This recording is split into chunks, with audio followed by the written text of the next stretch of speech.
I have been freer with you, you see, my dove, said the old man. Since we have been alone, I say alone, for I don't count Mrs. General, I don't care for her, she has nothing to do with me. But I know Fanny was impatient of me, and I don't wonder at it or complain of it, for I am sensible that I must be in the way, though I try to keep out of it as well as I can. I know I am not fit company for our company. My brother William, said the old man admiringly, is fit company for monarchs, but not so your uncle, my dear. Frederick Dorrit is no credit to William Dorrit, and he knows it quite well. Ah, why, here's your father, Amy. My dear William, welcome back. My beloved brother, I am rejoiced to see you. Turning his head in speaking, he had caught sight of him as he stood in the doorway. Little Dorrit, with a cry of pleasure, put her arms about her father's neck and kissed him again and again. Her father was a little impatient and a little querulous. I am glad to find you at last, Amy, he said. Ha, really I am glad to find anyone to receive me at last. I appear to have been so little expected that upon my word I began, to think it might be right to offer an apology for, taking the liberty of coming back at all. It was so late, my dear William, said his brother, that we had given you up for tonight. I am stronger than you, dear Frederick, returned his brother with an elaboration of fraternity in which there was severity, and I hope I can travel without detriment at any hour I choose. Surely, surely, returned the other with a misgiving that he had given offense. Surely, William. Thank you, Amy, pursued Mr. Dorrit as she helped him to put off his wrappers. I can do it without assistance. I need not trouble you. Amy, could I have a morsel of bread and a glass of wine, or, would it cause too much inconvenience? Dear father, you shall have supper in a very few minutes. Thank you, my love, said Mr. Dorrit with a reproachful frost upon him. I'm afraid I am causing inconvenience. Mrs. General pretty well. Mrs. General complained of a headache and of being fatigued, and so, when we gave you up, she went to bed, dear. Perhaps Mr. Dorrit thought that Mrs. General had done well in being overcome by the disappointment of his not arriving. At any rate, his face relaxed, and he said with obvious satisfaction, extremely sorry to hear that Mrs. General is not well. During this short dialogue, his daughter had been observant of him, with something more than her usual interest. It would seem as though he had a changed or worn appearance in her eyes, and he perceived and resented it, for he said with renewed peevishness, when he had divested himself of his traveling cloak, and had come to the fire. Amy, what are you looking at? What do you see in me that causes you to, concentrate your solicitude on me in that, very particular manner? I did not know it, father. I beg your pardon. It gladdens my eyes to see you again, that's all. Don't say that's all because, that's not all. You think, said Mr. Dorrit with an accusatory emphasis, that I am not looking well. I thought you looked a little tired, love. Then you are mistaken, said Mr. Dorrit. I am not tired. I am very much fresher than I was when I went away. He was so inclined to be angry that she said nothing more in her justification, but remained quietly beside him, embracing his arm. As he stood thus, with his brother on the other side, he fell into a heavy doze, of not a minute's duration, and awoke with a start. Frederick, he said, turning to his brother, I recommend you to go to bed immediately. No, William, I'll wait and see you sup. Frederick, he retorted, I beg you to go to bed. I make it a personal request that you go to bed. You ought to have been in bed long ago. You are very feeble. Said the old man, who had no wish but to please him. Well, well, well, I dare say I am. My dear Frederick, returned Mr. Dorrit with an astonishing superiority to his brother's failing powers, there can be no doubt of it. It is painful to me to see you so weak. It distresses me. I don't find you looking at all well. You are not fit for this sort of thing. You should be more careful. You should be very careful. Shall I go to bed? Asked Frederick. Dear Frederick, said Mr. Dorrit, do, I adjure you. Good night, brother. I hope you will be stronger tomorrow. I am not at all pleased with your looks. Good night, dear fellow. After dismissing his brother in this gracious way, he fell into a doze again before the old man was well out of the room, and he would have stumbled forward upon the logs but for his daughter's restraining hold. Your uncle wanders very much, Amy, he said when he was thus roused. He is less coherent, and his conversation is more broken than I have ever known. Has he had any illness since I have been gone? No, father. You see a great change in him, Amy. I have not observed it, dear. Greatly broken, said Mr. Dorrit. Greatly broken, my poor affectionate failing Frederick. even taking into account what he was before he is, sadly broken. His supper, which was brought to him there, and spread upon the little table where he had seen her working, diverted his attention. She sat at his side as in the days that were gone, for the first time since those days ended. They were alone, and she helped him to his meat and poured out his drink for him, as she had been used to do in the prison. All this happened now, for the first time since their accession to wealth. She was afraid to look at him much, after the offense he had taken. But she noticed two occasions in the course of his meal, when he all of a sudden looked at her, and looked about him, as if the association were so strong that he needed assurance from his sense of sight that they were not in the old prison room. Both times, he put his hand to his head as if he missed his old black cap, though it had been ignominiously given away in the Marshalsea, and had never got free to that hour, but still hovered about the yards on the head of his successor. He took very little supper, but was a long time over it, and often reverted to his brother's declining state. Though he expressed the greatest pity for him, he was almost bitter upon him. He said that poor Frederick, drivelled. There was no other word to express it, drivelled. Poor fellow, it was melancholy to reflect what Amy must have undergone from the excessive tediousness of his society. Wandering and babbling on, poor dear estimable creature, wandering and babbling on, if it had not been for the relief she had had in Mrs. General. Extremely sorry, he then repeated with his former satisfaction, that superior woman was poorly.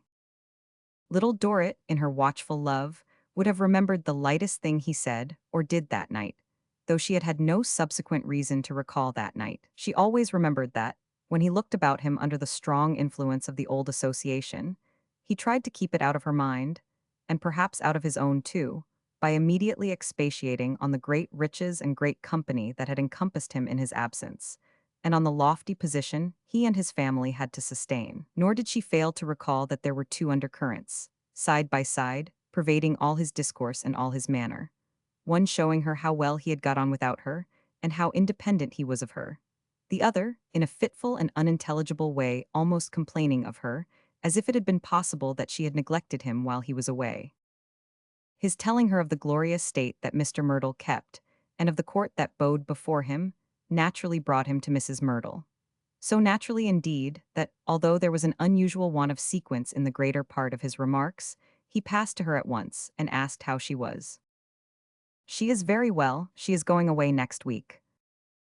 "Home?" asked Mr. Dorrit. "After a few weeks' stay upon the road."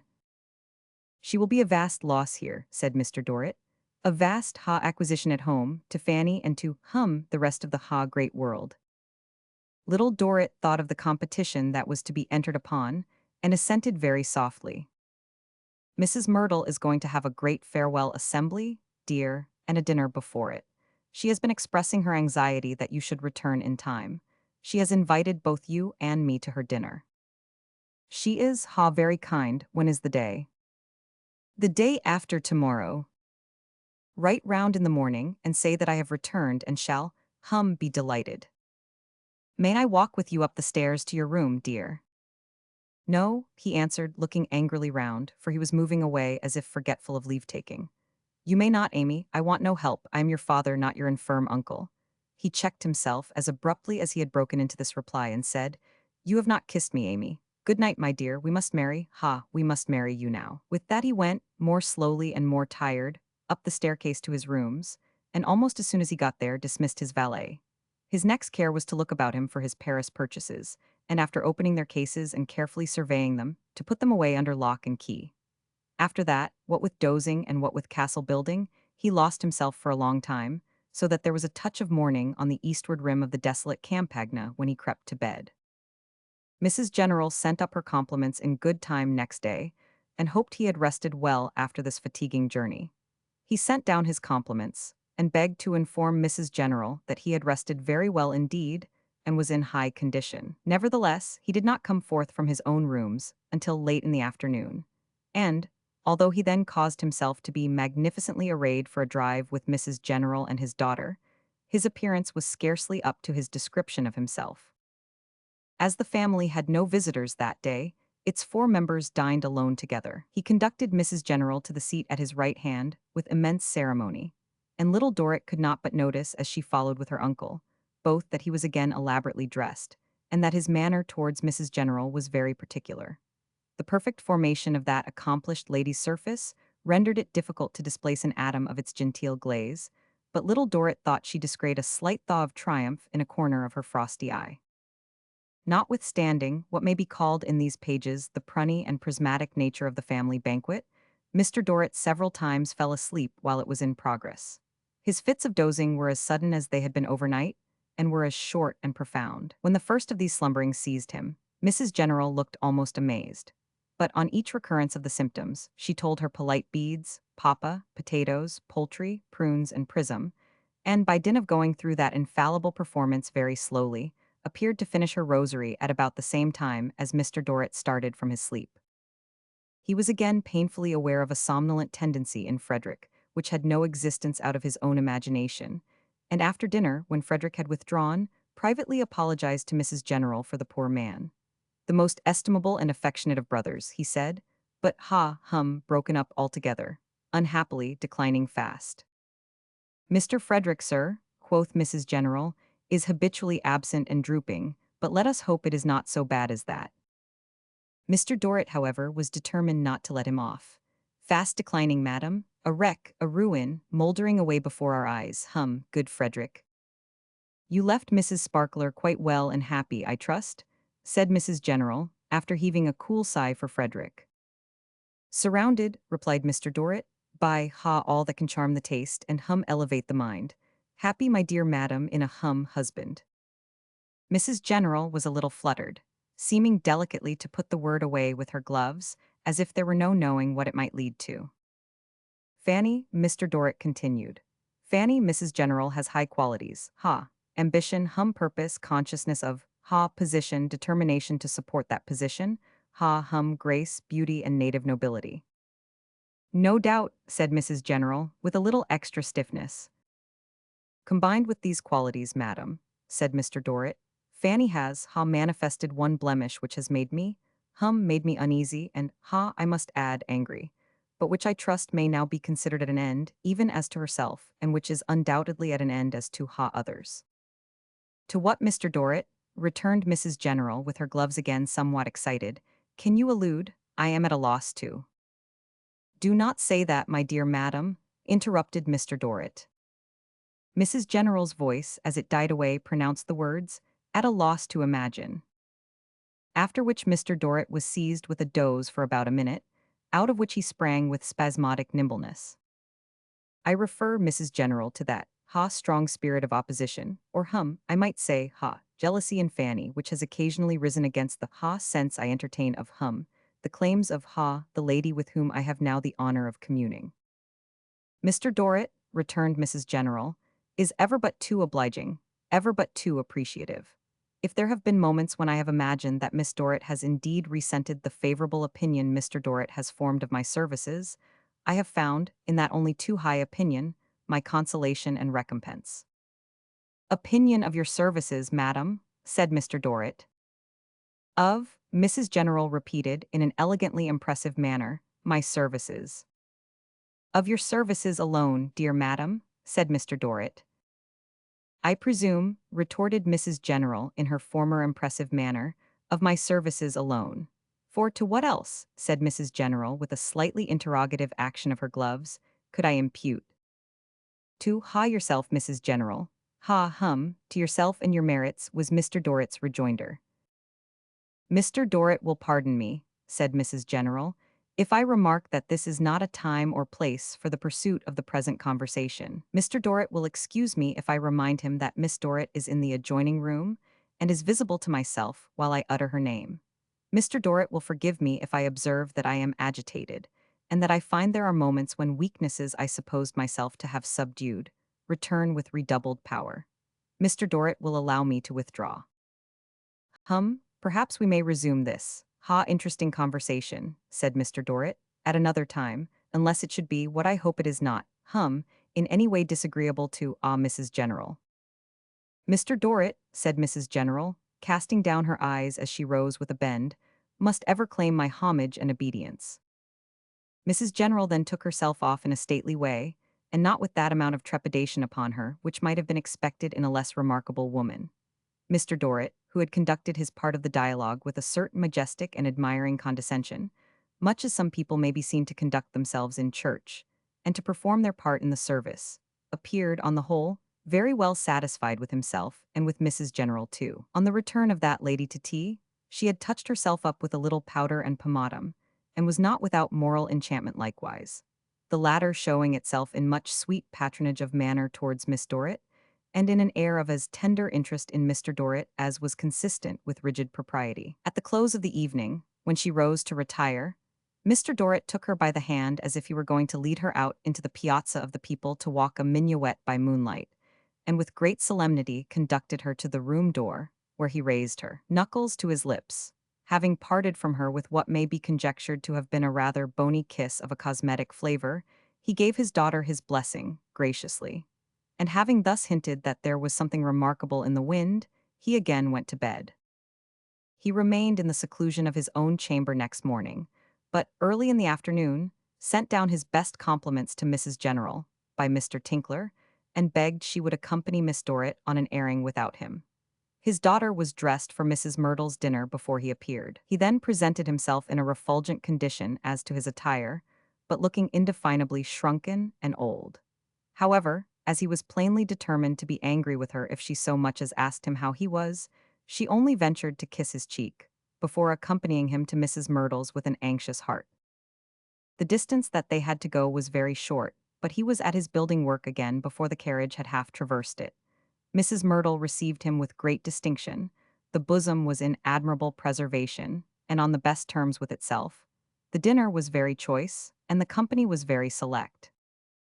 It was principally English, saving that it comprised the usual French count and the usual Italian marquise, decorative social milestones, always to be found in certain places, and varying very little in appearance. The table was long, and the dinner was long, and Little Dorrit, overshadowed by a large pair of black whiskers and a large white cravat, lost sight of her father altogether, until a servant put a scrap of paper in her hand, with a whispered request from Mrs. Myrtle that she would read it directly. Mrs. Myrtle had written on it in pencil, "Pray come and speak to Mr. Dorrit, I doubt if he is well." She was hurrying to him, unobserved, when he got up out of his chair, and leaning over the table called to her, supposing her to be still in her place. "Amy, Amy, my child." The action was so unusual, to say nothing of his strange, eager appearance and strange, eager voice, that it instantaneously caused a profound silence. "Amy, my dear," he repeated, "will you go and see if Bob is on the lock?" She was at his side and touching him, but he still perversely supposed her to be in her seat and called out, still leaning over the table, "Amy, Amy, I don't feel quite myself. Ha, I don't know what's the matter with me. I particularly wish to see Bob. Ha, of all the turnkeys, he's as much my friend as yours. See if Bob is in the lodge and beg him to come to me." All the guests were now in consternation, and everybody rose. "Dear father, I am not there, I am here by you." "Oh, you are here, Amy? Good ha, call Bob. If he has been relieved and is not on the lock, tell Mrs. Bangham to go and fetch him." She was gently trying to get him away, but he resisted and would not go. "I tell you, child," he said petulantly, "I can't be got up the narrow stairs without Bob. Ha, send for Bob, send for Bob, best of all the turnkeys, send for Bob." He looked confusedly about him, and, becoming conscious of the number of faces by which he was surrounded, addressed them. 577 M. Original. "Ladies and gentlemen, the duty devolves upon me of welcoming you to the Marshalsea. Welcome to the Marshalsea. The space is limited. The parade might be wider, but you will find it apparently grow larger after a time. Ladies and gentlemen, and the air is, all things considered, very good. It blows over the Surrey Hills, blows over the Surrey Hills. This is the snuggery, supported by a small subscription of the collegiate body, in return for which hot water, general kitchen, and little domestic advantages. Those who are habituated to the Marshalsea are pleased to call me its father. I am accustomed to be complimented by strangers as the father of the Marshalsea. Certainly, if years of residence may establish a claim to so honorable a title, I may accept the conferred distinction. My child, ladies and gentlemen, my daughter, born here." She was not ashamed of it or ashamed of him. She was pale and frightened, but she had no other care than to soothe him and get him away, for his own dear sake. She was between him and the wondering faces, turned round upon his breast with her own face raised to his. He held her clasped in his left arm, and between whiles her low voice was heard tenderly imploring him to go away with her.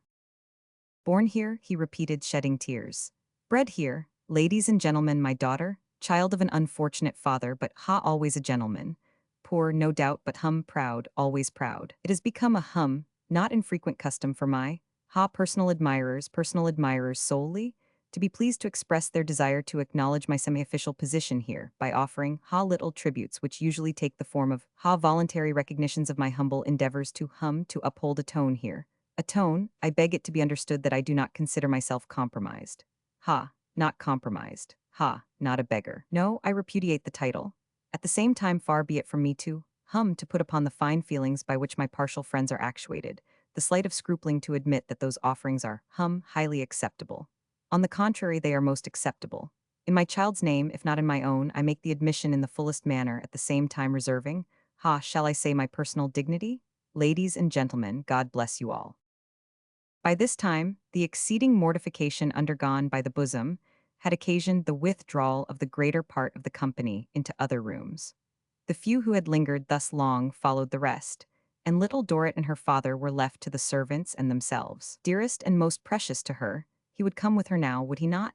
He replied to her fervid entreaties that he would never be able to get up the narrow stairs without Bob. Where was Bob? Would nobody fetch Bob?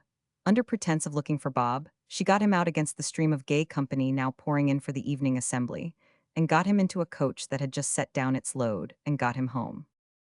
The broad stairs of his Roman palace were contracted in his failing sight to the narrow stairs of his London prison, and he would suffer no one but her to touch him, his brother excepted.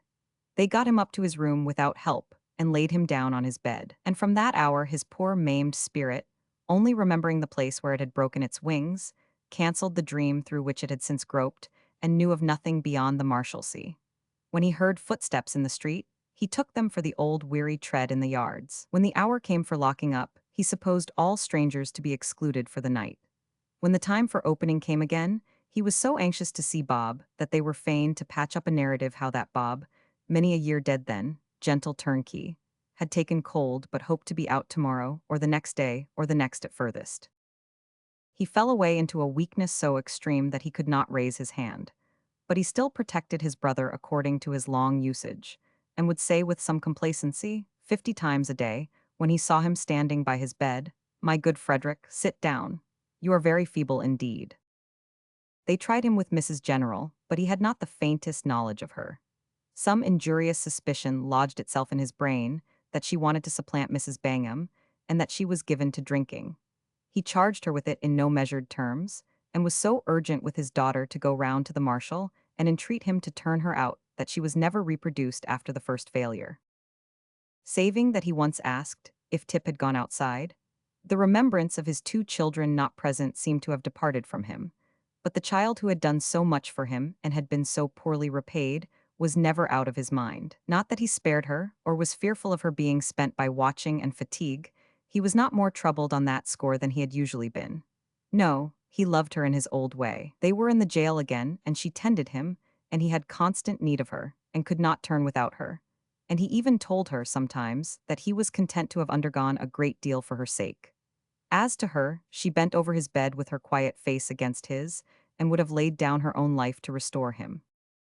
When he had been sinking in this painless way for 2 or 3 days, she observed him to be troubled by the ticking of his watch, a pompous gold watch that made as great a to-do about its going as if nothing else went but itself and time. She suffered it to run down, but he was still uneasy, and showed that was not what he wanted. At length he roused himself to explain that he wanted money to be raised on this watch. He was quite pleased when she pretended to take it away for the purpose, and afterwards had a relish for his little tastes of wine and jelly that he had not had before. He soon made it plain that this was so, for, in another day or 2, he sent off his sleeve buttons and finger rings. He had an amazing satisfaction in entrusting her with these errands, and appeared to consider it equivalent to making the most methodical and provident arrangements. After his trinkets, or such of them as he had been able to see about him, were gone, his clothes engaged his attention, and it is as likely as not that he was kept alive for some days by the satisfaction of sending them, piece by piece, to an imaginary pawnbroker's. Thus for 10 days Little Dorrit bent over his pillow, laying her cheek against his. Sometimes she was so worn out that for a few minutes they would slumber together. Then she would awake, to recollect with fast-flowing silent tears what it was that touched her face, and to see, stealing over the cherished face upon the pillow, a deeper shadow than the shadow of the Marshalsea wall. Quietly, quietly, all the lines of the plan of the great castle melted one after another. Quietly, quietly, the ruled and cross-ruled countenance on which they were traced became fair and blank. Quietly, quietly, the reflected marks of the prison bars and of the zigzag iron on the wall top faded away. Quietly, quietly, the face subsided into a far younger likeness of her own than she had ever seen under the gray hair, and sank to rest. At first her uncle was stark distracted. "Oh, my brother, oh, William, William, you to go before me, you to go alone, you to go, and I to remain. You so far superior, so distinguished, so noble, I a poor useless creature fit for nothing, and whom no one would have missed." It did her, for the time, the good of having him to think of and to succor. "Uncle, dear uncle, spare yourself, spare me." The old man was not deaf to the last words. When he did begin to restrain himself, it was that he might spare her. He had no care for himself, but, with all the remaining power of the honest heart, stunned so long and now awaking to be broken, he honored and blessed her. "O God," he cried before they left the room, with his wrinkled hands clasped over her, "thou seest this daughter of my dear dead brother? All that I have looked upon with my half-blind and sinful eyes, thou hast discerned clearly, brightly. Not a hair of her head shall be harmed before thee. Thou wilt uphold her here to her last hour, and I know thou wilt reward her hereafter." They remained in a dim room near, until it was almost midnight, quiet and sad together. At times his grief would seek relief in a burst like that in which it had found its earliest expression. But besides that his little strength would soon have been unequal to such strains, he never failed to recall her words, and to reproach himself and calm himself. The only utterance with which he indulged his sorrow was the frequent exclamation that his brother was gone, alone, that they had been together in the outset of their lives, that they had fallen into misfortune together, that they had kept together through their many years of poverty, that they had remained together to that day, and that his brother was gone alone, alone. They parted heavy and sorrowful. She would not consent to leave him anywhere but in his own room, and she saw him lie down in his clothes upon his bed and covered him with her own hands. Then she sank upon her own bed and fell into a deep sleep, the sleep of exhaustion and rest, though not of complete release from a pervading consciousness of affliction. Sleep, good little Dorrit, sleep through the night. It was a moonlight night, but the moon rose late, being long past the full. When it was high in the peaceful firmament, it shone through half-closed lattice blinds into the solemn room, where the stumblings and wanderings of a life had so lately ended. Two quiet figures were within the room, two figures, equally still and impassive, equally removed by an untraversable distance from the teeming earth and all that it contains, though soon to lie in it. One figure reposed upon the bed.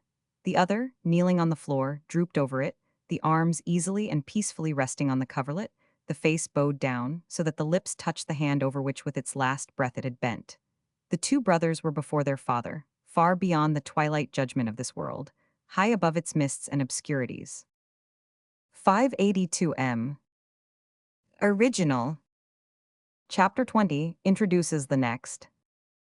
The passengers were landing from the packet on the pier at Calais.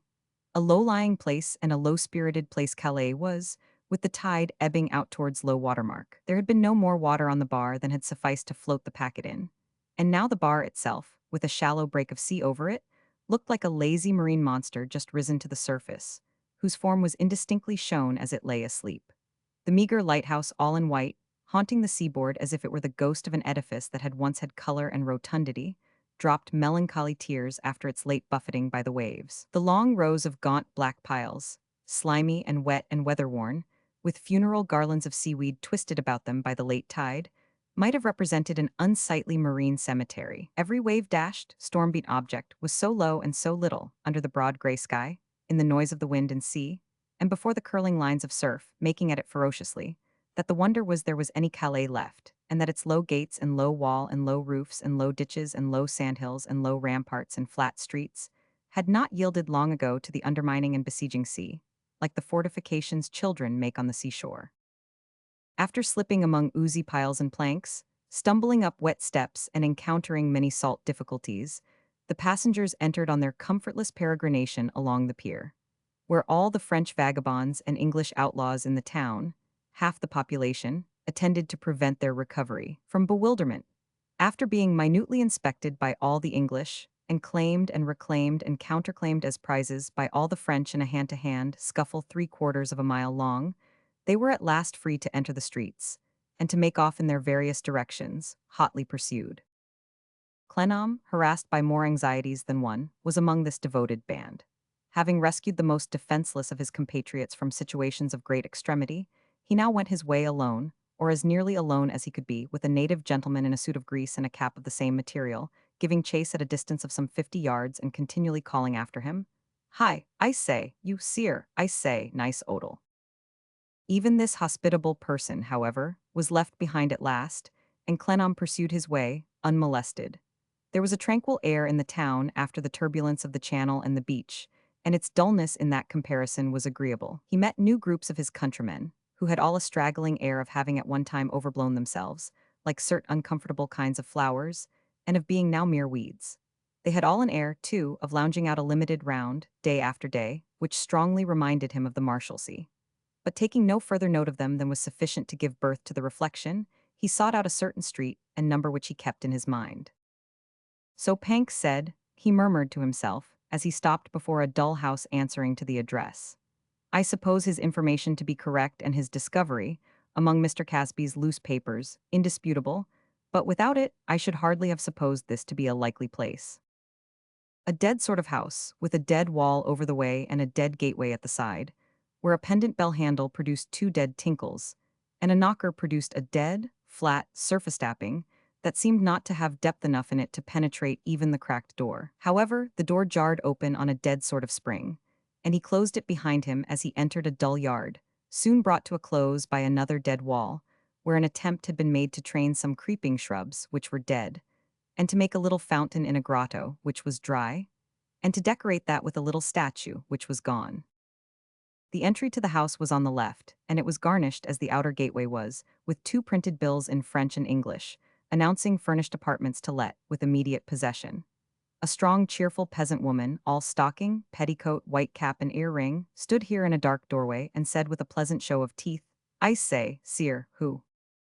Clennam, replying in French, said the English lady. He wished to see the English lady. "Enter then and ascend, if you please," returned the peasant woman in French likewise. He did both and followed her up a dark bare staircase to a back room on the first floor. Hence there was a gloomy view of the yard that was dull, and of the shrubs that were dead, and of the fountain that was dry, and of the pedestal of the statue that was gone. "Monsieur Blandois," said Clennam. "With pleasure, monsieur."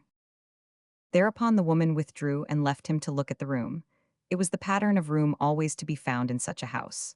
Cool, dull, and dark, waxed floor very slippery, a room not large enough to skate in, nor adapted to the easy pursuit of any other occupation. Red and white curtained windows, little straw mat, little round table with a tumultuous assemblage of legs underneath, clumsy rush-bottomed chairs, 2 great red velvet armchairs affording plenty of space to be uncomfortable in, bureau, chimney glass in several pieces pretending to be in one piece, pair of gaudy vases of very artificial flowers. Between them a Greek warrior with his helmet off, sacrificing a clock to the genius of France. After some pause, a door of communication with another room was opened, and a lady entered. She manifested great surprise on seeing Clennam, and her glance went round the room in search of someone else. "Pardon me, Miss Wade, I am alone. It was not your name that was brought to me."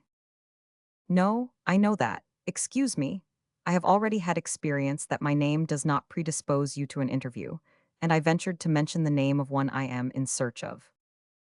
"Pray," she returned, motioning him to a chair so coldly that he remained standing, "what name was it that you gave?" "I mentioned the name of Blandois." "Blandois? A name you are acquainted with." "It is strange," she said, frowning, "that you should still press an undesired interest in me and my acquaintances, in me and my affairs, Mr. Clennam. I don't know what you mean." "Pardon me, you know the name." "What can you have to do with the name? What can I have to do with the name? What can you have to do with my knowing or not knowing any name? I know many names and I have forgot many more. This may be in the one class, or it may be in the other, or I may never have heard it. I am acquainted with no reason for examining myself, or for being examined about it." "If you will allow me," said Clennam, "I will tell you my reason for pressing the subject. I admit that I do press it, and I must beg you to forgive me if I do so, very earnestly. The reason is all mine. I do not insinuate that it is in any way yours. Well, sir, she returned, repeating a little less haughtily than before her former invitation to him to be seated, to which he now deferred as she seated herself. I am at least glad to know that this is not another bondswoman of some friend of yours, who is bereft of free choice, and whom I have spirited away. I will hear your reason, if you please. First, to identify the person of whom we speak, said Clennam, let me observe that it is the person you met in London some time back. You will remember meeting him near the river in the Adelphi. You mix yourself most unaccountably with my business, she replied, looking full at him with stern displeasure. How do you know that? I entreat you not to take it ill, by mere accident. What accident? Solely the accident of coming upon you in the street and seeing the meeting. Do you speak of yourself or of someone else? Of myself I saw it. To be sure it was in the open street, she observed, after a few moments of less and less angry reflection. 50 people might have seen it, it would have signified nothing if they had. Nor do I make my having seen it of any moment, nor otherwise than as an explanation of my coming here. Do I connect my visit with it, or the favor that I have to ask?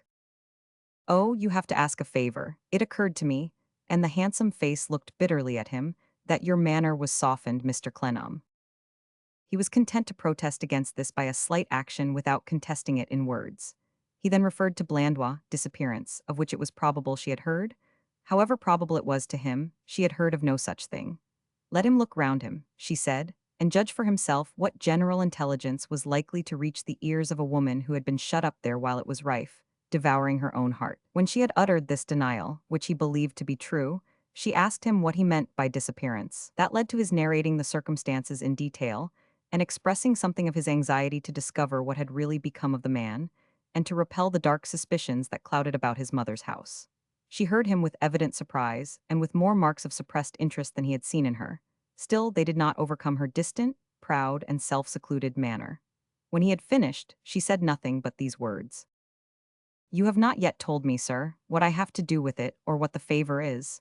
Will you be so good as come to that? I assume, said Arthur, persevering in his endeavor to soften her scornful demeanor, that being in communication, may I say confidential communication, with this person. You may say, of course, whatever you like, she remarked, but I do not subscribe to your assumptions, Mr. Clennam, or to anyone's. That being at least in personal communication with him, said Clennam, changing the form of his position in the hope of making it unobjectionable, you can tell me something of his antecedents, pursuits, habits, usual place of residence. Can give me some little clue by which to seek him out in the likeliest manner, and either produce him, or establish what has become of him. This is the favor I ask, and I ask it in a distress of mind for which I hope you will feel some consideration. If you should have any reason for imposing conditions upon me, I will respect it without asking what it is. You chanced to see me in the street with the man, she observed, after being, to his mortification, evidently more occupied with her own reflections on the matter than with his appeal. Then you knew the man before. Not before, afterwards. I never saw him before, but I saw him again on this very night of his disappearance. In my mother's room, in fact, I left him there. You will read in this paper all that is known of him. He handed her one of the printed bills, which she read with a steady and attentive face. This is more than I knew of him, she said, giving it back. Clennam's looks expressed his heavy disappointment, perhaps his incredulity, for she added in the same unsympathetic tone, You don't believe it, still it is so. As to personal communication, it seems that there was personal communication between him and your mother, and yet you say you believe her declaration that she knows no more of him. A sufficiently expressive hint of suspicion was conveyed in these words, and in the smile by which they were accompanied, to bring the blood into Clennam's cheeks. Come, sir, she said, with a cruel pleasure in repeating the stab, I will be as open with you as you can desire. I will confess that if I cared for my credit, which I do not, or had a good name to preserve, which I have not, for I am utterly indifferent to its being considered good or bad, I should regard myself as heavily compromised by having had anything to do with this fellow. Yet he never passed in at my door, never sat in colloquy with me until midnight. She took her revenge for her old grudge in thus turning his subject against him. Hers was not the nature to spare him, and she had no compunction. That he is a low, mercenary wretch, that I first saw him prowling about Italy, where I was not long ago, and that I hired him there as the suitable instrument of a purpose I happen to have. I have no objection to tell you. In short, it was worth my while for my own pleasure, the gratification of a strong feeling, to pay a spy who would fetch and carry for money. I paid this creature, and I dare say that if I had wanted to make such a bargain, and if I could have paid him enough, and if he could have done it in the dark, free from all risk, he would have taken any life with as little scruple as he took my money. That at least is my opinion of him, and I see it is not very far removed from yours. Your mother's opinion of him, I am to assume, following your example of assuming this and that, was vastly different. My mother, let me remind you, said Clennam, was first brought into communication with him in the unlucky course of business. It appears to have been an unlucky course of business that last brought her into communication with him, returned Miss Wade, and business hours on that occasion were late. You imply, said Arthur, smarting under these cool-handed thrusts of which he had deeply felt the force already, that there was something. Mr. Clennam, she composedly interrupted, recollect that I do not speak by implication about the man. He is, I say again without disguise, a low mercenary wretch.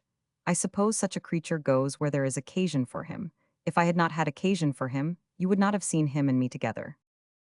Wrung by her persistence in keeping that dark side of the case before him, of which there was a half-hidden shadow in his own breast, Clennam was silent. I have spoken of him as still living, she added, but he may have been put out of the way for anything I know. For anything I care also, I have no further occasion for him. With a heavy sigh and a despondent air, Arthur Clennam slowly rose. She did not rise also, but said, having looked at him in the meanwhile with a fixed look of suspicion, and lips angrily compressed. He was the chosen associate of your dear friend, Mr. Gowan, was he not? Why don't you ask your dear friend to help you? The denial that he was a dear friend rose to Arthur's lips, but he repressed it, remembering his old struggles and resolutions, and said, further than that he has never seen Blandois since Blandois set out for England, Mr. Gowan knows nothing additional about him. He was a chance acquaintance made abroad. A chance acquaintance made abroad? She repeated. Yes, your dear friend has need to divert himself with all the acquaintances he can make, seeing what a wife he has. I hate his wife, sir. The anger with which she said it, the more remarkable for being so much under her restraint, fixed Clennam's attention, and kept him on the spot. It flashed out of her dark eyes as they regarded him, quivered in her nostrils, and fired the very breath she exhaled. But her face was otherwise composed into a disdainful serenity, and her attitude was as calmly and haughtily graceful as if she had been in a mood of complete indifference. All I will say is, Miss Wade, he remarked, that you can have received no provocation to a feeling in which I believe you have no sharer. You may ask your dear friend if you choose, she returned, for his opinion upon that subject. I am scarcely on those intimate terms with my dear friend, said Arthur, in spite of his resolutions. That would render my approaching the subject very probable, Miss Wade. I hate him, she returned. Worse than his wife, because I was once dupe enough and false enough to myself, almost to love him. You have seen me, sir, only on commonplace occasions, when I dare say you have thought me a commonplace woman, a little more self-willed than the generality. You don't know what I mean by hating, if you know me no better than that. You can't know without knowing with what care I have studied myself and people about me. For this reason I have for some time inclined to tell you what my life has been, not to propitiate your opinion, for I set no value on it, but that you may comprehend, when you think of your dear friend and his dear wife, what I mean by hating. Shall I give you something I have written and put by for your perusal, or shall I hold my hand? Arthur begged her to give it to him. She went to the bureau, unlocked it, and took from an inner drawer a few folded sheets of paper. Without any conciliation of him, scarcely addressing him, rather speaking as if she were speaking to her own looking-glass for the justification of her own stubbornness, she said, as she gave them to him, now you may know what I mean by hating. No more of that, sir, whether you find me temporarily and cheaply lodging in an empty London house, or in a Calais apartment, you find Harriet with me. You may like to see her before you leave. Harriet, come in, she called Harriet again. The second call produced Harriet, once Tattycoram. Here is Mr. Clennam, said Miss Wade. Not come for you, he has given you up, I suppose you have by this time. Having no authority or influence, yes, assented Clennam. Not come in search of you, you see, but still seeking someone. He wants that Blandois man. With whom I saw you in the Strand in London, hinted Arthur. If you know anything of him, Harriet, except that he came from Venice, which we all know, tell it to Mr. Clennam freely. I know nothing more about him, said the girl. Are you satisfied? Miss Wade inquired of Arthur. He had no reason to disbelieve them, the girl's manner being so natural as to be almost convincing if he had had any previous doubts. He replied, I must seek for intelligence elsewhere. He was not going in the same breath, but he had risen before the girl entered, and she evidently thought he was. She looked quickly at him and said, Are they well, sir? Who? She stopped herself in saying what would have been all of them, glanced at Miss Wade, and said Mr. and Mrs. Meagles. They were when I last heard of them. They are not at home. By the way, let me ask you, is it true that you were seen there? Where does anyone say I was seen? Returned the girl, sullenly casting down her eyes. Looking in at the garden gate of the cottage. No, said Miss Wade, she has never been near it. You are wrong then, said the girl. I went down there the last time we were in London. I went one afternoon when you left me alone, and I did look in. You poor-spirited girl, returned Miss Wade with infinite contempt. Does all our companionship, do all our conversations, do all your old complainings, tell for so little as that?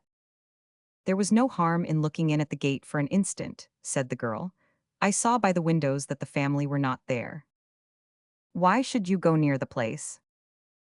Because I wanted to see it, because I felt that I should like to look at it again. As each of the two handsome faces looked at the other, Clennam felt how each of the two natures must be constantly tearing the other to pieces. Oh, said Miss Wade, coldly subduing and removing her glance. If you had any desire to see the place where you led the life from which I rescued you because you had found out what it was, that is another thing. But is that your truth to me? Is that your fidelity to me? Is that the common cause I make with you? You are not worth the confidence I have placed in you. You are not worth the favor I have shown you. You are no higher than a spaniel, and had better go back to the people who did worse than whip you.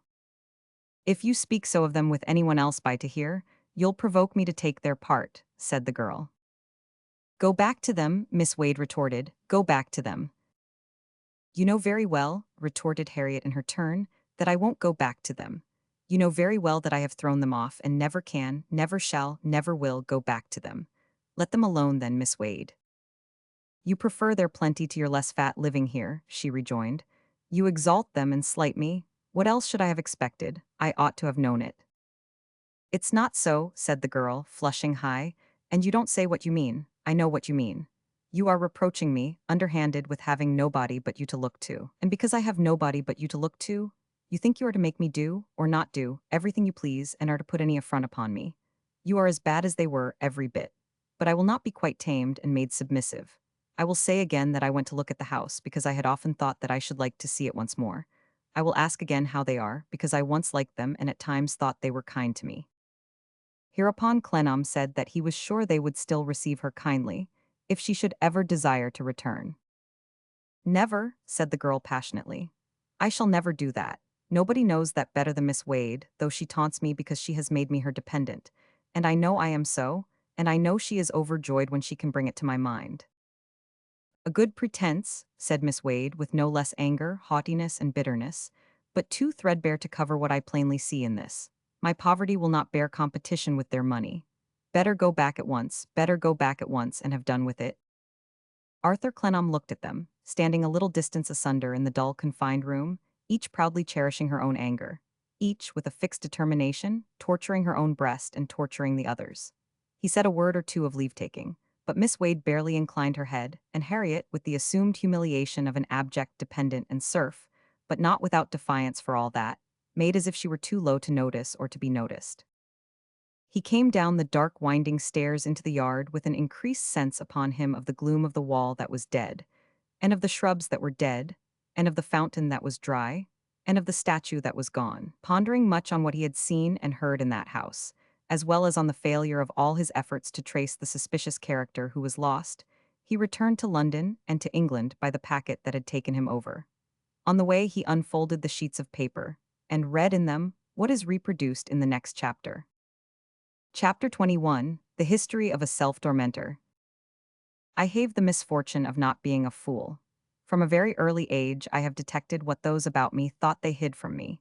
If I could have been habitually imposed upon, instead of habitually discerning the truth, I might have lived as smoothly as most fools do.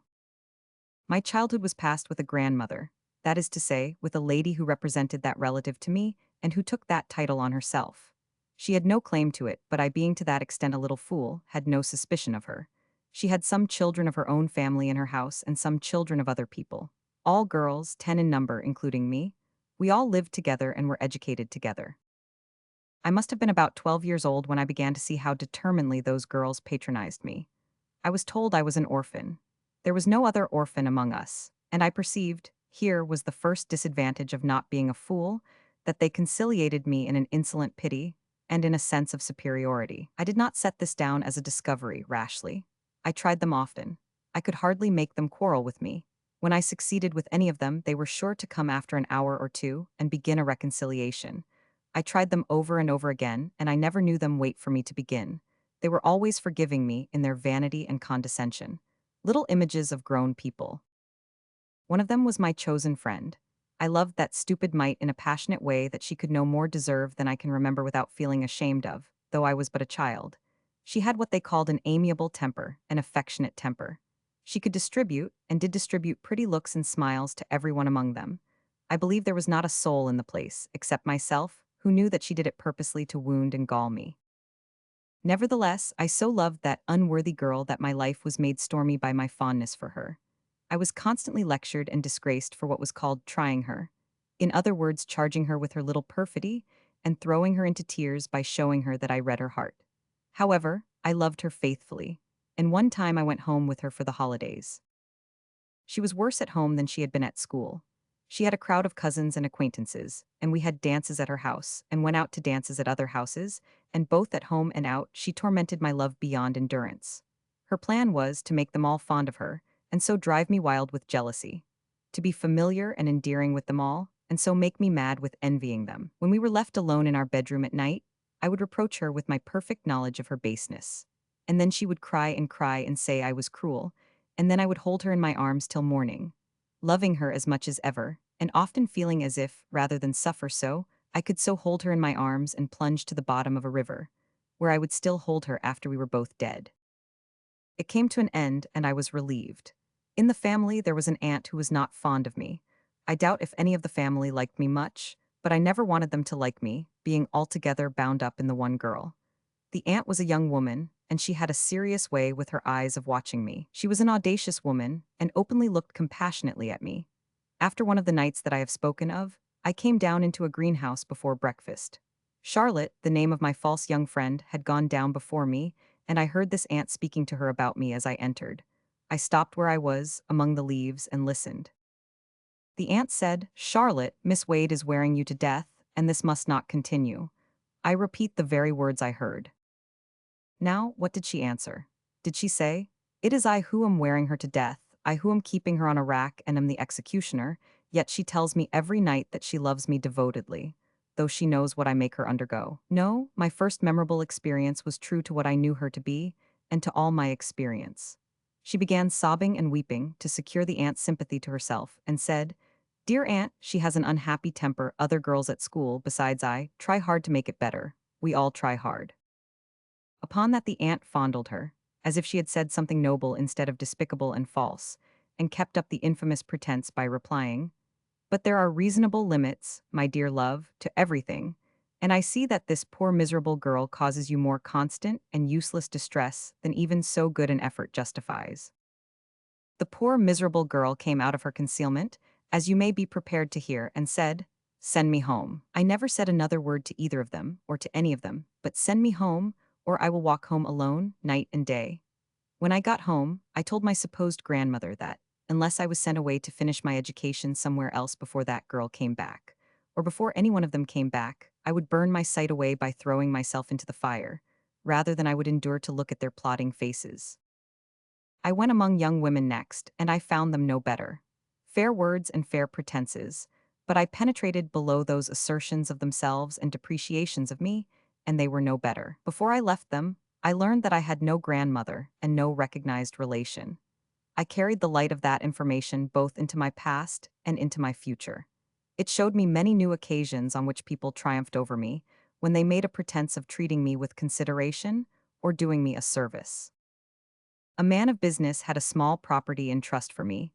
I was to be a governess. I became a governess, and went into the family of a poor nobleman where there were two daughters, little children, but the parents wished them to grow up, if possible, under one instructress. The mother was young and pretty. From the first, she made a show of behaving to me with great delicacy. I kept my resentment to myself, but I knew very well that it was her way of petting the knowledge that she was my mistress, and might have behaved differently to her servant if it had been her fancy. I say I did not resent it, nor did I, but I showed her by not gratifying her that I understood her. When she pressed me to take wine, I took water. If there happened to be anything choice at table, she always sent it to me, but I always declined it and ate of the rejected dishes. These disappointments of her patronage were a sharp retort and made me feel independent. I liked the children. They were timid, but on the whole disposed to attach themselves to me. There was a nurse, however, in the house, a rosy-faced woman always making an obtrusive pretense of being gay and good-humored, who had nursed them both, and who had secured their affections before I saw them. I could almost have settled down to my fate but for this woman. Her artful devices for keeping herself before the children in constant competition with me might have blinded many in my place, but I saw through them from the first. On the pretext of arranging my rooms and waiting on me, and taking care of my wardrobe, all of which she did busily, she was never absent. The most crafty of her many subtleties was her feint of seeking to make the children fonder of me. She would lead them to me and coax them to me. Come to good Miss Wade, come to dear Miss Wade, come to pretty Miss Wade. She loves you very much. Miss Wade is a clever lady, who has read heaps of books, and can tell you far better and more interesting stories than I know. Come and hear Miss Wade. How could I engage their attentions when my heart was burning against these ignorant designs? How could I wonder when I saw their innocent faces shrinking away and their arms twining round her neck instead of mine? Then she would look up at me, shaking their curls from her face, and say, "They'll come round soon, Miss Wade. They're very simple and loving, ma'am. Don't be at all cast down about it, ma'am," exulting over me. There was another thing the woman did. At times, when she saw that she had safely plunged me into a black despondent brooding by these means, she would call the attention of the children to it, and would show them the difference between herself and me. "Hush, poor Miss Wade is not well. Don't make a noise, my dears, her head aches. Come and comfort her. Come and ask her if she is better. Come and ask her to lie down. I hope you have nothing on your mind, ma'am. Don't take on, ma'am, and be sorry." It became intolerable. Her ladyship, my mistress, coming in one day when I was alone, and at the height of feeling that I could support it no longer, I told her I must go. I could not bear the presence of that woman Dawes. "Miss Wade, poor Dawes is devoted to you, would do anything for you." I knew beforehand she would say so. I was quite prepared for it. I only answered, it was not for me to contradict my mistress. I must go. "I hope, Miss Wade," she returned, instantly assuming the tone of superiority she had always so thinly concealed, "that nothing I have ever said or done since we have been together has justified your use of that disagreeable word, mistress. It must have been wholly inadvertent on my part. Pray tell me what it is." I replied that I had no complaint to make, either of my mistress or to my mistress, but I must go. She hesitated a moment, and then sat down beside me, and laid her hand on mine, as if that honor would obliterate any remembrance. "Miss Wade, I fear you are unhappy, through causes over which I have no influence." I smiled, thinking of the experience the word awakened, and said, "I have an unhappy temper, I suppose." "I did not say that." "It is an easy way of accounting for anything," said I. "It may be, but I did not say so.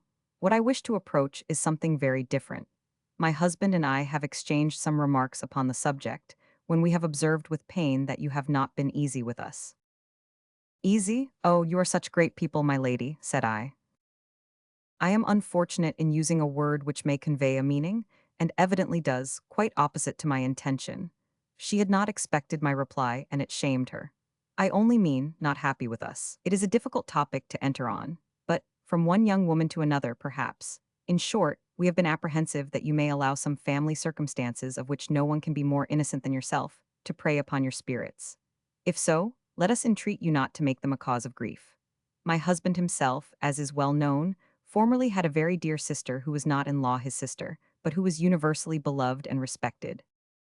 I saw directly that they had taken me in for the sake of the dead woman, whoever she was, and to have that boast of me an advantage of me.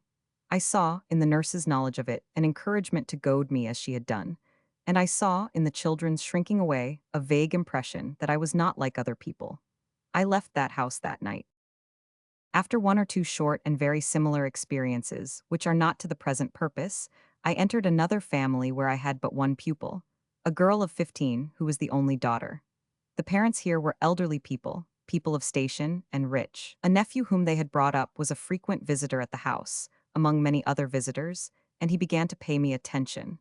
I was resolute in repulsing him, for I had determined when I went there that no one should pity me or condescend to me. But he wrote me a letter. It led to our being engaged to be married. He was a year younger than I, and young-looking even when that allowance was made. He was on absence from India, where he had a post that was soon to grow into a very good one. In 6 months we were to be married and were to go to India. I was to stay in the house and was to be married from the house. Nobody objected to any part of the plan. I cannot avoid saying he admired me, but if I could, I would. Vanity has nothing to do with the declaration, for his admiration worried me. He took no pains to hide it, and caused me to feel among the rich people as if he had bought me for my looks, and made a show of his purchase to justify himself. They appraised me in their own minds, I saw, and were curious to ascertain what my full value was. I resolved that they should not know. I was immovable and silent before them, and would have suffered any one of them to kill me sooner than I would have laid myself out to bespeak their approval. He told me I did not do myself justice. I told him I did, and it was because I did and meant to do so to the last, that I would not stoop to propitiate any of them.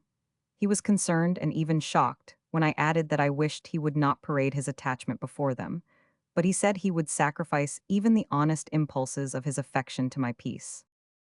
Under that pretense he began to retort upon me. By the hour together, he would keep at a distance from me, talking to anyone rather than to me. I have sat alone and unnoticed half an evening, while he conversed with his young cousin, my pupil.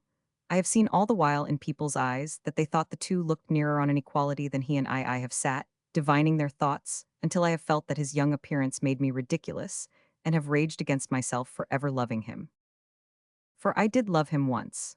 Undeserving as he was, and little as he thought of all these agonies that it cost me, agonies which should have made him wholly and gratefully mine to his life's end, I loved him. I bore with his cousin, praising him to my face, and with her pretending to think that it pleased me, but full well knowing that it rankled in my breast, for his sake.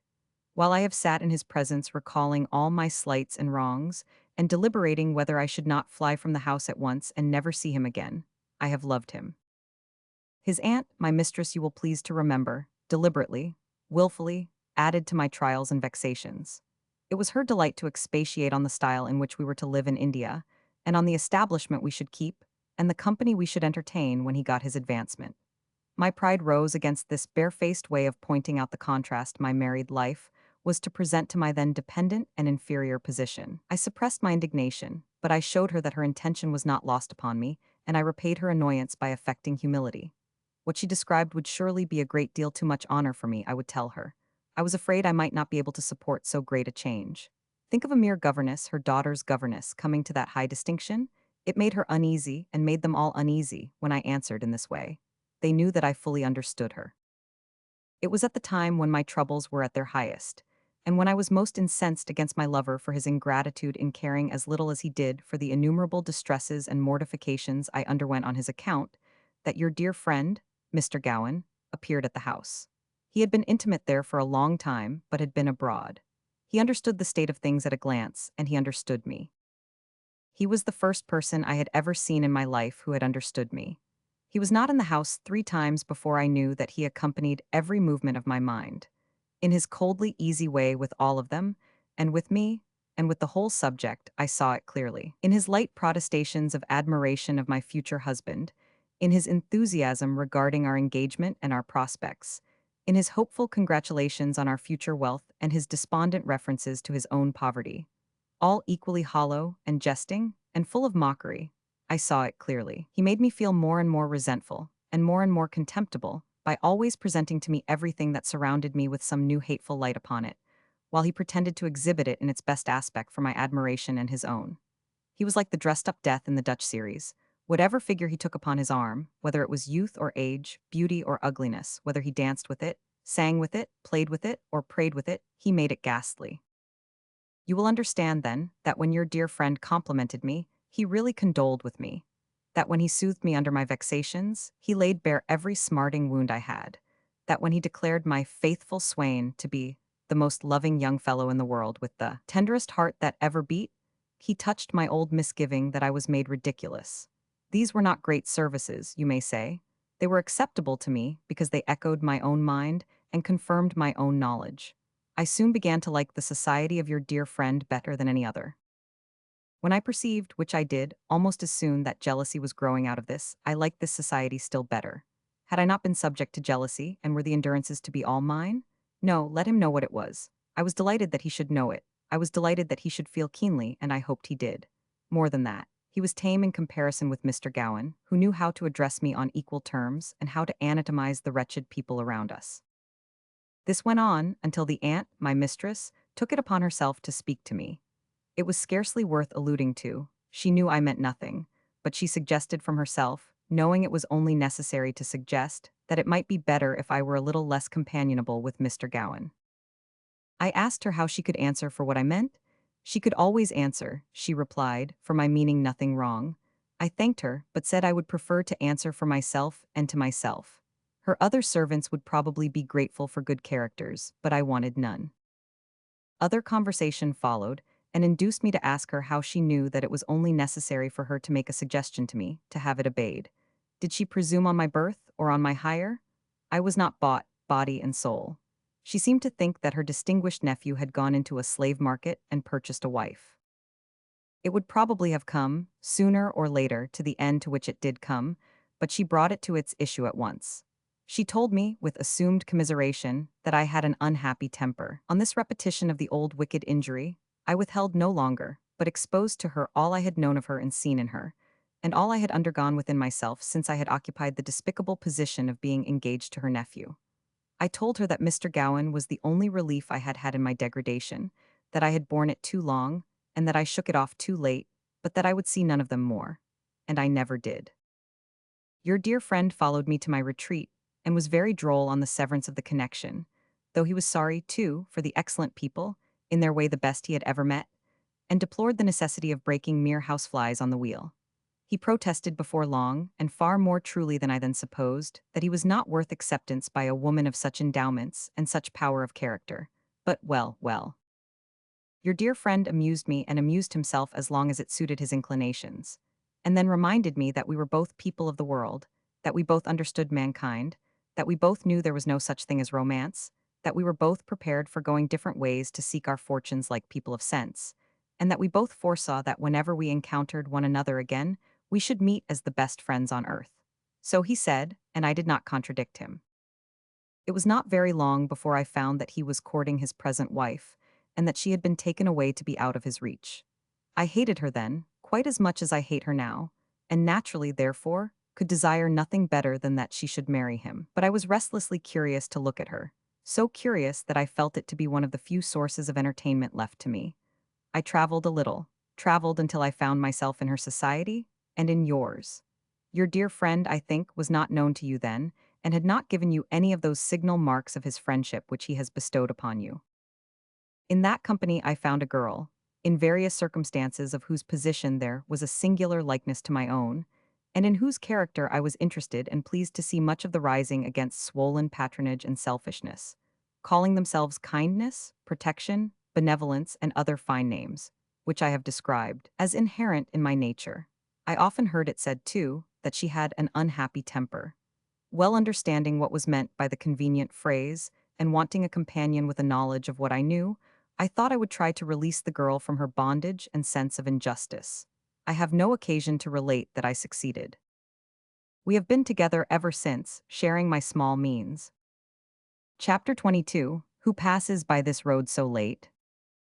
Arthur Clennam had made his unavailing expedition to Calais in the midst of a great pressure of business. A certain barbaric power with valuable possessions on the map of the world had occasion for the services of one or two engineers, quick in invention and determined in execution.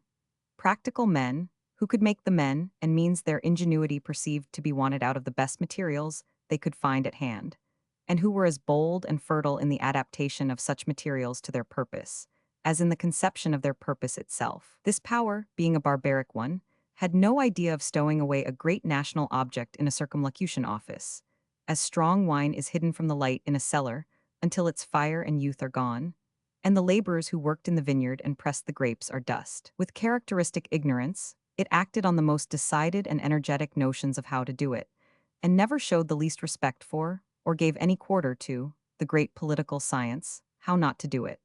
Indeed, it had a barbarous way of striking the latter art and mystery dead, in the person of any enlightened subject who practiced it. Accordingly, the men who were wanted were sought out and found, which was in itself a most uncivilized and irregular way of proceeding.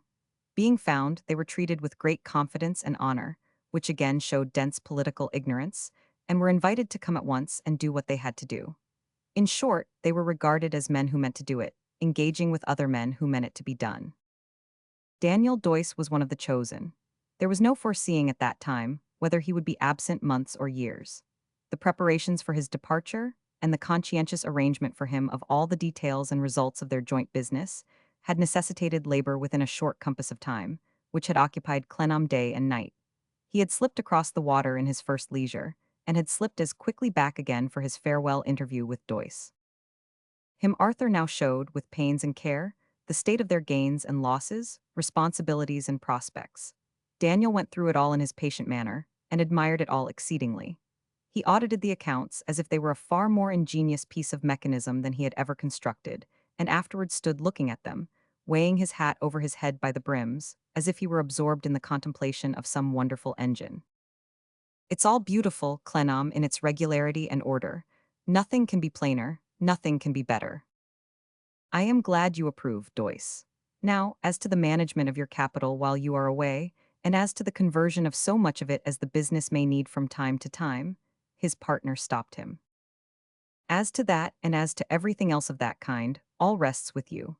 You will continue in all such matters to act for both of us, as you have done hitherto, and to lighten my mind of a load it is much relieved from. Though, as I often tell you, returned Clennam, you unreasonably depreciate your business qualities.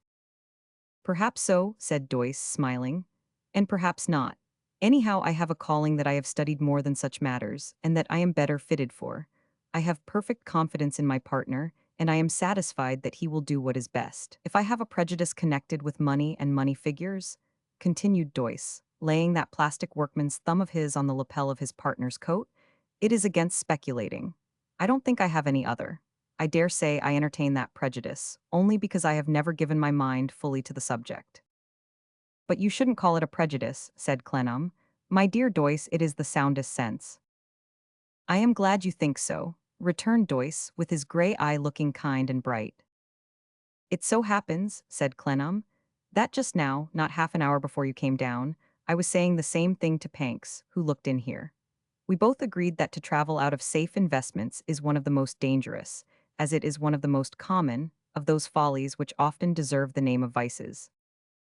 Panks, said Doyce, tilting up his hat at the back and nodding with an air of confidence. Aye, that's a cautious fellow. He is a very cautious fellow indeed, returned Arthur, quite a specimen of caution. They both appeared to derive a larger amount of satisfaction from the cautious character of Mr. Panks than was quite intelligible, judged by the surface of their conversation. And now, said Daniel, looking at his watch, as time and tide wait for no man, my trusty partner, and as I am ready for starting, bag and baggage at the gate below, let me say a last word. I want you to grant a request of mine. Any request you can make, except, Clennam was quick with his exception, for his partner's face was quick in suggesting it, except that I will abandon your invention. That's the request, and you know it is, said Doyce. I say no then. I say positively no. Now that I have begun, I will have some definite reason, some responsible statement, something in the nature of a real answer from those people. You will not, returned Doyce, shaking his head. Take my word for it, you never will. At least I'll try, said Clennam. It will do me no harm to try. I am not certain of that, rejoined Doyce, laying his hand persuasively on his shoulder. It has done me harm, my friend. It has aged me, tired me, vexed me, disappointed me. It does no man any good to have his patience worn out, and to think himself ill-used. I fancy, even already, that unavailing attendance on delays and evasions has made you something less elastic than you used to be. Private anxieties may have done that for the moment, said Clennam, but not official harrying. Not yet, I am not hurt yet. Then you won't grant my request. Decidedly no, said Clennam. I should be ashamed if I submitted to be so soon driven out of the field, where a much older and a much more sensitively interested man contended with fortitude so long. As there was no moving him, Daniel Doyce returned the grasp of his hand, and casting a farewell look round the counting-house went downstairs with him. Doyce was to go to Southampton to join the small staff of his fellow travellers, and a coach was at the gate, well furnished and packed and ready to take him there. The workmen were at the gate to see him off and were mightily proud of him. "Good luck to you, Mr. Doyce," said one of the number. "Wherever you go, they'll find as they've got a man among 'em. A man as knows his tools and as his tools knows, a man as is willing and a man as is able. And if that's not a man, where is a man?" This oration from a gruff volunteer in the background, not previously suspected of any powers in that way, was received with 3 loud cheers, and the speaker became a distinguished character for ever afterwards. In the midst of the 3 loud cheers, Daniel gave them all a hearty "Good-bye, men," and the coach disappeared from sight, as if the concussion of the air had blown it out of Bleeding Heart Yard. Mr. Baptist, as a grateful little fellow in a position of trust, was among the workmen, and had done as much towards the cheering as a mere foreigner could. In truth, no men on earth can cheer like Englishmen, who do so rally one another's blood and spirit when they cheer in earnest, that the stir is like the rush of their whole history, with all its standards waving at once, from Saxon Alfreds downwards. Mr. Baptist had been in a manner whirled away before the onset, and was taking his breath in quite a scared condition when Clennam beckoned him to follow upstairs and return the books and papers to their places. In the lull consequent on the departure, in that first vacuity which ensues on every separation, foreshadowing the great separation that is always overhanging all mankind, Arthur stood at his desk, looking dreamily out at a gleam of sun. But his liberated attention soon reverted to the theme that was foremost in his thoughts, and began, for the 100th time, to dwell upon every circumstance that had impressed itself upon his mind on the mysterious night when he had seen the man at his mother's. Again the man jostled him in the crooked street. Again he followed the man and lost him. Again he came upon the man in the courtyard looking at the house. Again he followed the man and stood beside him on the doorsteps. "Who passes by this road so late?" Compagnon de la Magdalene. "Who passes by this road so late?" Always gay. It was not the first time, by many, that he had recalled the song of the child's game, of which the fellow had hummed this verse while they stood side by side. But he was so unconscious of having repeated it audibly that he started to hear the next verse. "Of all the king's knights, 'tis the flower." Compagnon de la Magdalene. "Of all the king's knights, 'tis the flower." Always gay. Cavaletto had deferentially suggested the words and tune, supposing him to have stopped short for want of more. "Ah, you know the song Cavaletto." "By Bacchus, yes, sir, they all know it in France. I have heard it many times, sung by the little children. The last time when it I have heard," said Mr. Baptist, formerly Cavaletto, who usually went back to his native construction of sentences when his memory went near home, "is from a sweet little voice. A little voice, very pretty, very innocent, altro." "The last time I heard it," returned Arthur, "was in a voice quite the reverse of pretty, and quite the reverse of innocent." He said it more to himself than to his companion, and added to himself, repeating the man's next words. "Death of my life, sir, it's my character to be impatient." "Eh?" cried Cavaletto, astounded, and with all his color gone in a moment. "What is the matter?" "Sir, you know where I have heard that song the last time." With his rapid native action, his hands made the outline of a high hook nose, pushed his eyes near together, disheveled his hair, puffed out his upper lip to represent a thick mustache, and threw the heavy end of an ideal cloak over his shoulder. While doing this with a swiftness incredible to one who has not watched an Italian peasant, he indicated a very remarkable and sinister smile. The whole change passed over him like a flash of light, and he stood in the same instant, pale and astonished, before his patron. "In the name of fate and wonder," said Clennam, "what do you mean? Do you know a man of the name of Blandois?" "No," said Mr. Baptist, shaking his head. You have just now described a man who was by when you heard that song, have you not?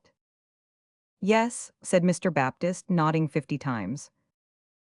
And was he not called Blandois? No, said Mr. Baptist. Altro. He could not reject the name sufficiently, with his head and his right forefinger going at once. Stay, cried Clennam, spreading out the handbill on his desk. Was this the man? You can understand what I read aloud. Altogether perfectly. But look at it too. Come here and look over me while I read. Mr. Baptist approached, followed every word with his quick eyes, saw and heard it all out with the greatest impatience, then clapped his 2 hands flat upon the bill as if he had fiercely caught some noxious creature, and cried, looking eagerly at Clennam, "It is the man, behold him." "This is of far greater moment to me," said Clennam, in great agitation, "than you can imagine. Tell me where you knew the man."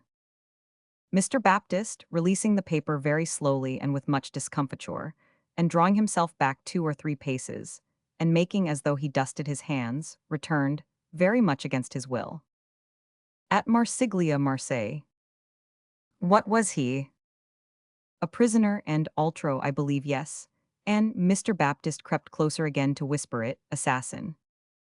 Clennam fell back as if the word had struck him a blow. So terrible did it make his mother's communication with the man appear. Cavaletto dropped on one knee, and implored him, with a redundancy of gesticulation, to hear what had brought himself into such foul company.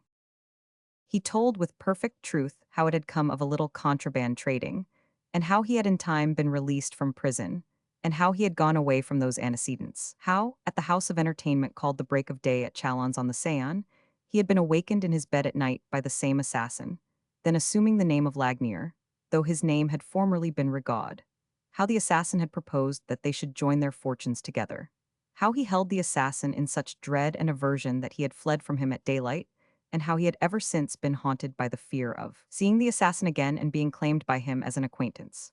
When he had related this, with an emphasis and poise on the word, assassin, peculiarly belonging to his own language, and which did not serve to render it less terrible to Clennam, he suddenly sprang to his feet, pounced upon the bill again, and with a vehemence that would have been absolute madness in any man of northern origin, cried, "Behold the same assassin. Here he is." In his passionate raptures, he at first forgot the fact that he had lately seen the assassin in London. On his remembering it, it suggested hope to Clennam that the recognition might be of later date than the night of the visit at his mother's. But Cavaletto was too exact and clear about time and place to leave any opening for doubt that it had preceded that occasion. "Listen," said Arthur very seriously. "This man, as we have read here, has wholly disappeared." "Of it I am well content," said Cavaletto, raising his eyes piously. "A thousand thanks to heaven, accursed assassin." "Not so," returned Clennam, "for until something more is heard of him, I can never know an hour's peace." "Enough, benefactor, that is quite another thing, a million of excuses." "Now, Cavaletto," said Clennam, gently turning him by the arm so that they looked into each other's eyes, "I am certain that for the little I have been able to do for you, you are the most sincerely grateful of men." "I swear it," cried the other. "I know it. If you could find this man, or discover what has become of him, or gain any later intelligence whatever of him, you would render me a service above any other service I could receive in the world, and would make me, with far greater reason, as grateful to you as you are to me." "I know not where to look," cried the little man, kissing Arthur's hand in a transport. "I know not where to begin, I know not where to go, but courage, enough, it matters not, I go in this instant of time. Not a word to anyone but me, Cavaletto." "Altro," cried Cavaletto, and was gone with great speed. Chapter 23. Mistress Avery makes a conditional promise. Respecting her dreams. Left alone, with the expressive looks and gestures of Mr. Baptist, otherwise Giovanni Battista Cavaletto, vividly before him, Clennam entered on a weary day. It was in vain that he tried to control his attention by directing it to any business occupation or train of thought. It rode at anchor by the haunting topic, and would hold to no other idea, as though a criminal should be chained in a stationary boat on a deep clear river, condemned, whatever countless leagues of water flowed past him, always to see the body of the fellow creature he had drowned lying at the bottom, immovable and unchangeable, except as the eddies made it broad or long, now expanding now, contracting its terrible lineaments. So Arthur, below the shifting current of transparent thoughts and fancies which were gone and succeeded by others as soon as come, saw, steady and dark, and not to be stirred from its place, the one subject that he endeavored with all his might to rid himself of, and that he could not fly from. The assurance he now had that Blandois, whatever his right name, was one of the worst of characters, greatly augmented the burden of his anxieties. Though the disappearance should be accounted for tomorrow, the fact that his mother had been in communication with such a man would remain unalterable. That the communication had been of a secret kind, and that she had been submissive to him and afraid of him, he hoped might be known to no one beyond himself. Yet, knowing it, how could he separate it from his old vague fears, and how believe that there was nothing evil in such relations? Her resolution not to enter on the question with him, and his knowledge of her indomitable character, enhanced his sense of helplessness. It was like the oppression of a dream to believe that shame and exposure were impending over her and his father's memory, and to be shut out, as by a brazen wall, from the possibility of coming to their aid. The purpose he had brought home to his native country, and had ever since kept in view, was, with her greatest determination, defeated by his mother herself, at the time of all others when he feared that it pressed most. His advice, energy, activity, money, credit, all his resources whatsoever, were all made useless. If she had been possessed of the old fabled influence, and had turned those who looked upon her into stone, she could not have rendered him more completely powerless, so it seemed to him in his distress of mind, than she did, when she turned her unyielding face to his in her gloomy room. But the light of that day's discovery, shining on these considerations, roused him to take a more decided course of action. Confident in the rectitude of his purpose, and impelled by a sense of overhanging danger closing in around, he resolved, if his mother would still admit of no approach, to make a desperate appeal to Affery, if she could be brought to become communicative, and to do what lay in her to break the spell of secrecy that enshrouded the house, he might shake off the paralysis of which every hour that passed over his head made him more acutely sensible. This was the result of his day's anxiety, and this was the decision he put in practice when the day closed in. His first disappointment, on arriving at the house, was to find the door open, and Mr. Flintwinch smoking a pipe on the steps. If circumstances had been commonly favorable, Mistress Affery would have opened the door to his knock. Circumstances being uncommonly unfavorable, the door stood open, and Mr. Flintwinch was smoking his pipe on the steps. "Good evening," said Arthur. "Good evening," said Mr. Flintwinch. The smoke came crookedly out of Mr. Flintwinch's mouth, as if it circulated through the whole of his wry figure and came back by his wry throat, before coming forth to mingle with the smoke from the crooked chimneys and the mists from the crooked river. "Have you any news?" said Arthur. "We have no news," said Jeremiah. "I mean of the foreign man," Arthur explained. "I mean of the foreign man," said Jeremiah. He looked so grim as he stood askew, with the knot of his cravat under his ear, that the thought passed into Clennam's mind, and not for the first time by many, could Flintwinch for a purpose of his own have got rid of Blandois? Could it have been his secret and his safety that were at issue? He was small and bent, and perhaps not actively strong, yet he was as tough as an old yew tree, and as crusty as an old jackdaw.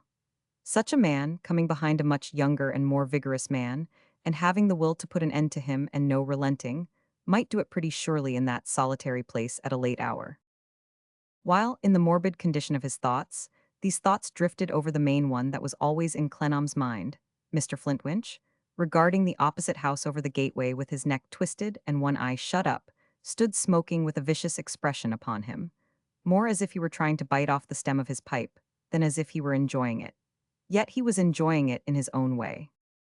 "You'll be able to take my likeness the next time you call, Arthur, I should think," said Mr. Flintwinch dryly, as he stooped to knock the ashes out. Rather conscious and confused, Arthur asked his pardon if he had stared at him unpolitely. "But my mind runs so much upon this matter," he said, "that I lose myself." "Ha, yet I don't see," returned Mr. Flintwinch quite at his leisure, "why it should trouble you, Arthur." "No, no," said Mr. Flintwinch, very shortly and decidedly, much as if he were of the canine race, and snapped at Arthur's hand. "Is it nothing to see those placards about? Is it nothing to me to see my mother's name and residence hawked up and down in such an association?" I don't see, returned Mr. Flintwinch, scraping his horny cheek, that it need signify much to you. But I'll tell you what I do see, Arthur, glancing up at the windows. I see the light of fire and candle in your mother's room. And what has that to do with it? Why, sir, I read by it, said Mr. Flintwinch, screwing himself at him, that if it's advisable, as the proverb says it is, to let sleeping dogs lie, it's just as advisable, perhaps, to let missing dogs lie. Let 'em be. They generally turn up soon enough. Mr. Flintwinch turned short round when he had made this remark, and went into the dark hall. Clennam stood there, following him with his eyes, as he dipped for a light in the phosphorus box in the little room at the side, got one after 3 or 4 dips, and lighted the dim lamp against the wall. All the while, Clennam was pursuing the probabilities, rather as if they were being shown to him by an invisible hand than as if he himself were conjuring them up, of Mr. Flintwinch's ways and means of doing that darker deed, and removing its traces by any of the black avenues of shadow that lay around them. Now, sir, said the testy Jeremiah, will it be agreeable to walk upstairs? My mother is alone, I suppose.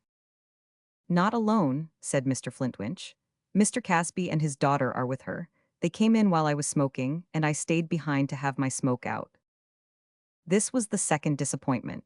Arthur made no remark upon it and repaired to his mother's room, where Mr. Casby and Flora had been taking tea, anchovy paste, and hot buttered toast. The relics of those delicacies were not yet removed, either from the table or from the scorched countenance of Affery, who, with the kitchen toasting fork still in her hand, looked like a sort of allegorical personage, except that she had a considerable advantage over the general run of such personages in point of significant emblematical purpose.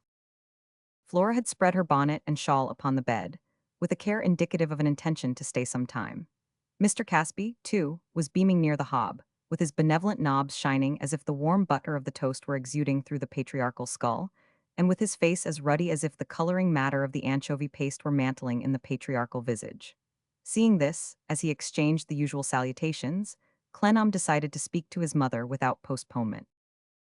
It had long been customary, as she never changed her room, for those who had anything to say to her apart, to wheel her to her desk, where she sat, usually with the back of her chair turned towards the rest of the room, and the person who talked with her seated in a corner, on a stool which was always set in that place for that purpose, except that it was long since the mother and son had spoken together, without the intervention of a third person. It was an ordinary matter, of course, within the experience of visitors for Mrs. Clennam to be asked, with a word of apology for the interruption, if she could be spoken with on a matter of business, and, on her replying in the affirmative, to be wheeled into the position described. Therefore, when Arthur now made such an apology and such a request, and moved her to her desk and seated himself on the stool, Mrs. Finching merely began to talk louder and faster, as a delicate hint that she could overhear nothing, and Mr. Casby stroked his long white locks with sleepy calmness. Mother, I have heard something today which I feel persuaded you don't know, and which I think you should know, of the antecedents of that man I saw here. I know nothing of the antecedents of the man you saw here, Arthur. She spoke aloud. He had lowered his own voice, but she rejected that advance towards confidence as she rejected every other, and spoke in her usual key and in her usual stern voice. I have received it on no circuitous information. It has come to me direct. She asked him, exactly as before, if he were there to tell her what it was. I thought it right that you should know it. And what is it? He has been a prisoner in a French jail. She answered with composure, I should think that very likely. But in a jail for criminals, mother, on an accusation of murder. She started at the word, and her looks expressed her natural horror. Yet she still spoke aloud when she demanded. Who told you so? A man who was his fellow prisoner. That man's antecedents, I suppose, were not known to you before he told you. No. Though the man himself was. Yes. My case and Flintwinch S. in respect of this other man, I dare say the resemblance is not so exact, though, as that your informant became known to you through a letter from a correspondent with whom he had deposited money. How does that part of the parallel stand? Arthur had no choice but to say that his informant had not become known to him through the agency of any such credentials, or indeed of any credentials at all.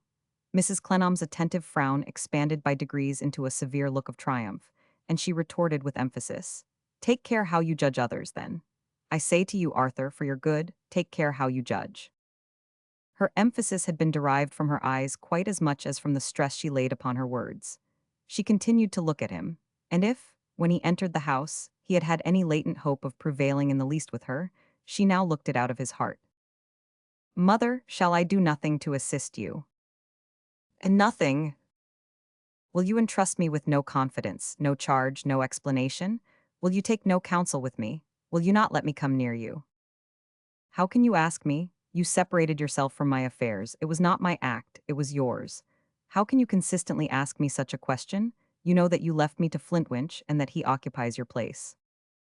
Glancing at Jeremiah, Clennam saw in his very gaiters that his attention was closely directed to them, though he stood leaning against the wall scraping his jaw, and pretended to listen to Flora as she held forth in a most distracting manner on a chaos of subjects, in which Mackerel and Mr. F.S. Ant in a swing had become entangled with cockchafers and the wine trade. A prisoner in a French jail on an accusation of murder, repeated Mrs. Clennam, steadily going over what her son had said. That is all you know of him from the fellow prisoner. In substance, all. And was the fellow prisoner his accomplice and a murderer too? But of course, he gives a better account of himself than of his friend. It is needless to ask. This will supply the rest of them here with something new to talk about. Casby, Arthur tells me. Stay, mother, stay, stay. He interrupted her hastily, for it had not entered his imagination that she would openly proclaim what he had told her. What now? She said with displeasure. What more? I beg you to excuse me, Mr. Casby, and you too, Mrs. Finching, for one other moment with my mother. He had laid his hand upon her chair, or she would otherwise have wheeled it round with the touch of her foot upon the ground.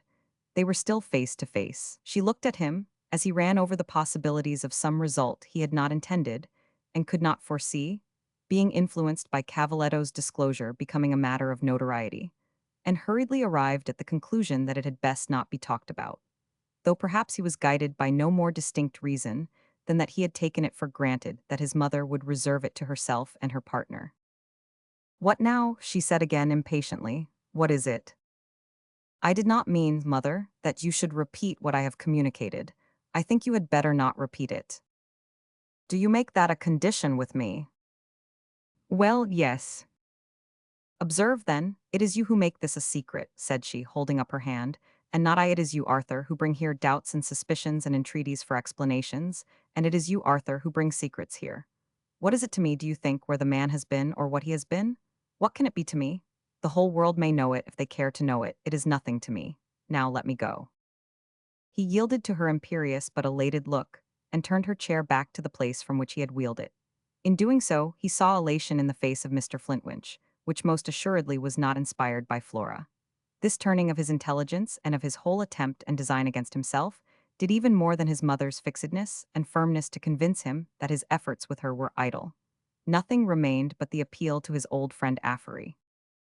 But even to get the very doubtful and preliminary stage of making the appeal seemed one of the least promising of human undertakings.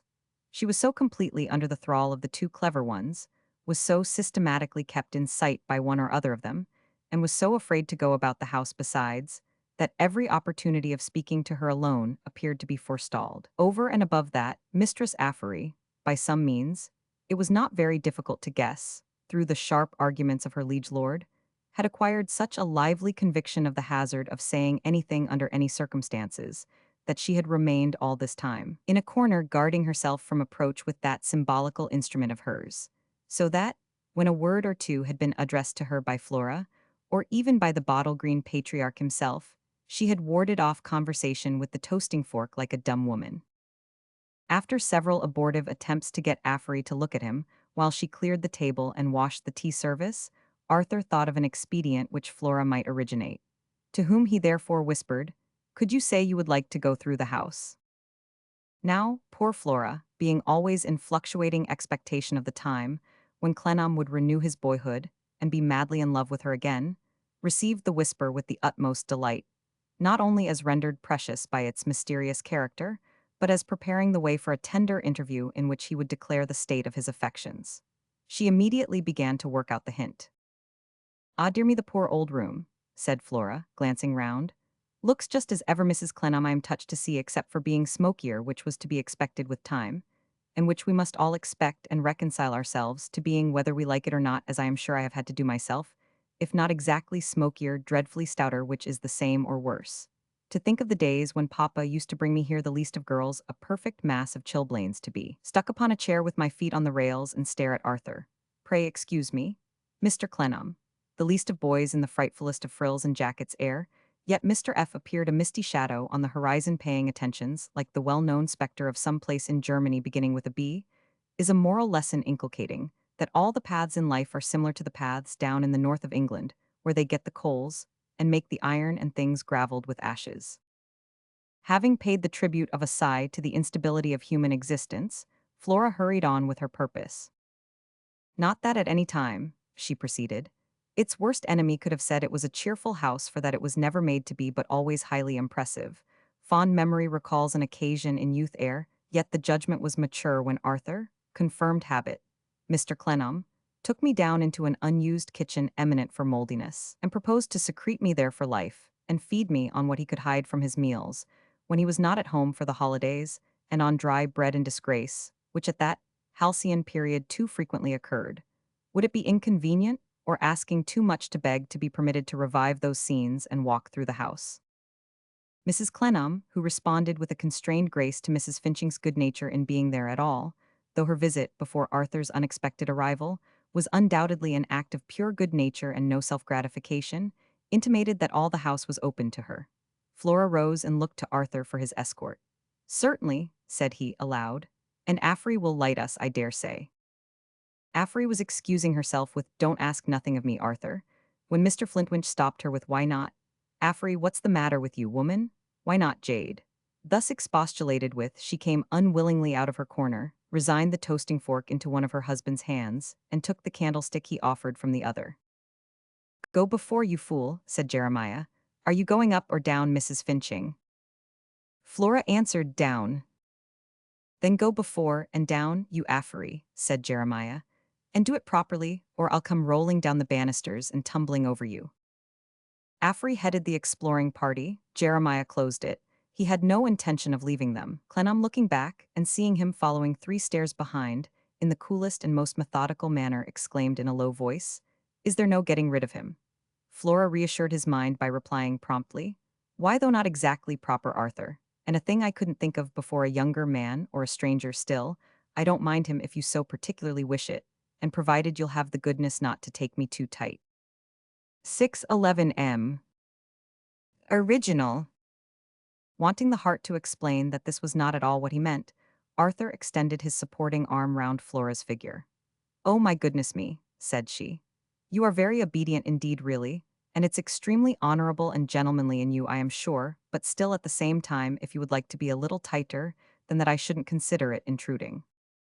In this preposterous attitude, unspeakably at variance with his anxious mind, Clennam descended to the basement of the house. Finding that wherever it became darker than elsewhere, Flora became heavier, and that when the house was lightest she was too. Returning from the dismal kitchen regions, which were as dreary as they could be, Mistress Affery passed with the light into his father's old room, and then into the old dining room, always passing on before like a phantom that was not to be overtaken, and neither turning nor answering when he whispered, "Affery, I want to speak to you." In the dining room, a sentimental desire came over Flora to look into the dragon closet, which had so often swallowed Arthur in the days of his boyhood, not improbably because, as a very dark closet, it was a likely place to be heavy in. Arthur, fast subsiding into despair, had opened it, when a knock was heard at the outer door. Mistress Affery, with a suppressed cry, threw her apron over her head. "What, you want another dose?" said Mr. Flintwinch. "You shall have it, my woman, you shall have a good one. Oh, you shall have a sneezer, you shall have a teaser."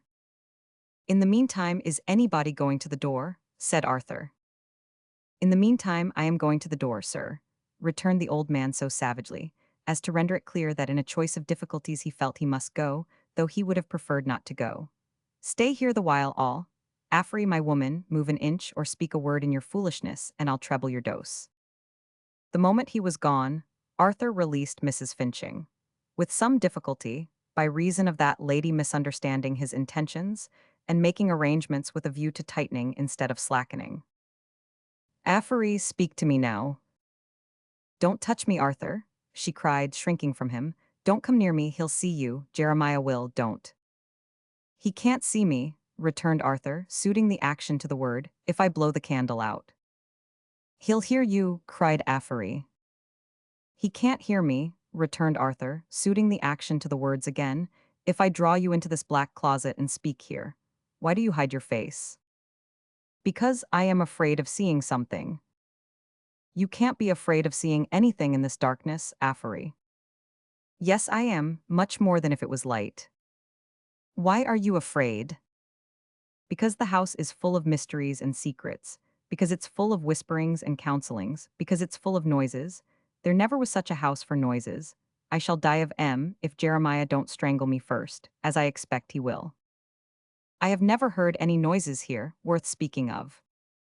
Ah, but you would, though, if you lived in the house, and was obliged to go about it as I am, said Affery. And you'd feel that they was so well worth speaking of, that you'd feel you was nigh bursting through not being allowed to speak of Here's Jeremiah, you'll get me killed. My good Affery, I solemnly declare to you that I can see the light of the open door on the pavement of the hall, and so could you if you would uncover your face and look. I durstn't do it, said Affery. I durstn't never, Arthur. I'm always blindfolded when Jeremiah ain't a-looking, and sometimes even when he is. He cannot shut the door without my seeing him, said Arthur. You are as safe with me as if he was 50 miles away. I wished he was, cried Affery. Affery, I want to know what is amiss here. I want some light thrown on the secrets of this house. I tell you, Arthur, she interrupted, noises is the secrets, rustlings and stealings about, tremblings, treads overhead and treads underneath. But those are not all the secrets. I don't know, said Affery. Don't ask me no more. Your old sweetheart ain't far off and she's a blabber. His old sweetheart, being in fact so near at hand that she was then reclining against him in a flutter, a very substantial angle of 45 degrees, here interposed to assure Mistress Affery with greater earnestness than directness of asseveration, that what she heard should go no further, but should be kept inviolate, if on no other account on Arthur's, sensible of intruding and being too familiar Doyce and Clennam, s. I make an imploring appeal to you, Affery, to you, one of the few agreeable early remembrances I have, for my mother's sake, for your husband's sake, for my own, for all our sakes. I am sure you can tell me something connected with the coming here of this man, if you will. Why, then I'll tell you, Arthur, returned Affery, Jeremiah's coming. No, indeed he is not. The door is open, and he is standing outside talking. I'll tell you then, said Affery after listening, that the first time he ever come he heard the noises his own self. What's that? He said to me. I don't know what it is, I says to him, catching hold of him, but I have heard it over and over again. While I says it, he stands a-looking at me, all of a shake, he do. Has he been here often? Only that night and the last night. What did you see of him on the last night, after I was gone? Them two clever ones had him all alone to themselves. Jeremiah come a-dancing at me sideways after I had let you out. He always comes a-dancing at me sideways when he's going to hurt me. And he said to me, now, Affery, he said, I am a-coming behind you, my woman, and a-going to run you up. So he took and squeezed the back of my neck in his hand till it made me open my mouth, and then he pushed me before him to bed, squeezing all the way. That's what he calls running me up, he do. Oh, he's a wicked one. And did you hear or see no more, Affery? Don't I tell you I was sent to bed, Arthur? Here he is. I assure you he is still at the door. Those whisperings and counsellings, Affery, that you have spoken of, what are they? How should I know? Don't ask me nothing about Arthur, get away. But my dear Affery, unless I can gain some insight into these hidden things, in spite of your husband and in spite of my mother, ruin will come of it. Don't ask me nothing, repeated Affery. I have been in a dream for ever so long. Go away, go away. You said that before, returned Arthur. You used the same expression that night at the door when I asked you what was going on here. What do you mean by being in a dream? I ain't going to tell you. Get away. I shouldn't tell you if you was by yourself, much less with your old sweetheart here. It was equally vain for Arthur to entreat, and for Flora to protest. Affery, who had been trembling and struggling the whole time, turned a deaf ear to all adjuration, and was bent on forcing herself out of the closet. I'd sooner scream to Jeremiah than say another word. I'll call out to him, Arthur, if you don't give over speaking to me. Now here's the very last word I'll say afore I call to him. If ever you begin to get the better of them two clever ones your own self, you ought to it, as I told you when you first come home, for you haven't been a living here long years to be made afeard of your life as I have. Then do you get the better of Em afore my face? And then do you say to me, Afrey, tell your dreams? Maybe, then I'll tell Em. The shutting of the door stopped Arthur from replying. They glided into the places where Jeremiah had left them, and Clennam, stepping forward as that old gentleman returned, informed him that he had accidentally extinguished the candle. Mr. Flintwinch looked on as he relighted it at the lamp in the hall, and preserved a profound taciturnity respecting the person who had been holding him in conversation. Perhaps his irascibility demanded compensation for some tediousness that the visitor had expended on him. However that was, he took such umbrage at seeing his wife with her apron over her head, that he charged at her, and taking her veiled nose between his thumb and finger, appeared to throw the whole screw power of his person into the ring he gave it. Flora, now permanently heavy, did not release Arthur from the survey of the house, until it had extended even to his old garret bedchamber. His thoughts were otherwise occupied than with the tour of inspection. Yet he took particular notice at the time, as he afterwards had occasion to remember, of the airlessness and closeness of the house, that they left the track of their footsteps in the dust on the upper floors, and that there was a resistance to the opening of one room door, which occasioned Afrey to cry out that somebody was hiding inside, and to continue to believe so, though somebody was sought and not discovered. When they at last returned to his mother's room, they found her shading her face with her muffled hand, and talking in a low voice to the patriarch as he stood before the fire, whose blue eyes, polished head, and silken locks, turning towards them as they came in, imparted an inestimable value and inexhaustible love of his species to his remark. So you have been seeing the premises, seeing the premises, premises, seeing the premises. It was not in itself a jewel of benevolence or wisdom, yet he made it an exemplar of both that one would have liked to have a copy of. Chapter 24, The Evening of a Long Day. That illustrious man and great national ornament, Mr. Merdle, continued his shining course. It began to be widely understood that one who had done society the admirable service of making so much money out of it could not be suffered to remain a commoner. A baronetcy was spoken of with confidence. A peerage was frequently mentioned. Rumor had it that Mr. Merdle had set his golden face against a baronetcy, that he had plainly intimated to Lord Decimus that a baronetcy was not enough for him, that he had said, no, a peerage or plain Merdle. This was reported to have plunged Lord Decimus as nigh to his noble chin in a slough of doubts, as so lofty a person could be sunk. For the Barnacles, as a group of themselves in creation, had an idea that such distinctions belonged to them, and that when a soldier, sailor, or lawyer became ennobled, they let him in, as it were, by an act of condescension at the family door, and immediately shut it again. Not only, said rumor, had the troubled Decimus his own hereditary part in this impression, but he also knew of several barnacle claims already on the file, which came into collision with that of the master's spirit. Right or wrong, rumor was very busy, and Lord Decimus, while he was, or was supposed to be, in stately excogitation of the difficulty, lent her some countenance by taking, on several public occasions, one of those elephantine trots of his through a jungle of overgrown sentences, waving Mr. Merdle about on his trunk as gigantic enterprise, the wealth of England, elasticity, credit, capital, prosperity, and all manner of blessings. So quietly did the mowing of the old scythe go on, that fully 3 months had passed unnoticed since the two English brothers had been laid in one tomb in the strangers' cemetery at Rome. Mr. and Mrs. Sparkler were established in their own house.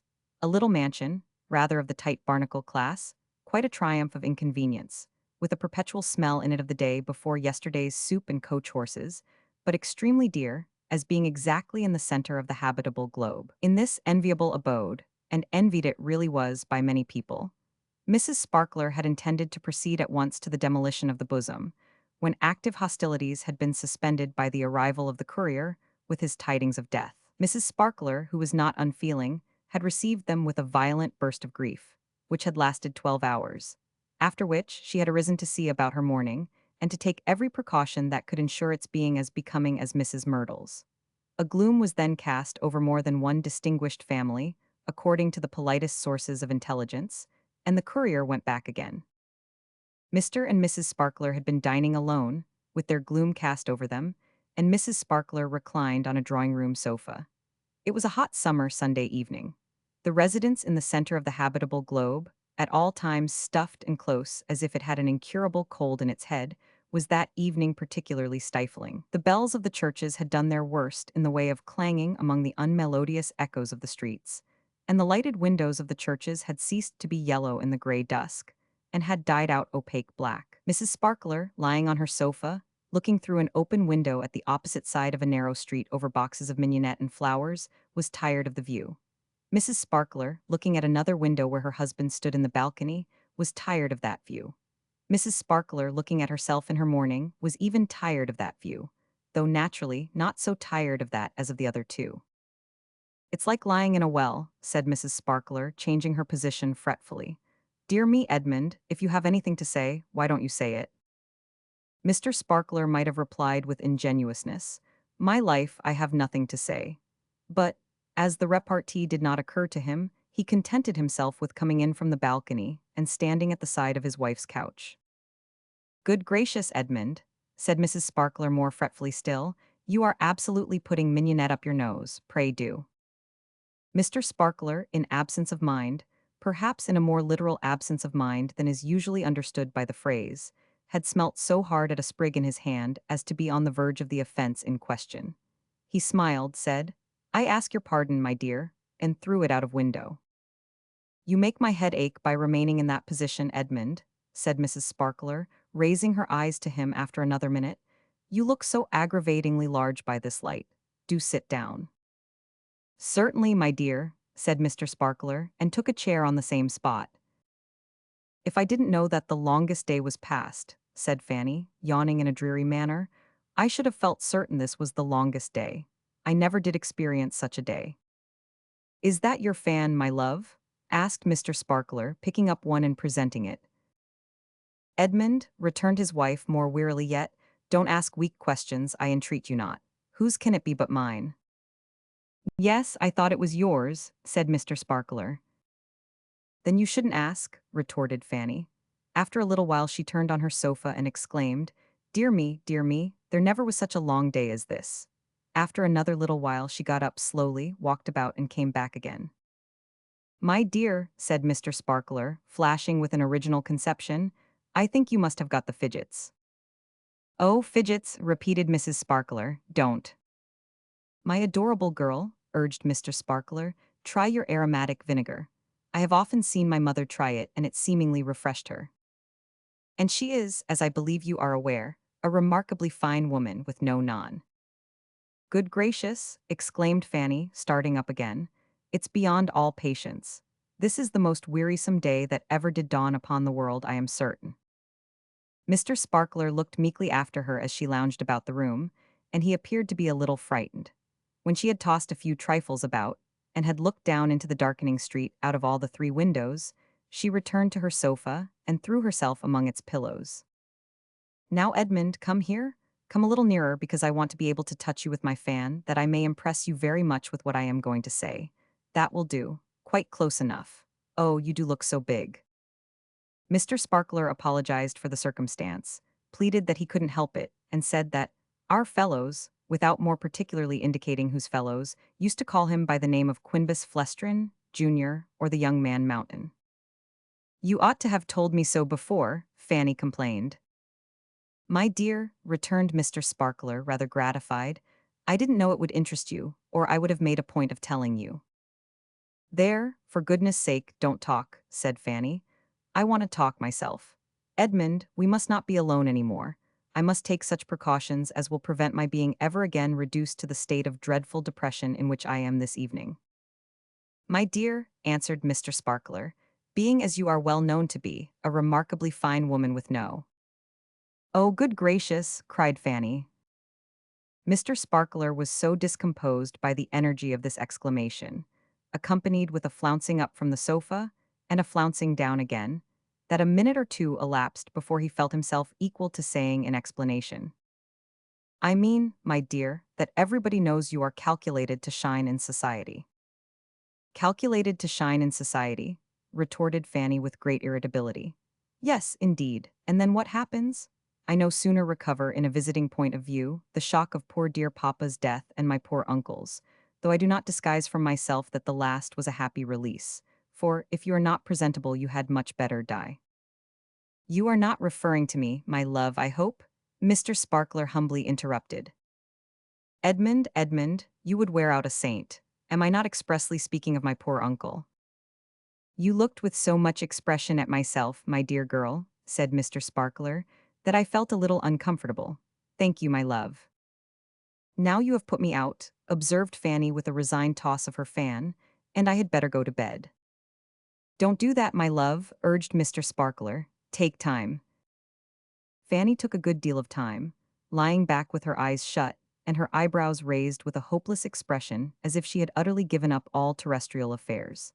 At length, without the slightest notice, she opened her eyes again and recommenced in a short, sharp manner. What happens then, I ask? What happens? Why, I find myself at the very period when I might shine most in society, and should most like for very momentous reasons to shine in society.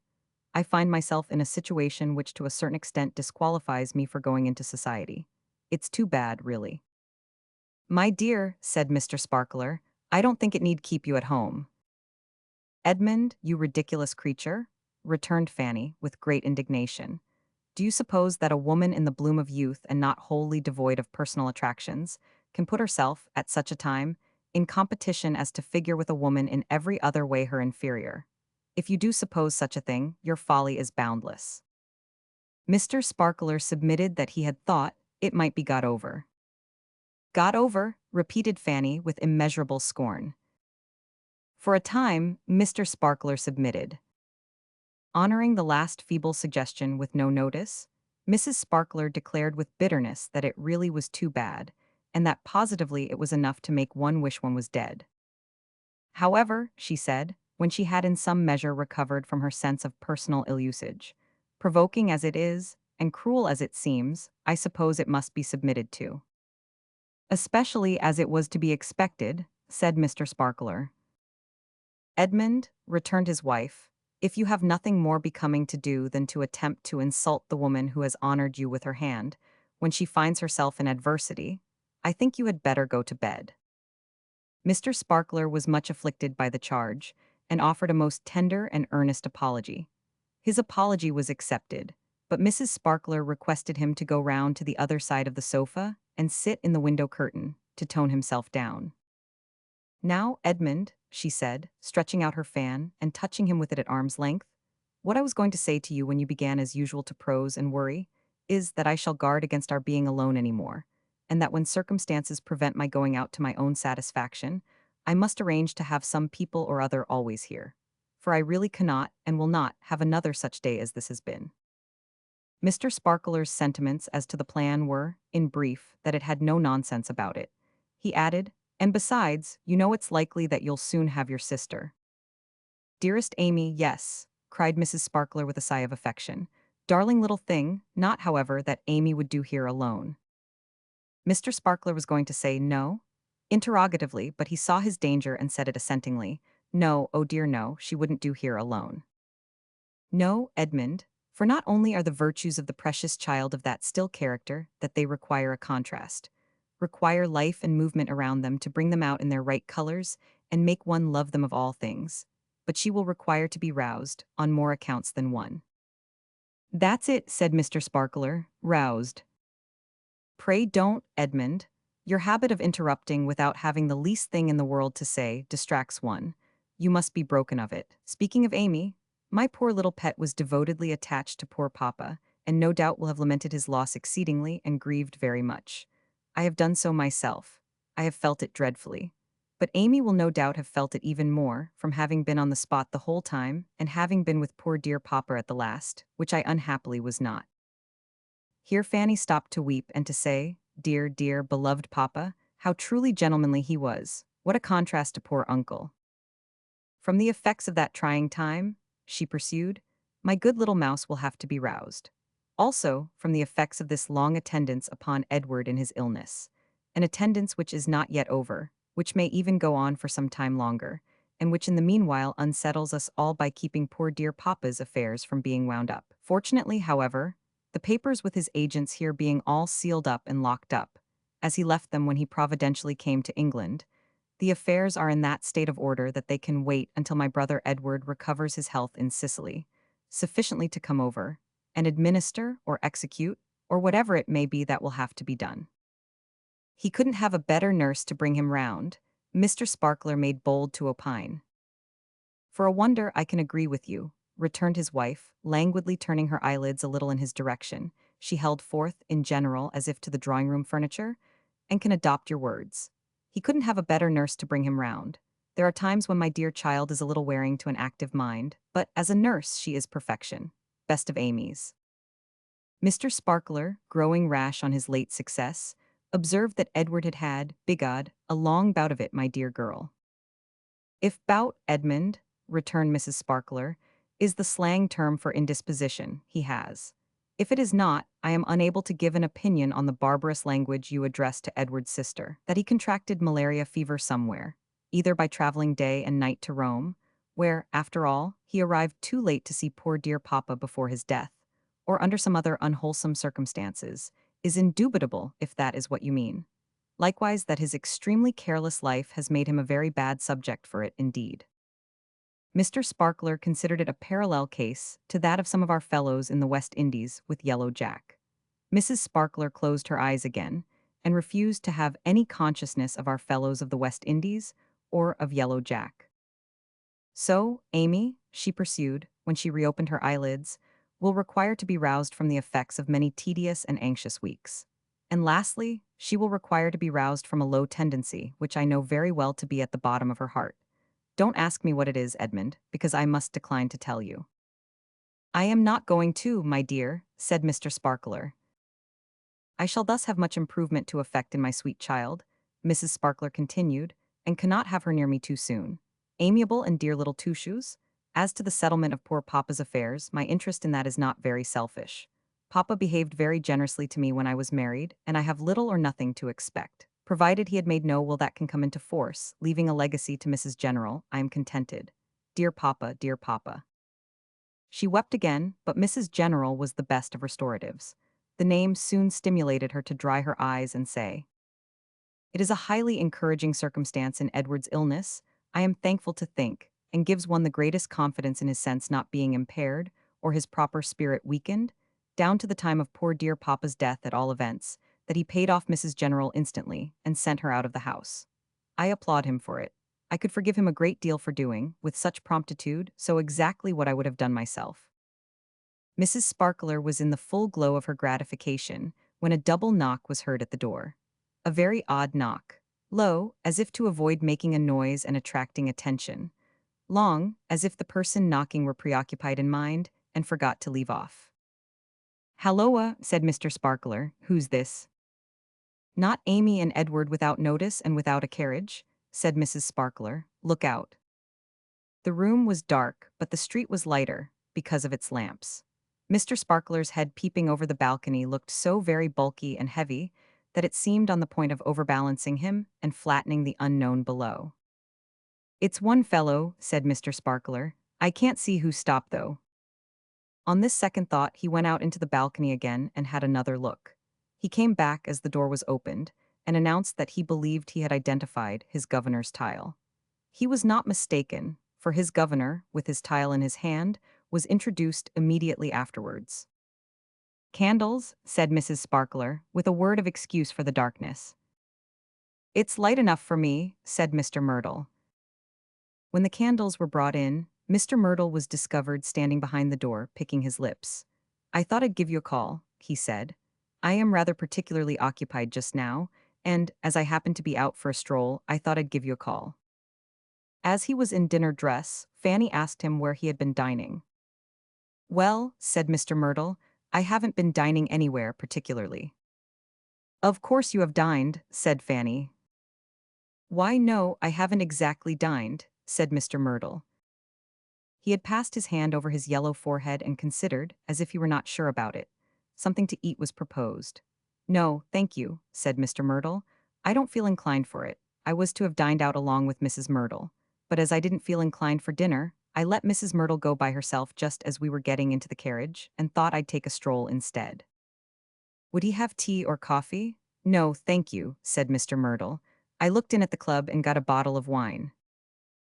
At this period of his visit, Mr. Myrtle took the chair which Edmund Sparkler had offered him, and which he had hitherto been pushing slowly about before him, like a dull man with a pair of skates on for the first time, who could not make up his mind to start.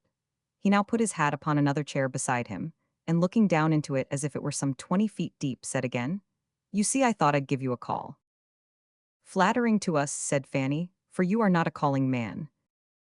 "No, no," returned Mr. Myrtle, who was by this time taking himself into custody under both coat sleeves. "No, I am not a calling man." "You have too much to do for that," said Fanny. "Having so much to do, Mr. Myrtle, loss of appetite is a serious thing with you, and you must have it seen to. You must not be ill." "Oh, I am very well," replied Mr. Myrtle, after deliberating about it. "I am as well as I usually am. I am well enough. I am as well as I want to be." The mastermind of the age, true to its characteristic of being at all times a mind that had as little as possible to say for itself, and great difficulty in saying it, became mute again. Mrs. Sparkler began to wonder how long the mastermind meant to stay. "I was speaking of poor papa when you came in, sir." Quite a coincidence," said Mr. Myrtle. Fanny did not see that, but felt it incumbent on her to continue talking. "I was saying," she pursued, "that my brother's illness has occasioned a delay in examining and arranging papa's property." "Yes," said Mr. Myrtle, "yes, there has been a delay." "Not that it is of consequence," said Fanny.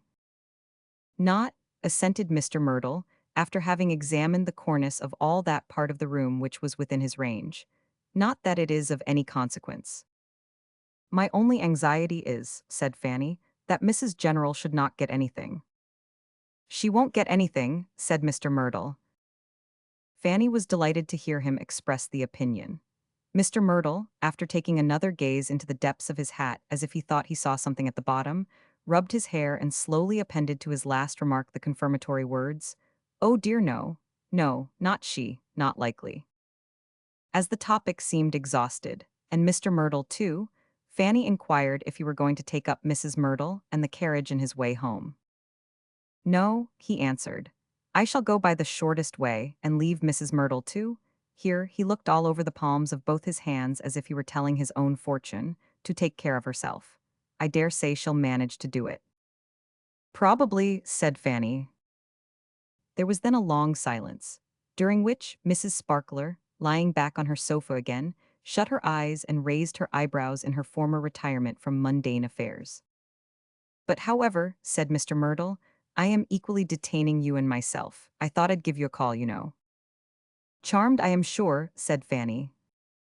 "So I am off," added Mr. Myrtle, getting up.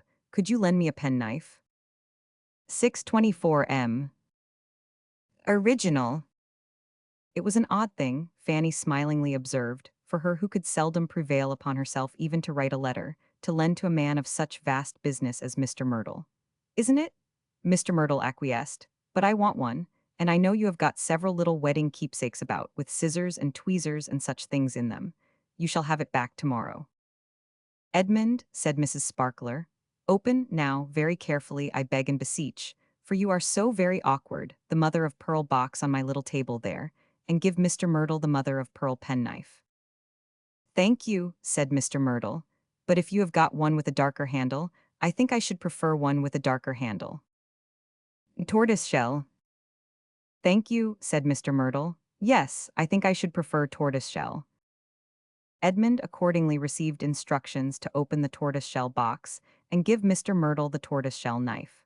On his doing so, his wife said to the master spirit graciously, "I will forgive you if you ink it." "I'll undertake not to ink it," said Mr. Myrtle. The illustrious visitor then put out his coat cuff, and for a moment entombed Mrs. Sparkler's hand, wrist, bracelet, and all. Where his own hand had shrunk to, was not made manifest, but it was as remote from Mrs. Sparkler's sense of touch as if he had been a highly meritorious Chelsea veteran or Greenwich pensioner. Thoroughly convinced, as he went out of the room, that it was the longest day that ever did come to an end at last, and that there never was a woman, not wholly devoid of personal attractions, so worn out by idiotic and lumpish people. Fanny passed into the balcony for a breath of air. Waters of vexation filled her eyes, and they had the effect of making the famous Mr. Myrtle, in going down the street, appear to leap and waltz and gyrate as if he were possessed of several devils. Chapter 25. The Chief Butler Resigns the Seals of Office. The dinner party was at the great physician's. Bar was there, and in full force. Ferdinand Barnacle was there, and in his most engaging state. Few ways of life were hidden from physician, and he was oftener in its darkest places than even bishop. There were brilliant ladies about London who perfectly doted on him, my dear, as the most charming creature and the most delightful person, who would have been shocked to find themselves so close to him if they could have known on what sights those thoughtful eyes of his had rested within an hour or two, and near to whose beds, and under what roofs, his composed figure had stood. But physician was a composed man, who performed neither on his own trumpet, nor on the trumpets of other people. Many wonderful things did he see and hear, and much irreconcilable moral contradiction did he pass his life among, yet his equality of compassion was no more disturbed than the divine master, of all healing was. He went, like the rain, among the just and unjust, doing all the good he could, and neither proclaiming it in the synagogues nor at the corner of streets. As no man of large experience of humanity, however quietly carried it may be, can fail to be invested with an interest peculiar to the possession of such knowledge, physician was an attractive man. Even the daintier gentlemen and ladies who had no idea of his secret, and who would have been startled out of more wits than they had, by the monstrous impropriety of his proposing to them, "Come and see what I see," confessed his attraction. Where he was, something real was, and half a grain of reality, like the smallest portion of some other scarce natural productions, will flavor an enormous quantity of diluent. It came to pass, therefore, that physicians' little dinners always presented people in their least conventional lights. The guests said to themselves, whether they were conscious of it or no, "Here is a man who really has an acquaintance with us as we are, who is admitted to some of us every day with our wigs and paint off, who hears the wanderings of our minds, and sees the undisguised expression of our faces, when both are past our control. We may as well make an approach to reality with him, for the man has got the better of us and is too strong for us." Therefore, physician's guests came out so surprisingly at his round table that they were almost natural. Barr's knowledge of that agglomeration of jurymen which is called humanity was as sharp as a razor.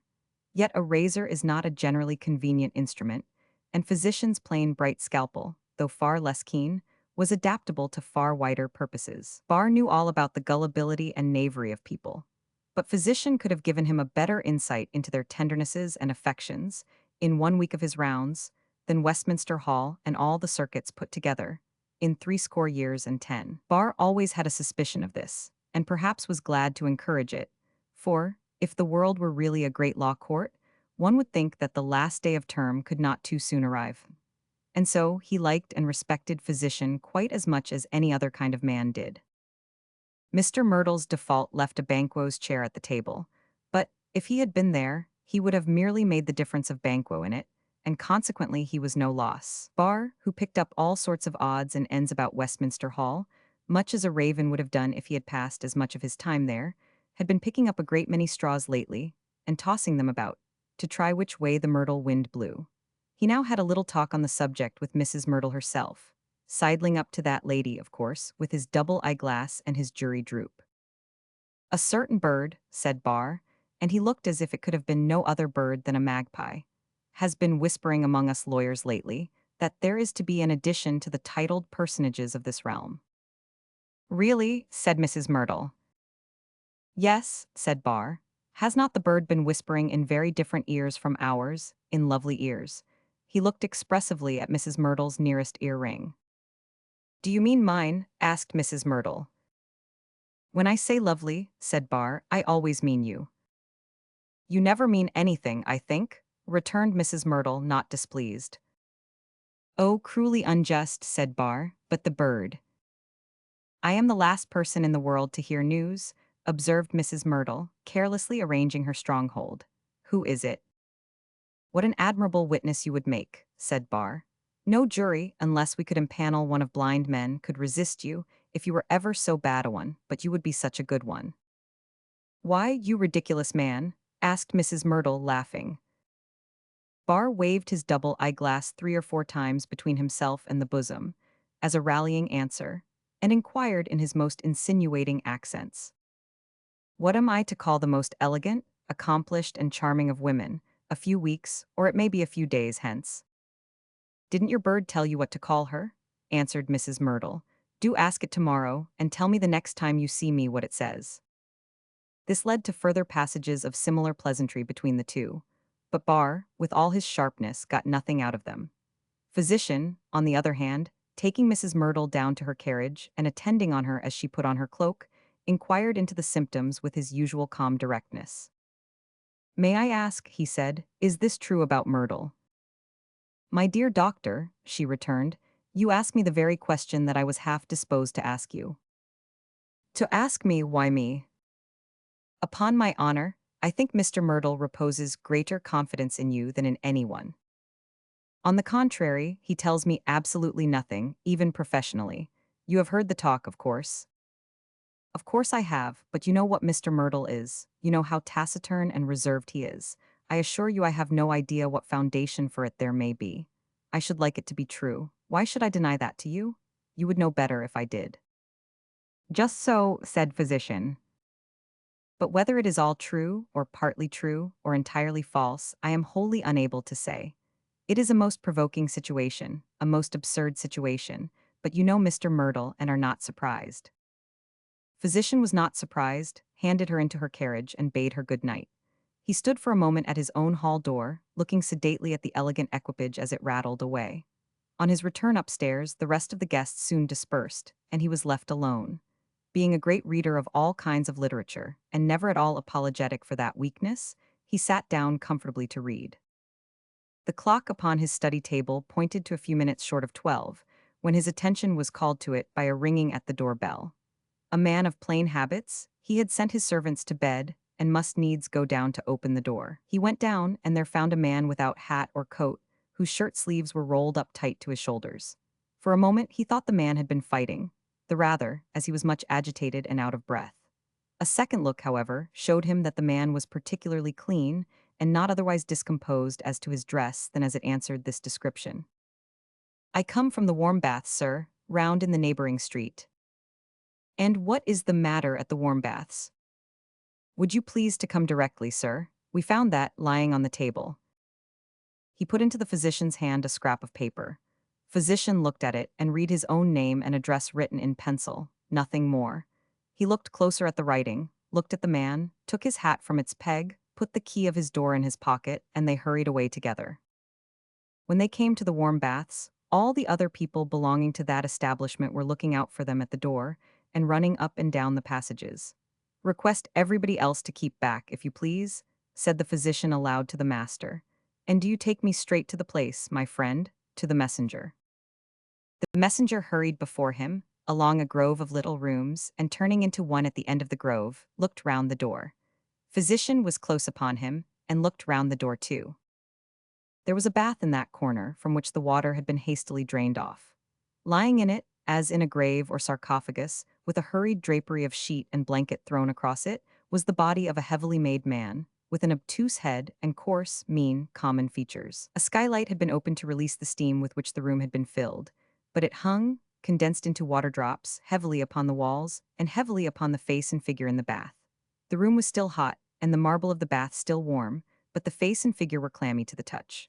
The white marble at the bottom of the bath was veined with a dreadful red. On the ledge at the side were an empty laudanum bottle and a tortoise-shell-handled penknife, soiled but not with ink.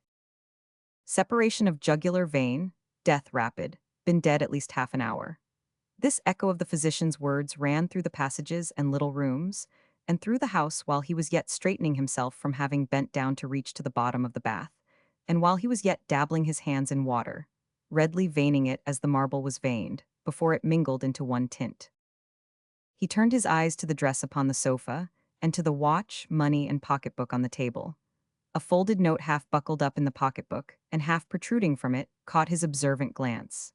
He looked at it, touched it, pulled it a little further out from among the leaves, said quietly, "This is addressed to me," and opened and read it. There were no directions for him to give. The people of the house knew what to do, the proper authorities were soon brought, and they took an equable businesslike possession of the deceased and of what had been his property, with no greater disturbance of manner or countenance than usually attends the winding up of a clock. Physician was glad to walk out into the night air, was even glad, in spite of his great experience, to sit down upon a doorstep for a little while, feeling sick and faint. Bar was a near neighbor of his, and when he came to the house, he saw a light in the room where he knew his friend often sat late getting up his work. As the light was never there when Bar was not, it gave him assurance that Bar was not yet in bed.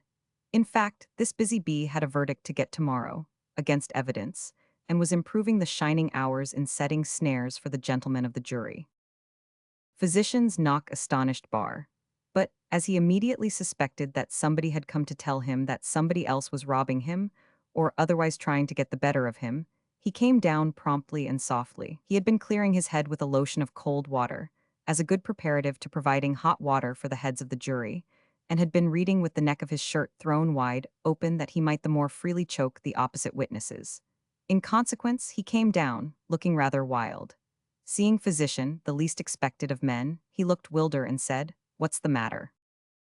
"You asked me once what Myrtle's complaint was." "Extraordinary answer, I know I did." "I told you I had not found out." "Yes, I know you did." "I have found it out." "My God," said Barr, starting back and clapping his hand upon the other's breast. "And so have I see it in your face." They went into the nearest room, where Physician gave him the letter to read. He read it through half a dozen times. There was not much in it as to quantity, but it made a great demand on his close and continuous attention. He could not sufficiently give utterance to his regret that he had not himself found a clue to this. The smallest clue, he said, would have made him master of the case, and what a case it would have been to have got to the bottom of. Physician had engaged to break the intelligence in Harley Street. Barr could not at once return to his inveiglements of the most enlightened and remarkable jury he had ever seen in that box, with whom, he could tell his learned friend, no shallow sophistry would go down, and no unhappily abused professional tact and skill prevail. This was the way he meant to begin with them. So he said he would go too, and would loiter to and fro near the house while his friend was inside. They walked there, the better to recover self-possession in the air, and the wings of day were fluttering the night when Physician knocked at the door. A footman of rainbow hues, in the public eye, was sitting up for his master. That is to say, was fast asleep in the kitchen over a couple of candles and a newspaper, demonstrating the great accumulation of mathematical odds against the probabilities of a house being set on fire by accident when the serving man was roused. Physician had still to await the rousing of the chief butler. At last that noble creature came into the dining room in a flannel gown and list shoes, but with his cravat on, and a chief butler all over. It was morning now. Physician had opened the shutters of one window while waiting, that he might see the light. Mrs. Myrtle's maid must be called, and told to get Mrs. Myrtle up, and prepare her as gently as she can to see me. I have dreadful news to break to her. Thus Physician to the chief butler. The latter, who had a candle in his hand, called his man to take it away. Then he approached the window with dignity, looking on at Physician's news exactly as he had looked on at the dinners in that very room. "Mr. Myrtle is dead." "I should wish," said the chief butler, "to give a month's notice." "Mr. Myrtle has destroyed himself." "Sir," said the chief butler, "that is very unpleasant to the feelings of one in my position, as calculated to awaken prejudice, and I should wish to leave immediately." "If you are not shocked, are you not surprised, man?" demanded the physician warmly. The chief butler, erect and calm, replied in these memorable words. "Sir, Mr. Myrtle never was the gentleman, and no ungentlemanly act on Mr. Myrtle's part would surprise me. Is there anybody else I can send to you, or any other directions I can give before I leave, respecting what you would wish to be done?" When Physician, after discharging himself of his trust upstairs, rejoined Barr in the street, he said no more of his interview with Mrs. Myrtle than that he had not yet told her all, but that what he had told her she had borne pretty well. Barr had devoted his leisure in the street to the construction of a most ingenious man-trap for catching the whole of his jury at a blow. Having got that matter settled in his mind, it was lucid on the late catastrophe, and they walked home slowly, discussing it in every bearing. Before parting at the physician's door, they both looked up at the sunny morning sky, into which the smoke of a few early fires and the breath and voices of a few early stirrers were peacefully rising, and then looked round upon the immense city, and said, "If all those hundreds and thousands of beggared people who were yet asleep could only know, as they too spoke, the ruin that impended over them, what a fearful cry against one miserable soul would go up to heaven." The report that the great man was dead got about with astonishing rapidity. At first, he was dead of all the diseases that ever were known, and of several brand new maladies invented with the speed of light to meet the demand of the occasion. He had concealed a dropsy from infancy. He had inherited a large estate of water on the chest from his grandfather. He had had an operation performed upon him every morning of his life for 18 years. He had been subject to the explosion of important veins in his body after the manner of fireworks. He had had something the matter with his lungs. He had had something the matter with his heart. He had had something the matter with his brain. 500 people who sat down to breakfast entirely uninformed on the whole subject believed before they had done breakfast that they privately and personally knew physician to have said to Mr. Myrtle, "You must expect to go out some day, like the snuff of a candle," and that they knew Mr. Myrtle to have said to physician, "A man can die but once."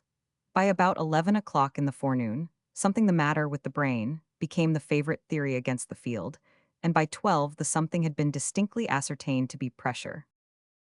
Pressure was so entirely satisfactory to the public mind, and seemed to make everybody so comfortable, that it might have lasted all day, but for Barr's having taken the real state of the case into court at 9:30. This led to its beginning to be currently whispered all over London by about 1, that Mr. Myrtle had killed himself. Pressure, however, so far from being overthrown by the discovery, became a greater favorite than ever. There was a general moralizing upon pressure in every street. All the people who had tried to make money and had not been able to do it said, "There you were. You no sooner began to devote yourself to the pursuit of wealth than you got pressure." The idle people improved the occasion in a similar manner. "See," said they, "what you brought yourself to by work, work, work. You persisted in working, you overdid it. Pressure came on, and you were done for." This consideration was very potent in many quarters, but nowhere more so than among the young clerks and partners who had never been in the slightest danger of overdoing it. These, one and all, declared, quite piously, that they hoped they would never forget the warning as long as they lived, and that their conduct might be so regulated as to keep off pressure, and preserve them, a comfort to their friends, for many years. But at about the time of high change, pressure began to wane, and appalling whispers to circulate, east, west, north, and south. At first they were faint, and went no further than a doubt whether Mr. Myrtle's wealth would be found to be as vast as had been supposed, whether there might not be a temporary difficulty in realizing it, whether there might not even be a temporary suspension, say a month or so, on the part of the wonderful bank. As the whispers became louder, which they did from that time every minute, they became more threatening. He had sprung from nothing, by no natural growth or process that anyone could account for. He had been, after all, a low, ignorant fellow. He had been a down-looking man, and no one had ever been able to catch his eye. He had been taken up by all sorts of people in quite an unaccountable manner. He had never had any money of his own, his ventures had been utterly reckless, and his expenditure had been most enormous. In steady progression, as the day declined, the talk rose in sound and purpose. He had left a letter at the baths addressed to his physician, and his physician had got the letter. And the letter would be produced at the inquest on the morrow, and it would fall like a thunderbolt upon the multitude he had deluded. Numbers of men in every profession and trade would be blighted by his insolvency. Old people who had been in easy circumstances, all their lives would have no place of repentance for their trust in him, but the workhouse. Legions of women and children would have their whole future desolated by the hand of this mighty scoundrel. Every partaker of his magnificent feasts would be seen to have been a sharer in the plunder of innumerable homes. Every servile worshipper of riches who had helped to set him on his pedestal would have done better to worship the devil point blank. So, the talk, lashed louder and higher by confirmation on confirmation, and by edition after edition of the evening papers, swelled into such a roar when night came, as might have brought one to believe that a solitary watcher on the gallery above the dome of St. Paul's would have perceived the night air to be laden with a heavy muttering of the name of Myrtle, coupled with every form of execration. For by that time it was known that the late Mr. Myrtle's complaint had been simply forgery and robbery. He, the uncouth object of such widespread adulation, the sitter at great men's feasts, the roc's egg of great ladies' assemblies, the subduer of exclusiveness, the leveler of pride, the patron of patrons, the bargain driver with a minister for lordships of the Circumlocution Office, the recipient of more acknowledgment within some 10 or 15 years, at most, than had been bestowed in England upon all peaceful public benefactors, and upon all the leaders of all the arts and sciences, with all their works to testify for them, during 2 centuries at least. He, the shining wonder, the new constellation to be followed by the wise men bringing gifts, until it stopped over a certain carrion at the bottom of a bath and disappeared, was simply the greatest forger and the greatest thief that ever cheated the gallows. Chapter 26, Reaping the Whirlwind. With a precursory sound of hurried breath and hurried feet, Mr. Panks rushed into Arthur Clennam's counting house. The inquest was over, the letter was public, the bank was broken, the other model structures of straw had taken fire and were turned to smoke. The admired piratical ship had blown up, in the midst of a vast fleet of ships of all rates and boats of all sizes. And on the deep was nothing but ruin. Nothing but burning hulls, bursting magazines, great guns self-exploded tearing friends and neighbors to pieces, drowning men clinging to unseaworthy spars and going down every minute, spent swimmers, floating dead, and sharks. The usual diligence and order of the counting house at the works were overthrown. Unopened letters and unsorted papers lay strewn about the desk.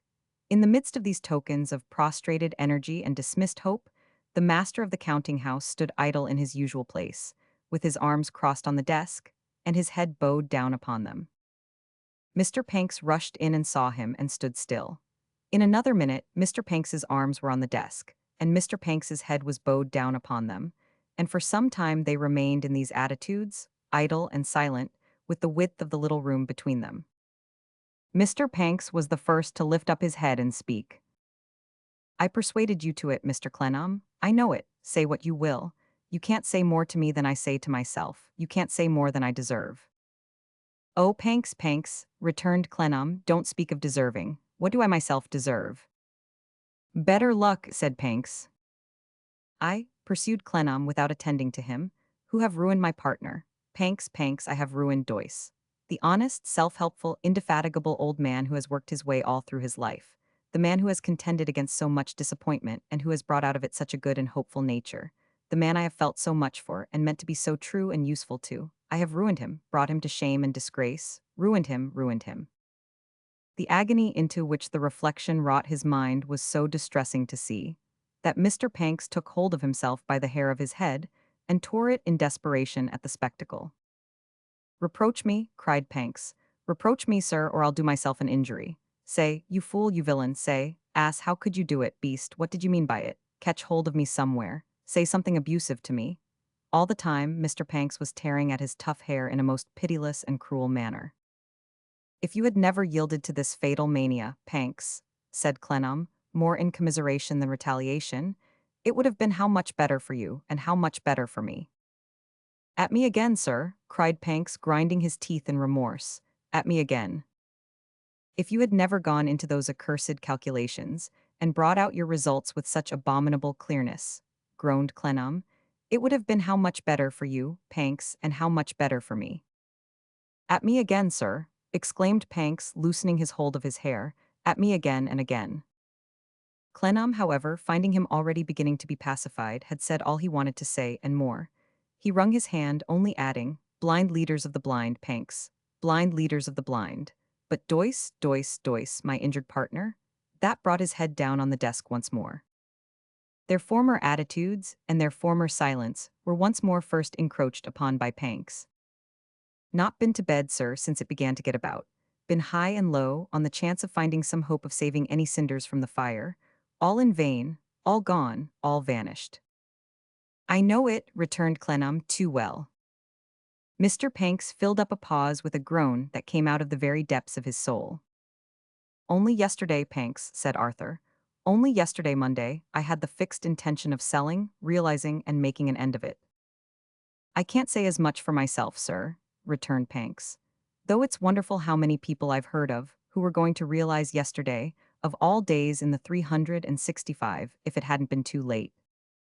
His steam-like breathings, usually droll in their effect, were more tragic than so many groans, while from head to foot, he was in that begrimed, besmeared, neglected state, that he might have been an authentic portrait of misfortune which could scarcely be discerned through its want of cleaning. "Mr. Clennam, had you laid out everything?"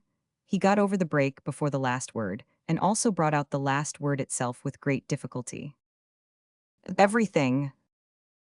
Mr. Panks took hold of his tough hair again and gave it such a wrench that he pulled out several prongs of it. After looking at these with an eye of wild hatred, he put them in his pocket. My course, said Clennam, brushing away some tears that had been silently dropping down his face, must be taken at once. What wretched amends I can make must be made. I must clear my unfortunate partner's reputation. I must retain nothing for myself. I must resign to our creditors the power of management I have so much abused, and I must work out as much of my fault, or crime, as is susceptible of being worked out in the rest of my days. Is it impossible, sir, to tide over the present? Out of the question. Nothing can be tided over now, Panks. The sooner the business can pass out of my hands, the better for it. There are engagements to be met this week, which would bring the catastrophe before many days were over, even if I would postpone it for a single day by going on for that space, secretly knowing what I know. All last night I thought of what I would do. What remains is to do it. Not entirely of yourself? Said Panks, whose face was as damp as if his steam were turning into water as fast as he dismally blew it off. Have some legal help. Perhaps I had better have Rugg. There is not much to do, he will do it as well as another. Shall I fetch Rugg, Mr. Clennam? If you could spare the time, I should be much obliged to you. Mr. Panks put on his hat that moment and steamed away to Pentonville. While he was gone, Arthur never raised his head from the desk, but remained in that one position. Mr. Panks brought his friend and professional adviser, Mr. Rugg, back with him. Mr. Rugg had had such ample experience on the road of Mr. Panks's being at that present in an irrational state of mind that he opened his professional mediation by requesting that gentleman to take himself out of the way. Mr. Panks, crushed and submissive, obeyed. He is not unlike what my daughter was, sir, when we began the breach of promise action of Rugg and Bawkins, in which she was plaintiff, said Mr. Rugg. He takes too strong and direct an interest in the case. His feelings are worked upon. There is no getting on in our profession with feelings worked upon, sir. As he pulled off his gloves and put them in his hat, he saw, in a side glance or two, that a great change had come over his client.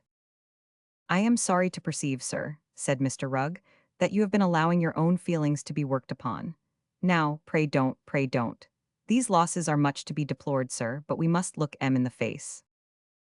If the money I have sacrificed had been all my own, Mr. Rugg, sighed Mr. Clennam, I should have cared far less. Indeed, sir, said Mr. Rugg, rubbing his hands with a cheerful air. You surprise me. That's singular, sir. I have generally found in my experience that it's their own money people are most particular about. I have seen people get rid of a good deal of other people's money, and bear it very well indeed. With these comforting remarks, Mr. Rugg seated himself on an office stool at the desk, and proceeded to business. Now, Mr. Clennam, by your leave, let us go into the matter. Let us see the state of the case. The question is simple. The question is the usual plain, straightforward, common-sense question. What can we do for ourselves? What can we do for ourselves? This is not the question with me, Mr. Rugg, said Arthur. You mistake it in the beginning. It is, what can I do for my partner? How can I best make reparation to him? I am afraid, sir, do you know, argued Mr. Rugg persuasively, that you are still allowing your feeling to be worked upon. I don't like the term reparation, sir, except as a lever in the hands of counsel. Will you excuse my saying that I feel it my duty to offer you the caution that you really must not allow your feelings to be worked upon? Mr. Rugg, said Clennam, nerving himself to go through with what he had resolved upon, and surprising that gentleman by appearing, in his despondency, to have a settled determination of purpose. You give me the impression that you will not be much disposed to adopt the course I have made up my mind to take. If your disapproval of it should render you unwilling to discharge such business as it necessitates, I am sorry for it and must seek other aid. But I will represent to you at once that to argue against it with me is useless. Good sir, answered Mr. Rugg, shrugging his shoulders. Good sir, since the business is to be done by some hands, let it be done by mine. Such was my principle in the case of Rugg and Bawkins. Such is my principle in most cases. Clennam then proceeded to state to Mr. Rugg his fixed resolution. He told Mr. Rugg that his partner was a man of great simplicity and integrity, and that in all he meant to do, he was guided above all things by a knowledge of his partner's character and a respect for his feelings. He explained that his partner was then absent on an enterprise of importance, and that it particularly behoved himself publicly to accept the blame of what he had rashly done, and publicly to exonerate his partner from all participation in the responsibility of it, lest the successful conduct of that enterprise should be endangered by the slightest suspicion, wrongly attaching to his partner's honor and credit in another country. He told Mr. Rugg that to clear his partner morally, to the fullest extent, and publicly and unreservedly to declare that he, Arthur Clennam of that firm, had of his own sole act, and even expressly against his partner's caution, embarked its resources in the swindles that had lately perished, was the only real atonement within his power, was a better atonement to the particular man than it would be to many men, and was therefore the atonement he had first to make. With this view, his intention was to print a declaration to the foregoing effect, which he had already drawn up, and, besides circulating it among all who had dealings with the house, to advertise it in the public papers. Concurrently with this measure, the description of which cost Mr. Rugg innumerable wry faces and great uneasiness in his limbs, he would address a letter to all the creditors, exonerating his partner in a solemn manner, informing them of the stoppage of the house until their pleasure could be known and his partner communicated with, and humbly submitting himself to their direction. If, through their consideration for his partner's innocence, the affairs could ever be got into such train as that the business could be profitably resumed, and its present downfall overcome, then his own share in it should revert to his partner, as the only reparation he could make to him in money value for the distress and loss he had unhappily brought upon him, and he himself, at as small a salary as he could live upon, would ask to be allowed to serve the business as a faithful clerk. Though Mr. Rugg saw plainly there was no preventing this from being done, still the wryness of his face and the uneasiness of his limbs so sorely required the propitiation of a protest that he made one. "I offer no objection, sir," said he. "I argue no point with you. I will carry out your views, sir, but under protest." Mr. Rugg then stated, not without prolixity, the heads of his protest. These were, in effect, because the whole town, or he might say the whole country, was in the first madness of the late discovery, and the resentment against the victims would be very strong, those who had not been deluded being certain to wax exceedingly wroth with them for not having been as wise as they were, and those who had been deluded being certain to find excuses and reasons for themselves, of which they were equally certain to see that other sufferers were wholly devoid, not to mention the great probability of every individual sufferer persuading himself, to his violent indignation, that but for the example of all the other sufferers, he never would have put himself in the way of suffering, because such a declaration as Clennam's, made at such a time, would certainly draw down upon him a storm of animosity, rendering it impossible to calculate on forbearance in the creditors or on unanimity among them, and exposing him a solitary target to a straggling crossfire, which might bring him down from half a dozen quarters at once. To all this Clennam merely replied that, granting the whole protest, nothing in it lessened the force, or could lessen the force, of the voluntary and public exoneration of his partner. He therefore, once and for all, requested Mr. Rugg's immediate aid in getting the business dispatched. Upon that, Mr. Rugg fell to work, and Arthur, retaining no property to himself but his clothes and books, and a little loose money, placed his small private banker's account with the papers of the business. The disclosure was made, and the storm raged fearfully.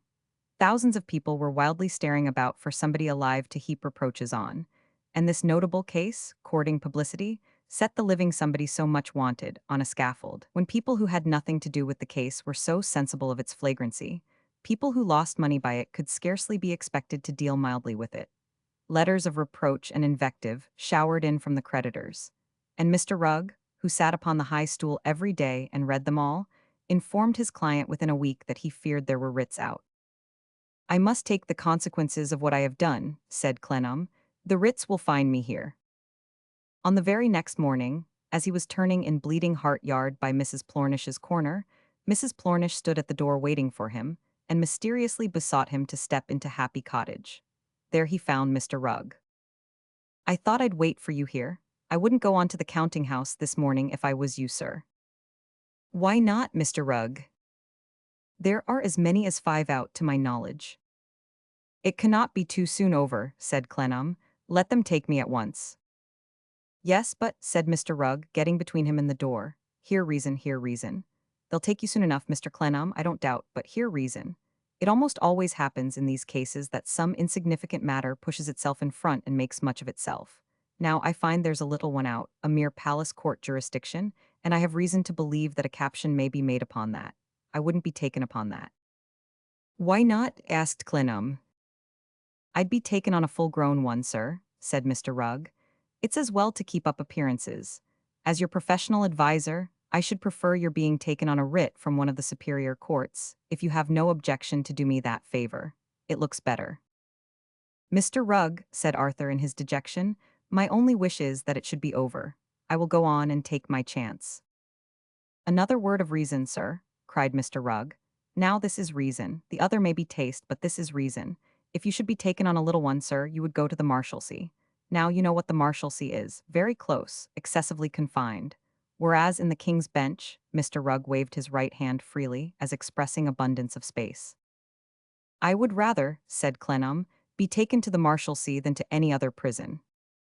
Do you say so indeed, sir? Returned Mr. Rugg. Then this is taste too, and we may be walking. He was a little offended at first, but he soon overlooked it. They walked through the yard to the other end. The bleeding hearts were more interested in Arthur since his reverses than formerly, now regarding him as one who was true to the place and had taken up his freedom.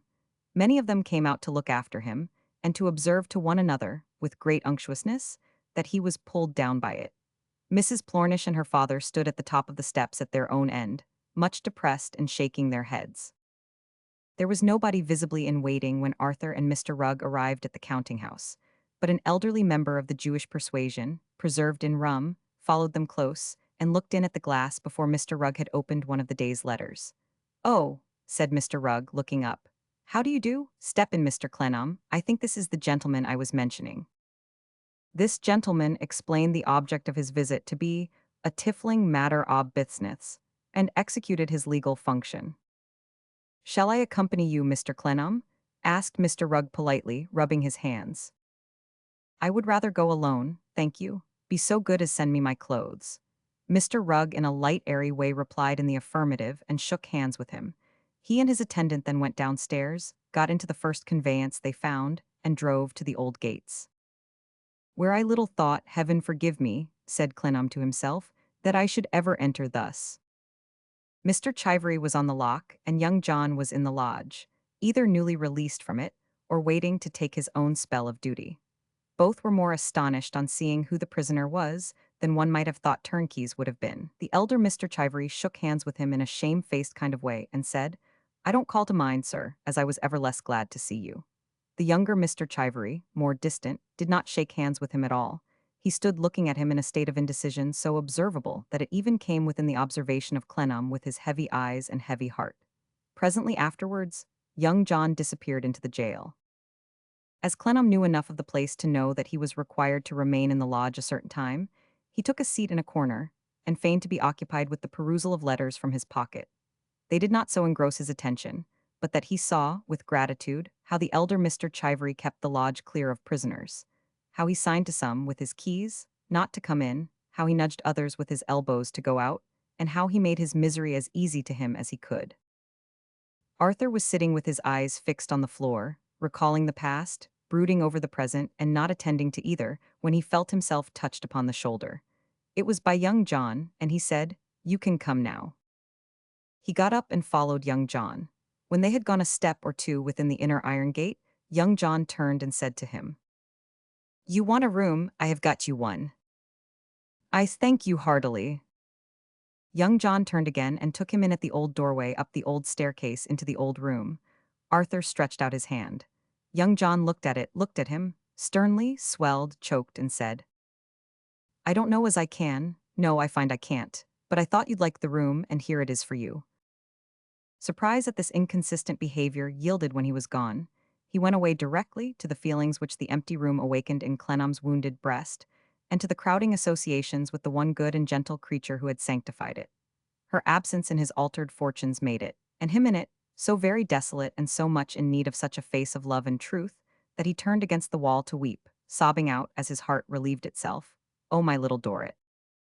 Chapter 27, The Pupil of the Marshalsea. The day was sunny, and the Marshalsea, with the hot noon striking upon it, was unwontedly quiet. Arthur Clennam dropped into a solitary armchair, itself as faded as any debtor in the jail, and yielded himself to his thoughts. In the unnatural peace of having gone through the dreaded arrest, and got there, the first change of feeling which the prison most commonly induced, and from which dangerous resting place so many men had slipped down to the depths of degradation and disgrace by so many ways, he could think of some passages in his life, almost as if he were removed from them into another state of existence. Taking into account where he was, the interest that had first brought him there when he had been free to keep away, and the gentle presence that was equally inseparable from the walls and bars about him, and from the impalpable remembrances of his later life, which no walls or bars could. In prison, it was not remarkable that everything his memory turned upon should bring him round again to Little Dorrit. Yet it was remarkable to him, not because of the fact itself, but because of the reminder it brought with it, how much the dear little creature had influenced his better resolutions. None of us clearly know to whom or to what we are indebted in this wise, until some marked stop in the whirling wheel of life brings the right perception with it. It comes with sickness, it comes with sorrow, it comes with the loss of the dearly loved. It is one of the most frequent uses of adversity. It came to Clennam in his adversity, strongly and tenderly. When I first gathered myself together, he thought, and set something like purpose before my jaded eyes, whom had I before me, toiling on for a good object's sake, without encouragement, without notice, against ignoble obstacles that would have turned an army of received heroes and heroines?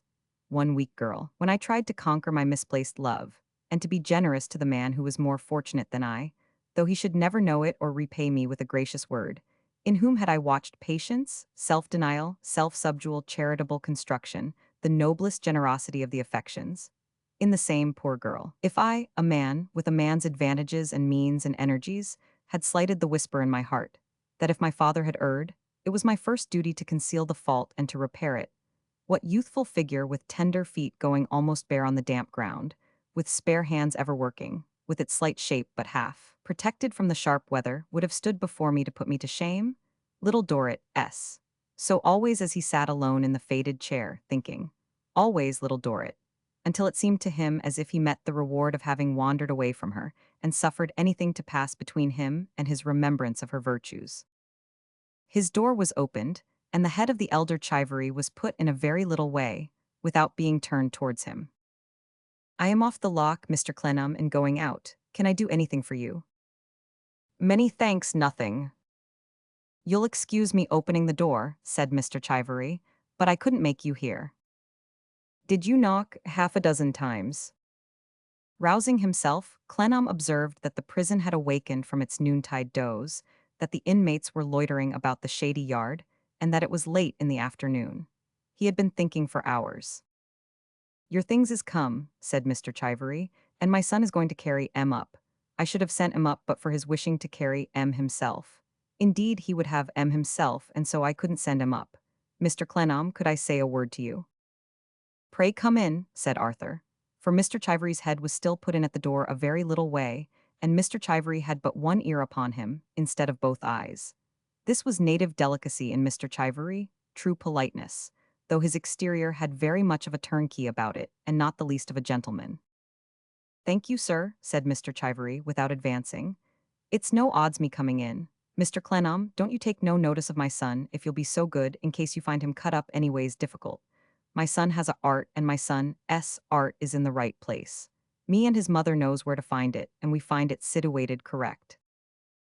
With this mysterious speech, Mr. Chivery took his ear away and shut the door. He might have been gone 10 minutes when his son succeeded him. Here's your portmanteau, he said to Arthur, putting it carefully down. It's very kind of you. I'm ashamed that you should have the trouble. He was gone before it came to that, but soon returned, saying exactly as before, here's your black box, which he also put down with care. I am very sensible of this attention. I hope we may shake hands now, Mr. John. Young John, however, drew back, turning his right wrist in a socket made of his left thumb and middle finger, and said as he had said at first, I don't know as I can. No, I find I ca. He then stood regarding the prisoner sternly, though with a swelling humor in his eyes that looked like pity. Why are you angry with me, said Clennam, and yet so ready to do me these kind services? There must be some mistake between us. If I have done anything to occasion it, I am sorry. No mistake, sir, returned John, turning the wrist backwards and forwards in the socket, for which it was rather tight. No mistake, sir, in the feelings with which my eyes behold you at the present moment. If I was at all fairly equal to your weight, Mr. Clennam, which I am not, and if you weren't under a cloud, which you are, and if it wasn't against all rules of the Marshalsea, which it is, those feelings are such that they would stimulate me more to having it out with you and around on the present spot than to anything else I could name. Arthur looked at him for a moment in some wonder and some little anger. Well, well, he said. A mistake, a mistake. Turning away, he sat down with a heavy sigh in the faded chair again. Young John followed him with his eyes and, after a short pause, cried out, I beg your pardon. Freely granted, said Clennam, waving his hand without raising his sunken head. Say no more, I am not worth it. This furniture, sir, said young John in a voice of mild and soft explanation, belongs to me. I am in the habit of letting it out to parties without furniture, that have the room. It ain't much, but it's at your service. Free, I mean, I could not think of letting you have it on any other terms. You're welcome to it for nothing. Arthur raised his head again to thank him, and to say he could not accept the favor. John was still turning his wrist, and still contending with himself in his former divided manner. What is the matter between us? Said Arthur. I decline to name it, sir, returned young John, suddenly turning loud and sharp. Nothing's the matter. Arthur looked at him again, in vain, for an explanation of his behavior. After a while, Arthur turned away his head again.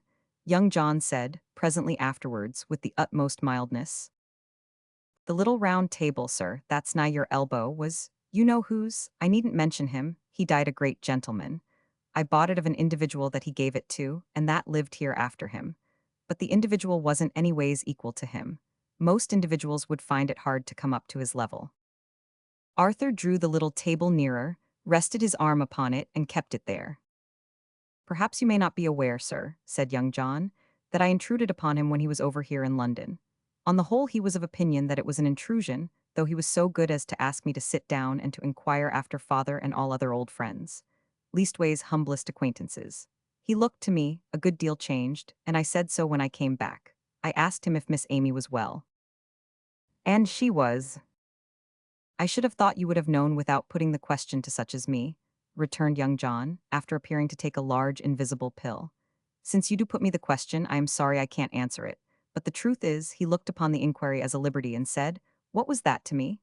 It was then I became quite aware I was intruding, of which I had been fearful before. However, he spoke very handsome afterwards, very handsome.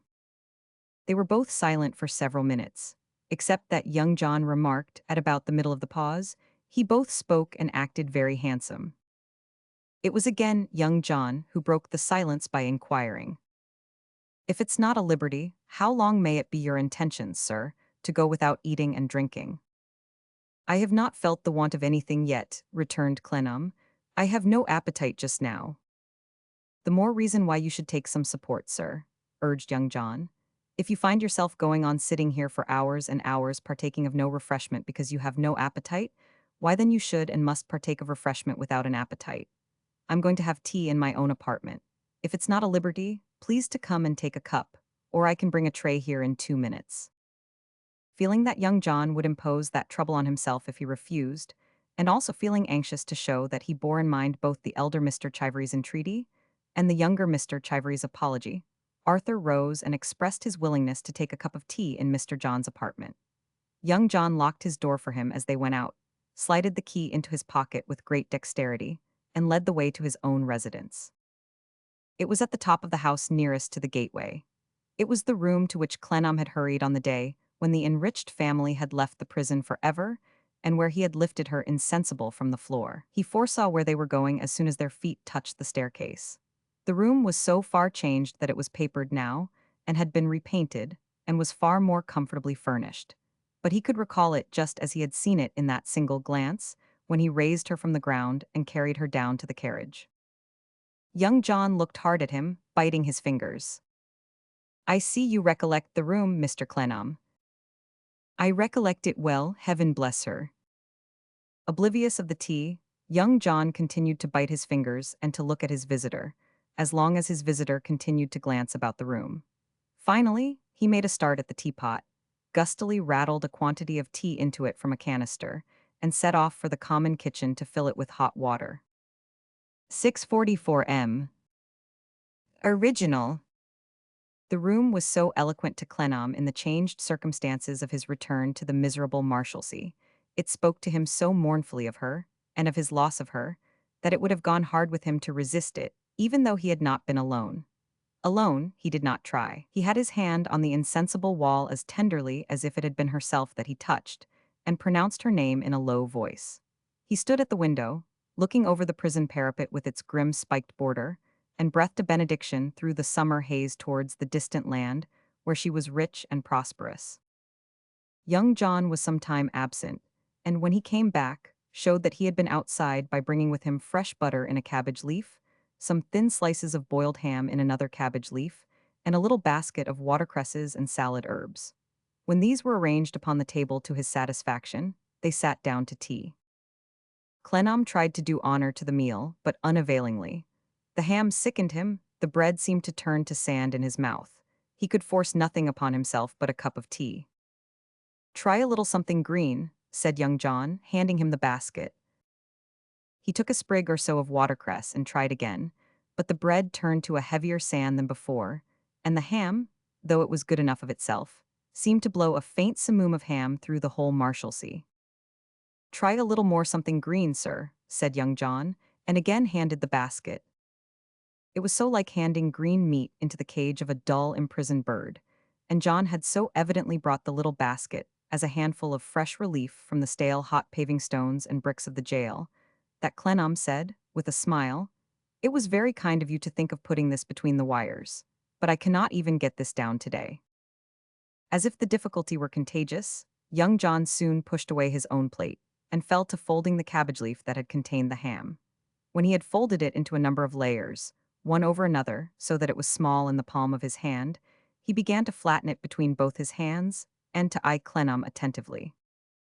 "I wonder," he at length said, compressing his green packet with some force, "that if it's not worth your while to take care of yourself for your own sake, it's not worth doing for someone else's."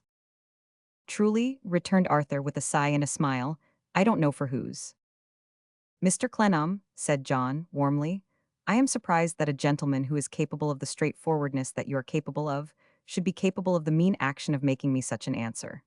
Mr. Clennam, I am surprised that a gentleman who is capable of having a heart of his own, should be capable of the heartlessness of treating mine in that way. I am astonished at it, sir. Really and truly I am astonished." Having got upon his feet to emphasize his concluding words, young John sat down again, and fell to rolling his green packet on his right leg, never taking his eyes off Clennam, but surveying him with a fixed look of indignant reproach. "I had got over it, sir," said John. "I had conquered it, knowing that it must be conquered, and had come to the resolution to think no more about it. I shouldn't have given my mind to it again, I hope, if to this prison you had not been brought, and in an hour unfortunate for me, this day." In his agitation, young John adopted his mother's powerful construction of sentences. "When you first came upon me, sir, in the lodge, this day, more as if a upas tree had been made a capture of than a private defendant, such mingled streams of feelings broke loose again within me, that everything was for the first few minutes swept away before them, and I was going round and round in a vortex. I got out of it.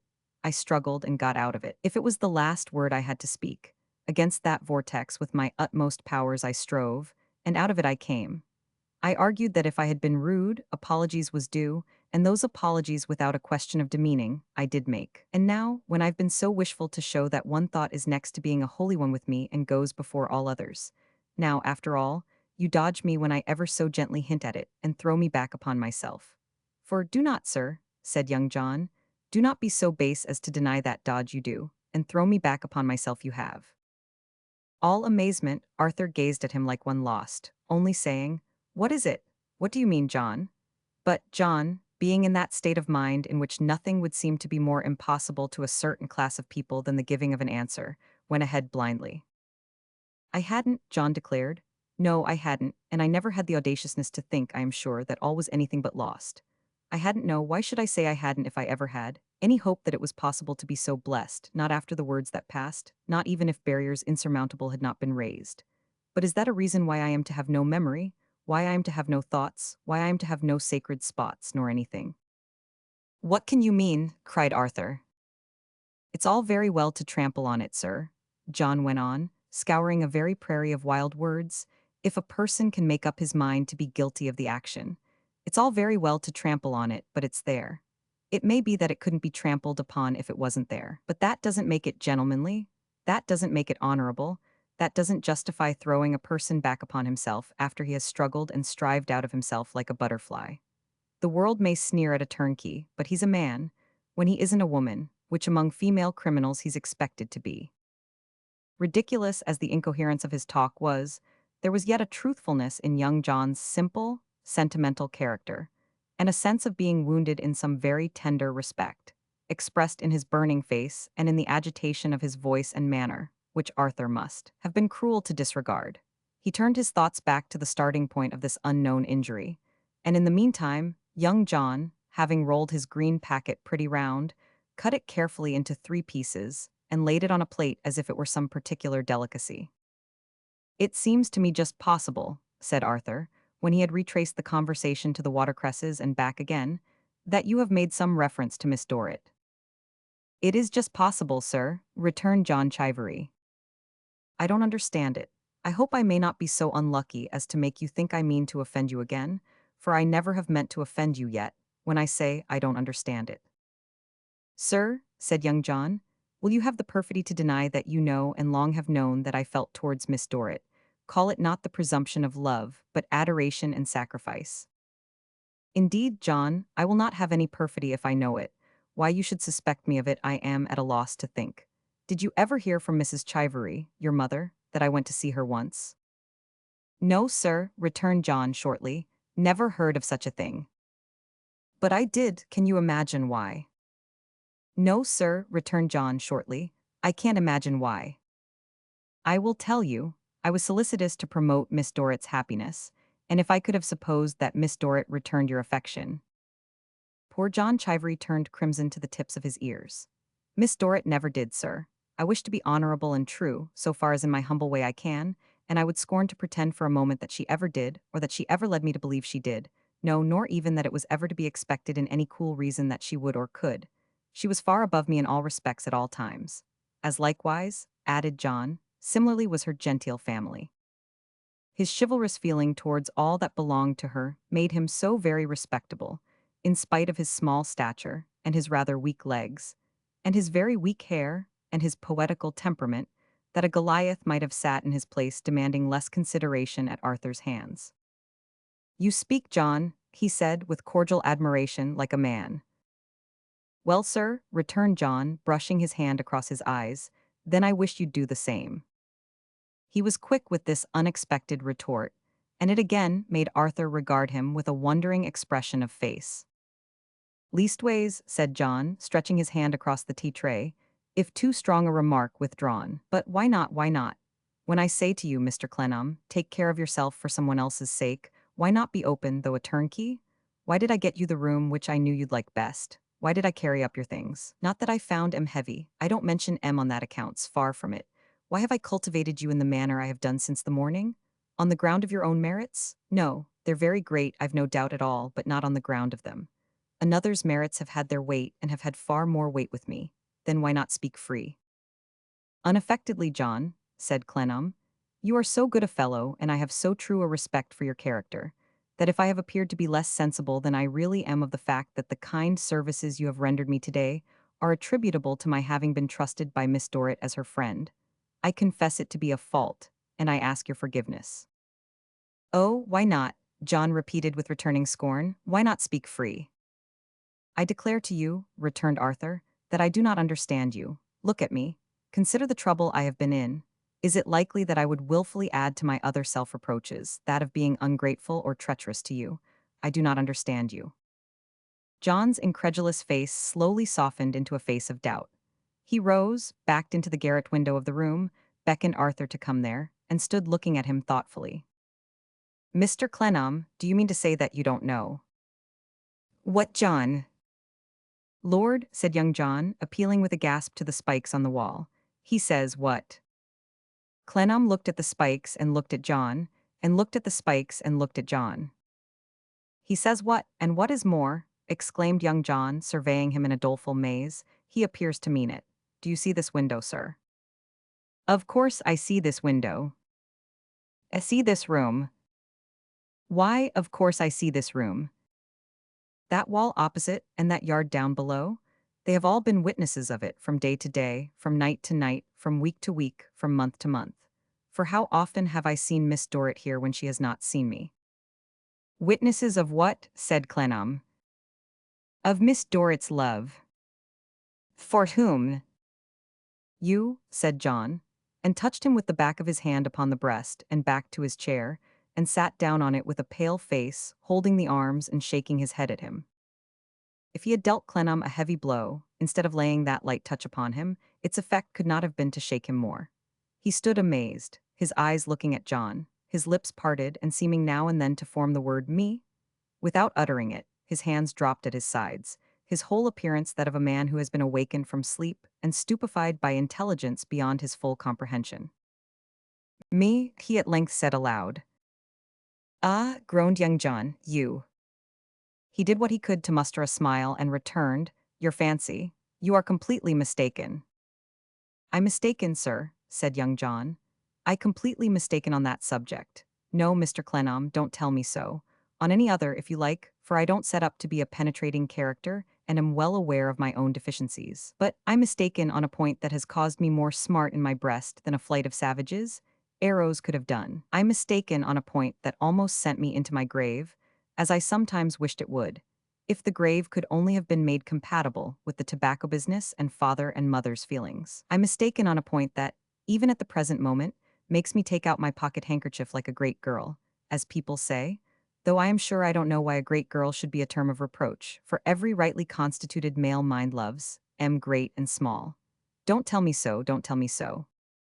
Still highly respectable at bottom, though absurd enough upon the surface, young John took out his pocket handkerchief with a genuine absence both of display and concealment, which is only to be seen in a man with a great deal of good in him, when he takes out his pocket handkerchief for the purpose of wiping his eyes. Having dried them, and indulged in the harmless luxury of a sob and a sniff, he put it up again. The touch was still in its influence, so like a blow that Arthur could not get many words together to close the subject with.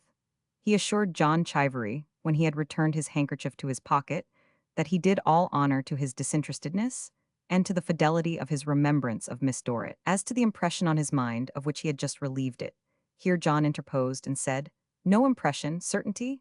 As to that, they might perhaps speak of it at another time, but would say no more now. Feeling low-spirited and weary, he would go back to his room, with John's leave, and come out no more that night. John assented, and he crept back in the shadow of the wall to his own lodging. The feeling of the blow was still so strong upon him that, when the dirty old woman was gone whom he found sitting on the stairs outside his door, waiting to make his bed, and who gave him to understand while doing it that she had received her instructions from Mr. Chivery, not the old but the young he sat down in the faded armchair, pressing his head between his hands as if he had been stunned. Little Dorrit loved him, more bewildering to him than his misery, far. Consider the improbability.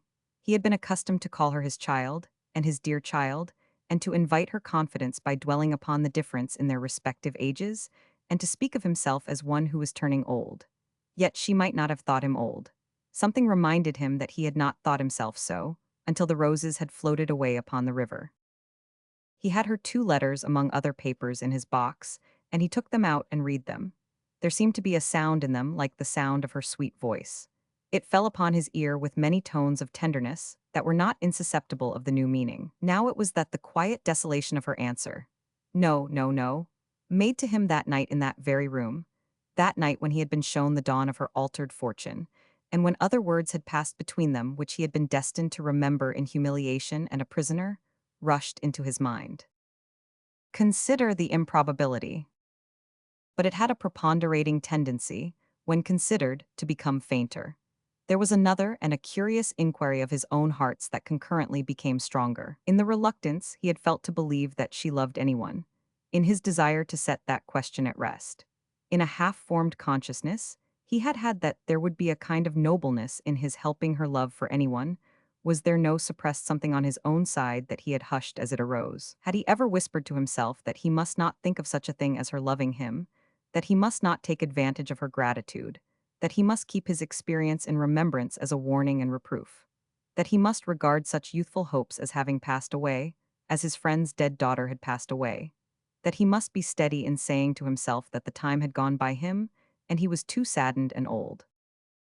He had kissed her when he raised her from the ground on the day when she had been so consistently and expressively forgotten, quite as he might have kissed her if she had been conscious. No difference. The darkness found him occupied with these thoughts. The darkness also found Mr. and Mrs. Plornish knocking at his door. They brought with them a basket, filled with choice selections from that stock in trade which met with such a quick sale and produced such a slow return. Mrs. Plornish was affected to tears. Mr. Plornish amiably growled, in his philosophical but not lucid manner, that there was ups you see, and there was downs. It was in vain to ask why ups, why downs, there they was, you know. He had heard it given for a truth that accordin', as the world went round, which round it did revolve undoubted, even the best of gentlemen must take his turn of standing with his head upside down, and all his air of flying the wrong way into what you might call space. Worry well then. What Mr. Plornish said was, worry well then. That gentleman's ed would come apards when his turn come, that gentleman's air would be a pleasure to look upon being all smooth again, and worry well then. It has been already stated that Mrs. Plornish, not being philosophical, wept. It further happened that Mrs. Plornish, not being philosophical, was intelligible. It may have arisen out of her softened state of mind, out of her sex's wit, out of a woman's quick association of ideas, or out of a woman's no association of ideas, but it further happened somehow that Mrs. Plornish's intelligibility displayed itself upon the very subject of Arthur's meditations. "The way father has been talking about you, Mr. Clennam," said Mrs. Plornish, "you hardly would believe, it's made him quite poorly. As to his voice, this misfortune has took it away. You know what a sweet singer father is, but he couldn't get a note out for the children at tea, if you'll credit what I tell you." While speaking, Mrs. Plornish shook her head, and wiped her eyes, and looked retrospectively about the room. "As to Mr. Baptist," pursued Mrs. Plornish, "whatever he'll do when he comes to know of it, I can't conceive nor yet imagine. He'd have been here before now, you may be sure, but that he's away on confidential business of your own. The persevering manner in which he follows up that business and gives himself no rest from it, it really do," said Mrs. Plornish, winding up in the Italian manner, "as I say to him, muscetnisha padrona." Though not conceited, Mrs. Plornish felt that she had turned this Tuscan sentence with peculiar elegance. Mr. Plornish could not conceal his exultation in her accomplishments as a linguist. "But what I say is, Mr. Clennam," the good woman went on, "there's always something to be thankful for, as I am sure you will yourself admit. Speaking in this room, it's not hard to think what the present something is. It's a thing to be thankful for, indeed, that Miss Dorrit is not here to know it." Arthur thought she looked at him with particular expression. "It's a thing," reiterated Mrs. Plornish, "to be thankful for indeed that Miss Dorrit is far away. It's to be hoped she is not likely to hear of it. If she had been here to see it, sir, it's not to be doubted that the sight of you—" Mrs. Plornish repeated those words, "not to be doubted that the sight of you, in misfortune and trouble, would have been almost too much for her affectionate heart. There's nothing I can think of that would have touched Miss Dorrit so bad as that." Of a certainty, Mrs. Plornish did look at him now, with a sort of quivering defiance in her friendly emotion.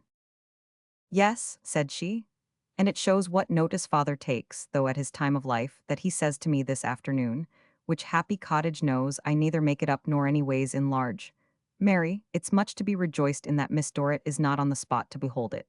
Those were father's words. Father's own words was, "Much to be rejoiced in, Mary, that Miss Dorrit is not on the spot to behold it." I says to father then, I says to him, "Father, you are right. That," Mrs. Plornish concluded with the air of a very precise legal witness, "is what passed betwixt father and me. And I tell you nothing but what did pass betwixt me and father." Mr. Plornish, as being of a more laconic temperament, embraced this opportunity of interposing with the suggestion that she should now leave Mr. Clennam to himself. "For, you see," said Mr. Plornish gravely, "I know what it is, old gal," repeating that valuable remark several times, as if it appeared to him to include some great moral secret. Finally, the worthy couple went away arm in arm. Little Dorrit, again for hours, always Little Dorrit. Happily, if it ever had been so, it was over and better over. Granted that she had loved him, and he had known it and had suffered himself to love her. What a road to have led her away upon! The road that would have brought her back to this miserable place. He ought to be much comforted by the reflection that she was quit of it forever. That she was, or would soon be, married. Vague rumors of her father's projects in that direction had reached Bleeding Heart Yard, with the news of her sister's marriage, and that the Marshalsea gate had shut forever on all those perplexed possibilities of a time that was gone. Dear Little Dorrit! Looking back upon his own poor story, she was its vanishing point. Everything in its perspective led to her innocent figure. He had traveled thousands of miles towards it. Previous unquiet hopes and doubts had worked themselves out before it. It was the center of the interest of his life. It was the termination of everything that was good and pleasant in it. Beyond, there was nothing but mere waste and darkened sky.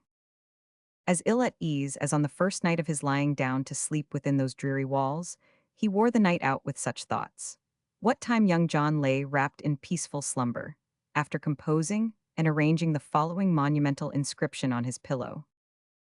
Stranger. Respect the tomb of John Chivery, Jr., who died at an advanced age. Not necessary to mention. He encountered his rival in a distressed state and felt inclined to have a round with him, but for the sake of the loved one, conquered those feelings of bitterness and became magnanimous. Chapter 28, An Appearance in the Marshalsea. The opinion of the community outside the prison gates bore hard on Clennam as time went on, and he made no friends among the community within. Too depressed to associate with the herd in the yard, who got together to forget their cares. Too retiring and too unhappy to join in the poor socialities of the tavern. He kept his own room and was held in distrust. Some said he was proud, some objected that he was sullen and reserved, some were contemptuous of him, for that he was a poor-spirited dog who pined under his debts. The whole population were shy of him on these various counts of indictment, but especially the last, which involved a species of domestic treason. And he soon became so confirmed in his seclusion that his only time for walking up and down was when the evening club were assembled at their songs and toasts and sentiments, and when the yard was nearly left to the women and children. Imprisonment began to tell upon him. He knew that he idled and moped. After what he had known of the influences of imprisonment within the four small walls of the very room he occupied, this consciousness made him afraid of himself. Shrinking from the observation of other men, and shrinking from his own, he began to change very sensibly. Anybody might see that the shadow of the wall was dark upon him. One day when he might have been some 10 or 12 weeks in jail, and when he had been trying to read and had not been able to release even the imaginary people of the book from the Marshalsea, a footstep stopped at his door, and a hand tapped at it. He arose and opened it, and an agreeable voice accosted him with, "How do you do, Mr. Clennam? I hope I am not unwelcome in calling to see you." It was the sprightly young barnacle, Ferdinand. He looked very good-natured and prepossessing, though overpoweringly gay and free, in contrast with the squalid prison. "You are surprised to see me, Mr. Clennam," he said, taking the seat which Clennam offered him. "I must confess to being much surprised." "Not disagreeably, I hope." "By no means." "Thank you, frankly," said the engaging young barnacle. "I have been excessively sorry to hear that you were under the necessity of a temporary retirement here, and I hope, of course, as between two private gentlemen, that our place has had nothing to do with it." "Your office?" "Our circumlocution place." "I cannot charge any part of my reverses upon that remarkable establishment." "Upon my life," said the vivacious young barnacle, "I am heartily glad to know it. It is quite a relief to me to hear you say it. I should have so exceedingly regretted our place having had anything to do with your difficulties." Clennam again assured him that he absolved it of the responsibility. "That's right," said Ferdinand. "I am very happy to hear it. I was rather afraid in my own mind that we might have helped to floor you, because there is no doubt that it is our misfortune to do that kind of thing now and then. We don't want to do it, but if men will be gravelled, why, we can't help it." "Without giving an unqualified assent to what you say," returned Arthur gloomily, "I am much obliged to you for your interest in me." "No, but really, our place is," said the easy young barnacle, "the most inoffensive place possible. You'll say we are a humbug. I won't say we are not, but all that sort of thing is intended to be and must be. Don't you see?" "I do not," said Clennam.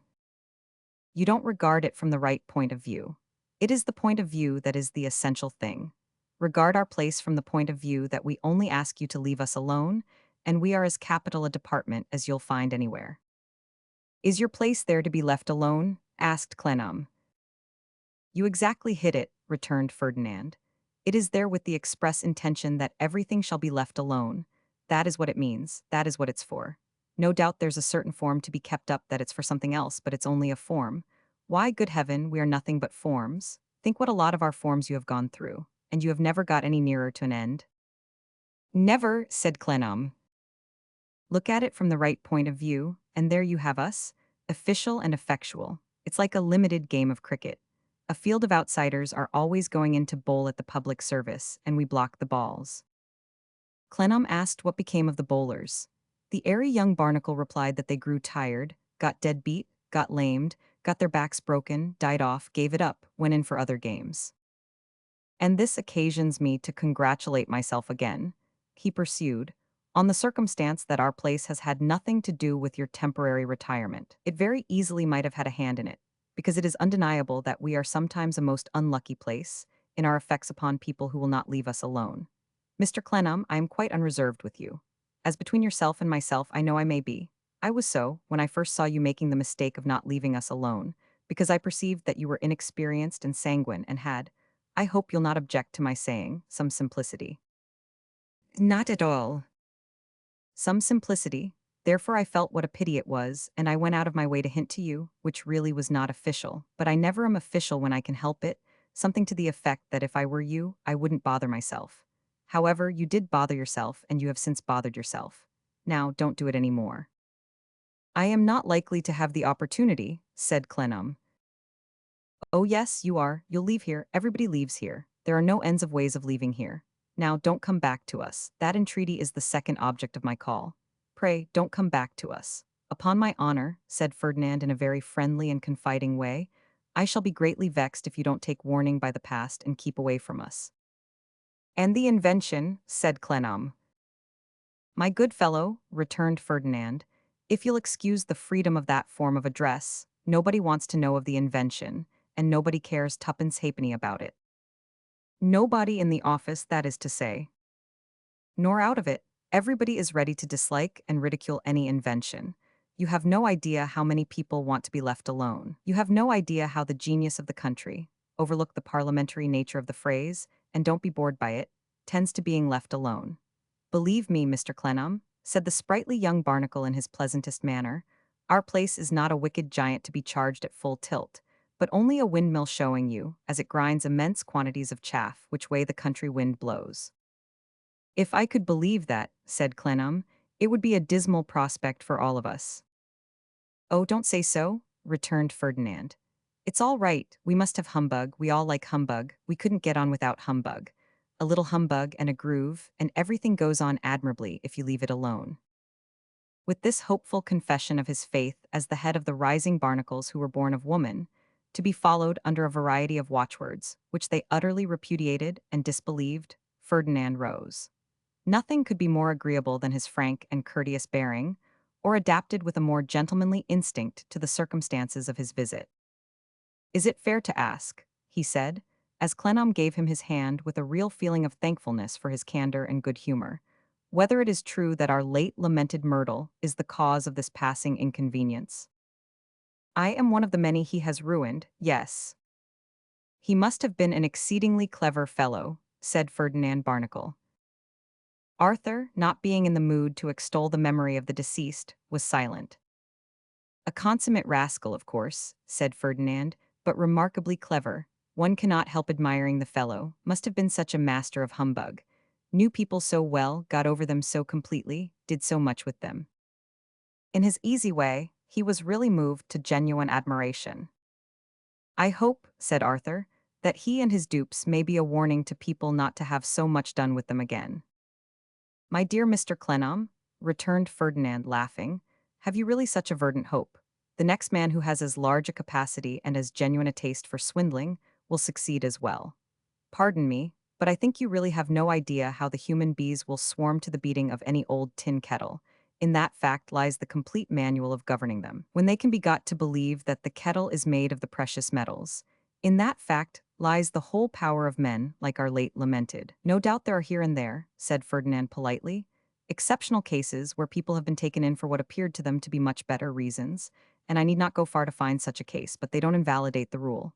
Good day, I hope that when I have the pleasure of seeing you next, this passing cloud will have given place to sunshine. Don't come a step beyond the door, I know the way out perfectly. Good day.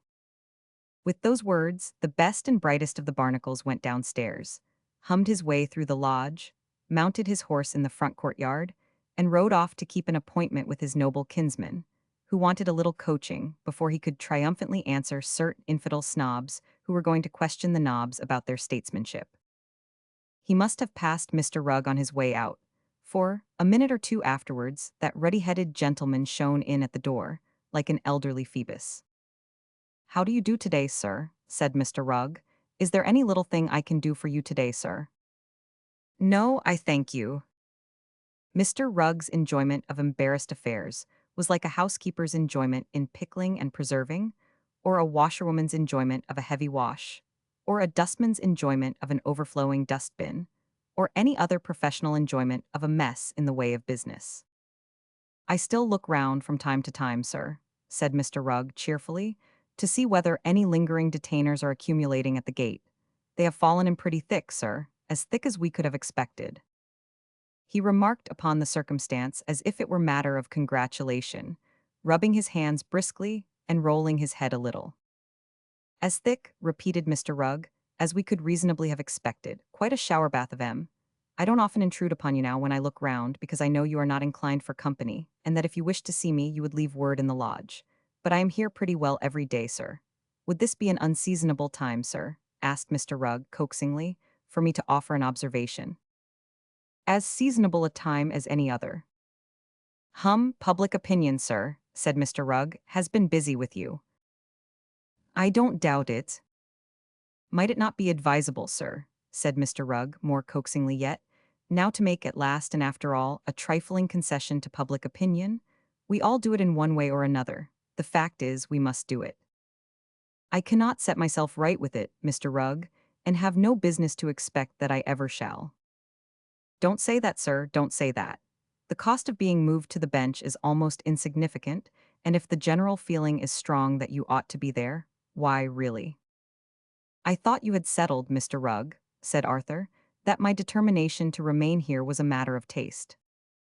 "Well, sir, well, but is it good taste, is it good taste? That's the question." Mr. Rugg was so soothingly persuasive as to be quite pathetic. "I was almost going to say, is it good feeling? This is an extensive affair of yours, and your remaining here where a man can come for a pound or two is remarked upon as not in keeping. It is not in keeping. I can't tell you, sir, in how many quarters I heard it mentioned. I heard comments made upon it last night in a parlor frequented by what I should call, if I did not look in there now and then myself, the best legal company. I heard, there, comments on it that I was sorry to hear. They hurt me on your account. Again, only this morning at breakfast. My daughter, but a woman, you'll say, yet still with a feeling for these things, and even with some little personal experience, as the plaintiff in Rugg and Bawkins was expressing her great surprise, her great surprise. Now, under these circumstances, and considering that none of us can quite set ourselves above public opinion, wouldn't a trifling concession to that opinion be? Come, sir, said Rugg, I will put it on the lowest ground of argument and say amiable." Arthur's thoughts had once more wandered away to Little Dorrit, and the question remained unanswered. "As to myself, sir," said Mr. Rugg, hoping that his eloquence had reduced him to a state of indecision, "it is a principle of mine not to consider myself when a client's inclinations are in the scale. But knowing your considerate character and general wish to oblige, I will repeat that I should prefer your being in the bench. Your case has made a noise. It is a creditable case to be professionally concerned in. I should feel on a better standing with my connection if you went to the bench. Don't let that influence you, sir. I merely state the fact." So errant had the prisoner's attention already grown in solitude and dejection, and so accustomed had it become to commune with only one silent figure within the ever-frowning walls, that Clennam had to shake off a kind of stupor before he could look at Mr. Rugg, recall the thread of his talk, and hurriedly say, "I am unchanged and unchangeable in my decision. Pray, let it be, let it be." Mr. Rugg, without concealing that he was nettled and mortified, replied, "Oh, beyond a doubt, sir. I have travelled out of the record, sir, I am aware, in putting the point to you. But really, when I hear it remarked in several companies, and in very good company, that however worthy of a foreigner, it is not worthy of the spirit of an Englishman to remain in the Marshalsea when the glorious liberties of his island home admit of his removal to the bench, I thought I would depart from the narrow professional line marked out to me, and mention it. Personally," said Mr. Rugg, "I have no opinion on the topic." "That's well," returned Arthur. "Oh, none at all, sir," said Mr. Rugg. If I had, I should have been unwilling, some minutes ago, to see a client of mine visited in this place by a gentleman of a high family riding a saddle horse. But it was not my business. If I had, I might have wished to be now empowered to mention to another gentleman, a gentleman of military exterior at present waiting in the lodge, that my client had never intended to remain here, and was on the eve of removal to a superior abode. But my course as a professional machine is clear. I have nothing to do with it. Is it your good pleasure to see the gentleman, sir? Who is waiting to see me, did you say? I did take that unprofessional liberty, sir. Hearing that I was your professional adviser, he declined to interpose before my very limited function was performed. Happily, said Mr. Rugg, with sarcasm, I did not so far travel out of the record as to ask the gentleman for his name. I suppose I have no resource but to see him, sighed Clennam wearily. Then it is your good pleasure, sir, retorted Rugg. Am I honored by your instructions to mention as much to the gentleman as I pass out? I am. Thank you, sir, I take my leave. His leave he took accordingly in dudgeon. The gentleman of military exterior had so imperfectly awakened Clennam's curiosity, in the existing state of his mind, that a half-forgetfulness of such a visitor's having been referred to was already creeping over it as a part of the somber veil which almost always dimmed it now, when a heavy footstep on the stairs aroused him. It appeared to ascend them, not very promptly or spontaneously, yet with a display of stride and clatter meant to be insulting. As it paused for a moment on the landing outside his door, he could not recall his association with the peculiarity of its sound, though he thought he had one. Only a moment was given him for consideration. His door was immediately swung open by a thump, and in the doorway stood the missing Blandois, the cause of many anxieties. "Salve, fellow jailbird," said he. "You want me, it seems. Here I am." Before Arthur could speak to him in his indignant wonder, Cavaletto followed him into the room. Mr. Panks followed Cavaletto. Neither of the two had been there since its present occupant had had possession of it. Mr. Panks, breathing hard, sidled near the window, put his hat on the ground, stirred his hair up with both hands, and folded his arms, like a man who had come to a pause in a hard day's work. Mr. Baptist, never taking his eyes from his dreaded chum of old, softly sat down on the floor with his back against the door and one of his ankles in each hand. Resuming the attitude, except that it was now expressive of unwinking watchfulness, in which he had sat before the same man in the deeper shade of another prison, one hot morning at Marseille. 660 M. Original. I have it on the witnessing of these two madmen, said Monsieur Blandois, otherwise Lagnier, otherwise Rigaud, that you want me, brother bird, here I am. Glancing round contemptuously at the bedstead, which was turned up by day, he leaned his back against it as a resting place, without removing his hat from his head, and stood defiantly lounging with his hands in his pockets. "You villain of ill omen," said Arthur, "you have purposely cast a dreadful suspicion upon my mother's house. Why have you done it? What prompted you to the devilish invention?" Monsieur Rigaud, after frowning at him for a moment, laughed. "Hear this noble gentleman. Listen, all the world, to this creature of virtue. But take care, take care. It is possible, my friend, that your ardor is a little compromising. Holy Blue, it is possible." "Signor," interposed Cavaletto, also addressing Arthur, "for to commence, hear me. I received your instructions to find him, Rigaud, is it not?" "It is the truth." "I go, consequentementally. It would have given Mrs. Plornish great concern if she could have been persuaded that his occasional lengthening of an adverb in this way was the chief fault of his English. First among my countrymen, I ask them what news in Londra of foreigners arrived. Then I go among the French. Then I go among the Germans. They all tell me. The great part of us know well the other, and they all tell me. But no person can tell me nothing of him, Rigaud. 15 times, said Cavaletto, thrice throwing out his left hand with all its fingers spread, and doing it so rapidly that the sense of sight could hardly follow the action. I ask of him in every place where go the foreigners, and 15 times, repeating the same swift performance, they know nothing. But at this significant Italian rest on the word, but his backhanded shake of his right forefinger came into play, a very little and very cautiously. But after a long time, when I have not been able to find that he is here in Londra, someone tells me of a soldier with white hair. Hey?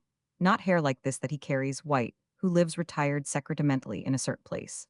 But, with another rest upon the word, who sometimes in the after dinner walks and smokes. It is necessary, as they say in Italy, and as they know, poor people, to have patience. I have patience. I ask where is this certain place.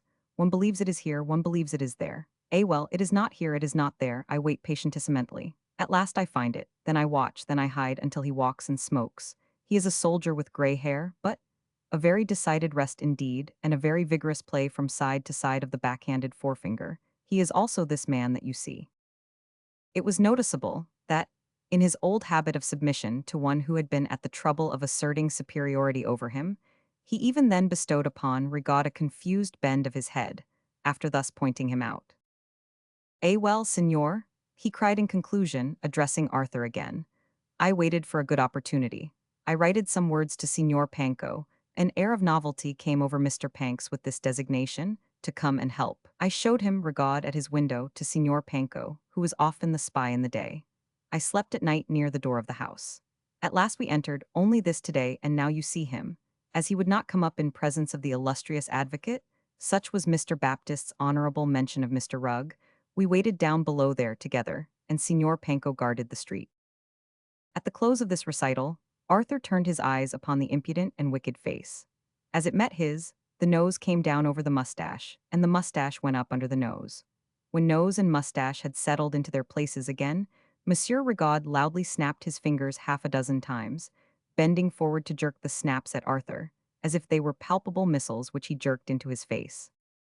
Now, philosopher, said Rigaud, what do you want with me?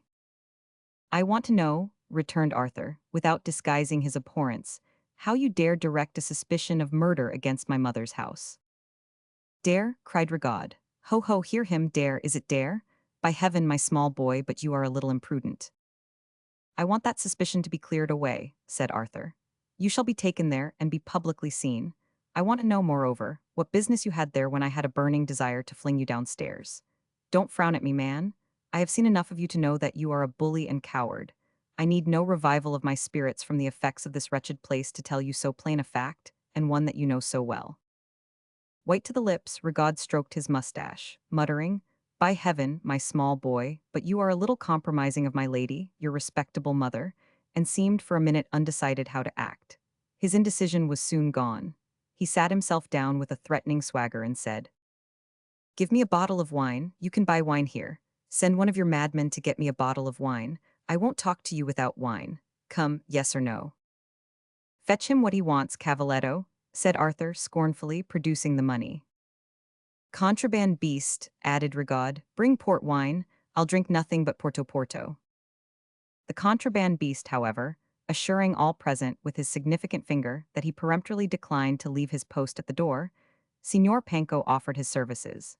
He soon returned with the bottle of wine, which, according to the custom of the place, originating in a scarcity of corkscrews among the collegians, in common with a scarcity of much else, was already open for use. Madman, a large glass, said Rigaud. Signor Panko put a tumbler before him, not without a visible conflict of feeling on the question of throwing it at his head. Ha, boasted Rigaud. Once a gentleman and always a gentleman from the beginning and a gentleman to the end. What the devil, a gentleman must be waited on, I hope? It's a part of my character to be waited on. He half filled the tumbler as he said it, and drank off the contents when he had done saying it. Smacking his lips. Not a very old prisoner that. I judge by your looks, brave sir, that imprisonment will subdue your blood much sooner than it softens this hot wine. You are mellowing, losing body and color already. I salute you. He tossed off another half glass, holding it up both before and afterwards so as to display his small, white hand. To business, he then continued.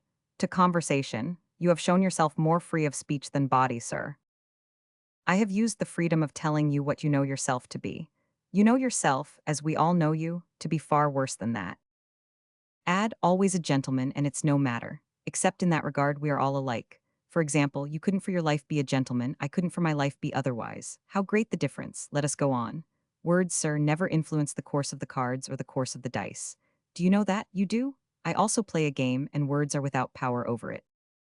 Now that he was confronted with Cavaletto, and knew that his story was known, whatever thin disguise he had worn, he dropped, and faced it out with a bare face as the infamous wretch he was. No, my son, he resumed with a snap of his fingers. I play my game to the end in spite of words, and death of my body and death of my soul, I'll win it. You want to know why I played this little trick that you have interrupted. Know then that I had and that I have. Do you understand me? Have a commodity to sell to my lady your respectable mother. I described my precious commodity and fixed my price. Touching the bargain, your admirable mother was a little too calm, too stolid, too immovable and statue-like. In fine, your admirable mother vexed me. To make variety in my position, and to amuse myself? What? A gentleman must be amused at somebody's expense. I conceived the happy idea of disappearing. An idea, see you, that your characteristic mother and my flintwinch would have been well enough pleased to execute. Ah, bah, don't look as from high to low at me, I repeat it. Well enough pleased, excessively enchanted, and with all their hearts ravished. How strongly will you have it? He threw out the lees of his glass on the ground, so that they nearly spattered Cavaletto. This seemed to draw his attention to him anew. He set down his glass and said, I'll not fill it. What? I am born to be served. Come then, you Cavaletto, and fill. The little man looked at Clennam, whose eyes were occupied with Rigaud, and, seeing no prohibition, got up from the ground and poured out from the bottle into the glass, the blending, as he did so, of his old submission with a sense of something humorous, the striving of that with a certain smoldering ferocity, which might have flashed fire in an instant, as the born gentleman seemed to think, for he had a wary eye upon him, and the easy yielding of all to a good-natured, careless, predominant propensity to sit down on the ground again, formed a very remarkable combination of character. This happy idea, brave sir, Rigaud resumed after drinking, was a happy idea for several reasons. It amused me, it worried your dear mamma and my flintwinch, it caused you agonies, my terms for a lesson in politeness towards a gentleman, and it suggested to all the amiable persons interested that your entirely devoted is a man to fear. By heaven, he is a man to fear. Beyond this, it might have restored her wit to my lady your mother, might, under the pressing little suspicion your wisdom has recognized, have persuaded her at last to announce, covertly in the journals, that the difficulties of a certain contract would be removed by the appearance of a certain important party to it. Perhaps yes, perhaps no. But that you have interrupted. Now, what is it you say? What is it you want? Never had Clennam felt more acutely that he was a prisoner in bonds than when he saw this man before him and could not accompany him to his mother's house. All the undiscernible difficulties and dangers he had ever feared were closing in, when he could not stir hand or foot. Perhaps, my friend, philosopher, man of virtue, imbecile, what you will. Perhaps, said Rigaud, pausing in his drink to look out of his glass with his horrible smile, you would have done better to leave me alone. No, at least, said Clennam, you are known to be alive and unharmed. At least you cannot escape from these two witnesses, and they can produce you before any public authorities or before hundreds of people. But will not produce me before one, said Rigaud, snapping his fingers again with an air of triumphant menace. To the devil with your witnesses, to the devil with your produced, to the devil with yourself. What what I know for that? Have I my commodity on sale for that? Bah, poor debtor, you have interrupted my little project. Let it pass. How then? What remains? To you nothing, to me all. Produce me, is that what you want? I will produce myself only too quickly. Contrabandist, give me pen, ink, and paper. Cavaletto got up again as before, and laid them before him in his former manner. Rigaud, after some villainous thinking and smiling, wrote and read aloud as follows. To Mrs. Clennam. Wait answer. Prison of the Marshalsea, at the apartment of your son. Dear Madam, I am in despair to be informed today by our prisoner here, who has had the goodness to employ spies to seek me, living for politic reasons in retirement, that you have had fears for my safety. Reassure yourself, dear Madam, I am well, I am strong and constant. With the greatest impatience I should fly to your house, but that I foresee it to be possible, under the circumstances, that you will not yet have quite definitively arranged the little proposition I have had the honor to submit to you. I name 1 week from this day for a last final visit on my part, when you will unconditionally accept it or reject it with its train of consequences. I suppress my ardor to embrace you and achieve this interesting business, in order that you may have leisure to adjust its details to our perfect mutual satisfaction. In the meanwhile, it is not too much to propose, our prisoner having deranged my housekeeping, that my expenses of lodging and nourishment at an hotel shall be paid by you. Receive, dear madam, the assurance of my highest and most distinguished consideration. Rigaud, Blandois. 1,000 friendships to that dear Flintwinch. I kiss the hands of Madame F. When he had finished this epistle, Rigaud folded it and tossed it with a flourish at Clennam's feet. Hola you, apropos of producing, let somebody produce that at its address, and produce the answer here. Cavaletto, said Arthur, will you take this fellow's letter? But Cavaletto's significant finger again, expressing that his post was at the door to keep watch over Rigaud. Now he had found him with so much trouble, and that the duty of his post was to sit on the floor backed up by the door, looking at Rigaud and holding his own ankles. Signor Panko once more volunteered. His services being accepted, Cavaletto suffered the door to open barely wide enough to admit of his squeezing himself out, and immediately shut it on him. Touch me with a finger, touch me with an epithet, question my superiority as I sit here drinking my wine at my pleasure, said Rigaud, and I follow the letter and cancel my week's grace. You wanted me? You have got me. How do you like me? You know, returned Clennam with a bitter sense of his helplessness, that when I sought you, I was not a prisoner.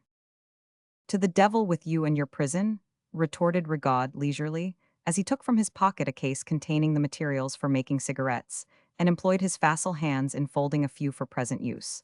I care for neither of you. Contrabandist, a light. Again Cavaletto got up, and gave him what he wanted. There had been something dreadful in the noiseless skill of his cold, white hands, with the fingers lithely twisting about and twining one over another like serpents. Clennam could not prevent himself from shuddering inwardly, as if he had been looking on at a nest of those creatures. Hola pig, cried Rigaud with a noisy stimulating cry, as if Cavaletto were an Italian horse or mule. What? The infernal old jail was a respectable one to this. There was dignity in the bars and stones of that place. It was a prison for men. But this? Bah, a hospital for imbeciles.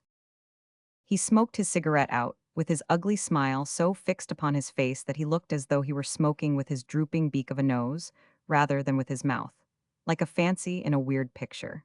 When he had lighted a second cigarette at the still burning end of the first, he said to Clennam, one must pass the time in the madman's absence. One must talk. One can't drink strong wine all day long, or I would have another bottle. She's handsome, sir, though not exactly to my taste still, by the thunder and the lightning. Handsome, I felicitate you on your admiration. I neither know nor ask, said Clennam, of whom you speak. Della bella Gowana, sir, as they say in Italy, of the Gowan, the fair Gowan. Of whose husband you were the follower, I think. Sir, follower, you are insolent, the friend. Do you sell all your friends? Rigaud took his cigarette from his mouth and eyed him with a momentary revelation of surprise, but he put it between his lips again, as he answered with coolness. I sell anything that commands a price. How do your lawyers live, your politicians, your intriguers, your men of the exchange? How do you live? How do you come here? Have you sold no friend? Lady of mine, I rather think yes. Clennam turned away from him towards the window and sat looking out at the wall. Effectively, sir, said Rigaud, society sells itself and sells me, and I sell society. I perceive you have acquaintance with another lady. Also handsome, a strong spirit, let us see. How do they call her? Wade. He received no answer, but could easily discern that he had hit the mark. Yes, he went on, that handsome lady and strong spirit addresses me in the street, and I am not insensible. I respond. That handsome lady and strong spirit does me the favor to remark, in full confidence, I have my curiosity, and I have my chagrins. You are not more than ordinarily honorable, perhaps? I announce myself, madame, a gentleman from the birth and a gentleman to the death, but not more than ordinarily honorable. I despise such a weak fantasy. Thereupon she is pleased to compliment. The difference between you and the rest is, she answers, that you say so, for she knows society. I accept her congratulations with gallantry and politeness. Politeness and little gallantries are inseparable from my character. She then makes a proposition, which is, in effect, that she has seen us much together. That it appears to her that I am for the passing time the cat of the house, the friend of the family. That her curiosity and her chagrins awaken the fancy to be acquainted with their movements, to know the manner of their life, how the fair Gowana is beloved, how the fair Gowana is cherished, and so on. She is not rich, but offers such and such little recompenses for the little cares and derangements of such services, and I graciously, to do everything graciously is a part of my character, consent to accept them. Oh yes, so goes the world, it is the mode. Though Clennam's back was turned while he spoke, and thenceforth to the end of the interview, he kept those glittering eyes of his that were too near together, upon him, and evidently saw in the very carriage of the head, as he passed with his braggart recklessness from clause to clause of what he said, that he was saying nothing which Clennam did not already know. "Woof, the fair Goanna," he said, lighting a third cigarette with a sound as if his lightest breath could blow her away. Charming but imprudent, for it was not well of the fair Goanna to make mysteries of letters from old lovers in her bedchamber on the mountain that her husband might not see them. No, no, that was not well. Woof, the Goanna was mistaken there. "I earnestly hope," cried Arthur aloud, "that Panks may not be long gone, for this man's presence pollutes the room." "Ah, but he'll flourish here, and everywhere," said Rigaud, with an exulting look and snap of his fingers. "He always has, he always will." Stretching his body out on the only 3 chairs in the room besides that on which Clennam sat, he sang, smiting himself on the breast as the gallant personage of the song. "Who passes by this road so late? Compagnon de la Magdalene. Who passes by this road so late? Always gay." Sing the refrain, pig. You could sing it once in another jail. Sing it, or by every saint who was stoned to death, I'll be affronted and compromising, and then some people who are not dead yet had better have been stoned along with them. Of all the king's knights, tease the flower. Compagnon de la Magdalene. Of all the king's knights, tease the flower. Always gay. Partly in his old habit of submission, partly because his not doing it might injure his benefactor, and partly because he would as soon do it as anything else, Cavaletto took up the refrain this time. Rigaud laughed and fell to smoking with his eyes shut. Possibly another quarter of an hour elapsed before Mr. Panks's step was heard upon the stairs, but the interval seemed to Clennam insupportably long. His step was attended by another step, and when Cavaletto opened the door, he admitted Mr. Panks and Mr. Flintwinch. The latter was no sooner visible than Rigaud rushed at him and embraced him boisterously. "How do you find yourself, sir?" said Mr. Flintwinch, as soon as he could disengage himself, which he struggled to do with very little ceremony. "Thank you, no, I don't want any more." This was in reference to another menace of attention from his recovered friend. "Well, Arthur, you remember what I said to you about sleeping dogs and missing ones. It's come true, you see." He was as imperturbable as ever, to all appearance, and nodded his head in a moralizing way as he looked round the room. "And this is the Marshalsea prison for debt," said Mr. Flintwinch. "Ha, you have brought your pigs to a very indifferent market, Arthur." If Arthur had patience, Rigaud had not. He took his little Flintwinch, with fierce playfulness, by the 2 lapels of his coat and cried, "To the devil with the market, to the devil with the pigs, and to the devil with the pig driver. Now, give me the answer to my letter." "If you can make it convenient to let go a moment, sir," returned Mr. Flintwinch, "I'll first hand Mr. Arthur a little note that I have for him." He did so. It was in his mother's maimed writing, on a slip of paper, and contained only these words: "I hope it is enough that you have ruined yourself. Rest contented without more ruin. Jeremiah Flintwinch is my messenger and representative. Your affectionate M.C." Clennam read this twice, in silence, and then tore it to pieces. Rigaud in the meanwhile stepped into a chair, and sat himself on the back with his feet upon the seat. "Now, Beau Flintwinch," he said, when he had closely watched the note to its destruction, "the answer to my letter." Mrs. Clennam did not write, Mr. Blandois, her hands being cramped, and she thinking it as well to send it verbally by me. Mr. Flintwinch screwed this out of himself, unwillingly and rustily. "She sends her compliments and says she doesn't on the whole wish to term you unreasonable, and that she agrees, but without prejudicing the appointment that stands for this day week." Monsieur Rigaud, after indulging in a fit of laughter, descended from his throne, saying, "Good, I go to seek an hotel." But there his eyes encountered Cavaletto, who was still at his post. "Come, pig," he added, "I have had you for a follower against my will, now I'll have you against yours. I tell you, my little reptiles, I am born to be served. I demand the service of this contrabandist as my domestic until this day week." In answer to Cavaletto's look of inquiry, Clennam made him a sign to go, but he added aloud, "Unless you are afraid of him." Cavaletto replied with a very emphatic finger negative. "No, master, I am not afraid of him, when I no more keep it secretamentally that he was once my comrade." Rigaud took no notice of either remark until he had lighted his last cigarette and was quite ready for walking. "Afraid of him," he said then, looking round upon them all. "Woof, my children, my babies, my little dolls, you are all afraid of him. You give him his bottle of wine here, You give him meat, drink, and lodging there. You dare not touch him with a finger or an epithet. No, it is his character to triumph. Woof. Of all the king's knights, he's the flower. And he's always gay. With this adaptation of the refrain to himself, he stalked out of the room, closely followed by Cavaletto, whom perhaps he had pressed into his service, because he tolerably well knew it would not be easy to get rid of him. Mr. Flintwinch, after scraping his chin and looking about with caustic disparagement of the pig market, nodded to Arthur and followed. Mr. Panks, still penitent and depressed, followed too, after receiving with great attention a secret word or two of instructions from Arthur, and whispering back that he would see this affair out and stand by it to the end. The prisoner, with the feeling that he was more despised, more scorned and repudiated, more helpless, altogether more miserable and fallen than before, was left alone again. Chapter 29, A Plea in the Marshalsea. Haggard anxiety and remorse are bad companions to be barred up with. Brooding all day, and resting very little indeed at night, will not arm a man against misery. Next morning, Clennam felt that his health was sinking, as his spirits had already sunk, and that the weight under which he bent was bearing him down. Night after night he had risen from his bed of wretchedness at 12 or 1 o'clock, and had sat at his window watching the sickly lamps in the yard, and looking upward for the first wan trace of day, hours before it was possible that the sky could show it to him. Now when the night came, he could not even persuade himself to undress. For a burning restlessness set in, an agonized impatience of the prison, and a conviction that he was going to break his heart and die there, which caused him indescribable suffering. His dread and hatred of the place became so intense that he felt it a labor to draw his breath in it. The sensation of being stifled sometimes so overpowered him that he would stand at the window holding his throat and gasping.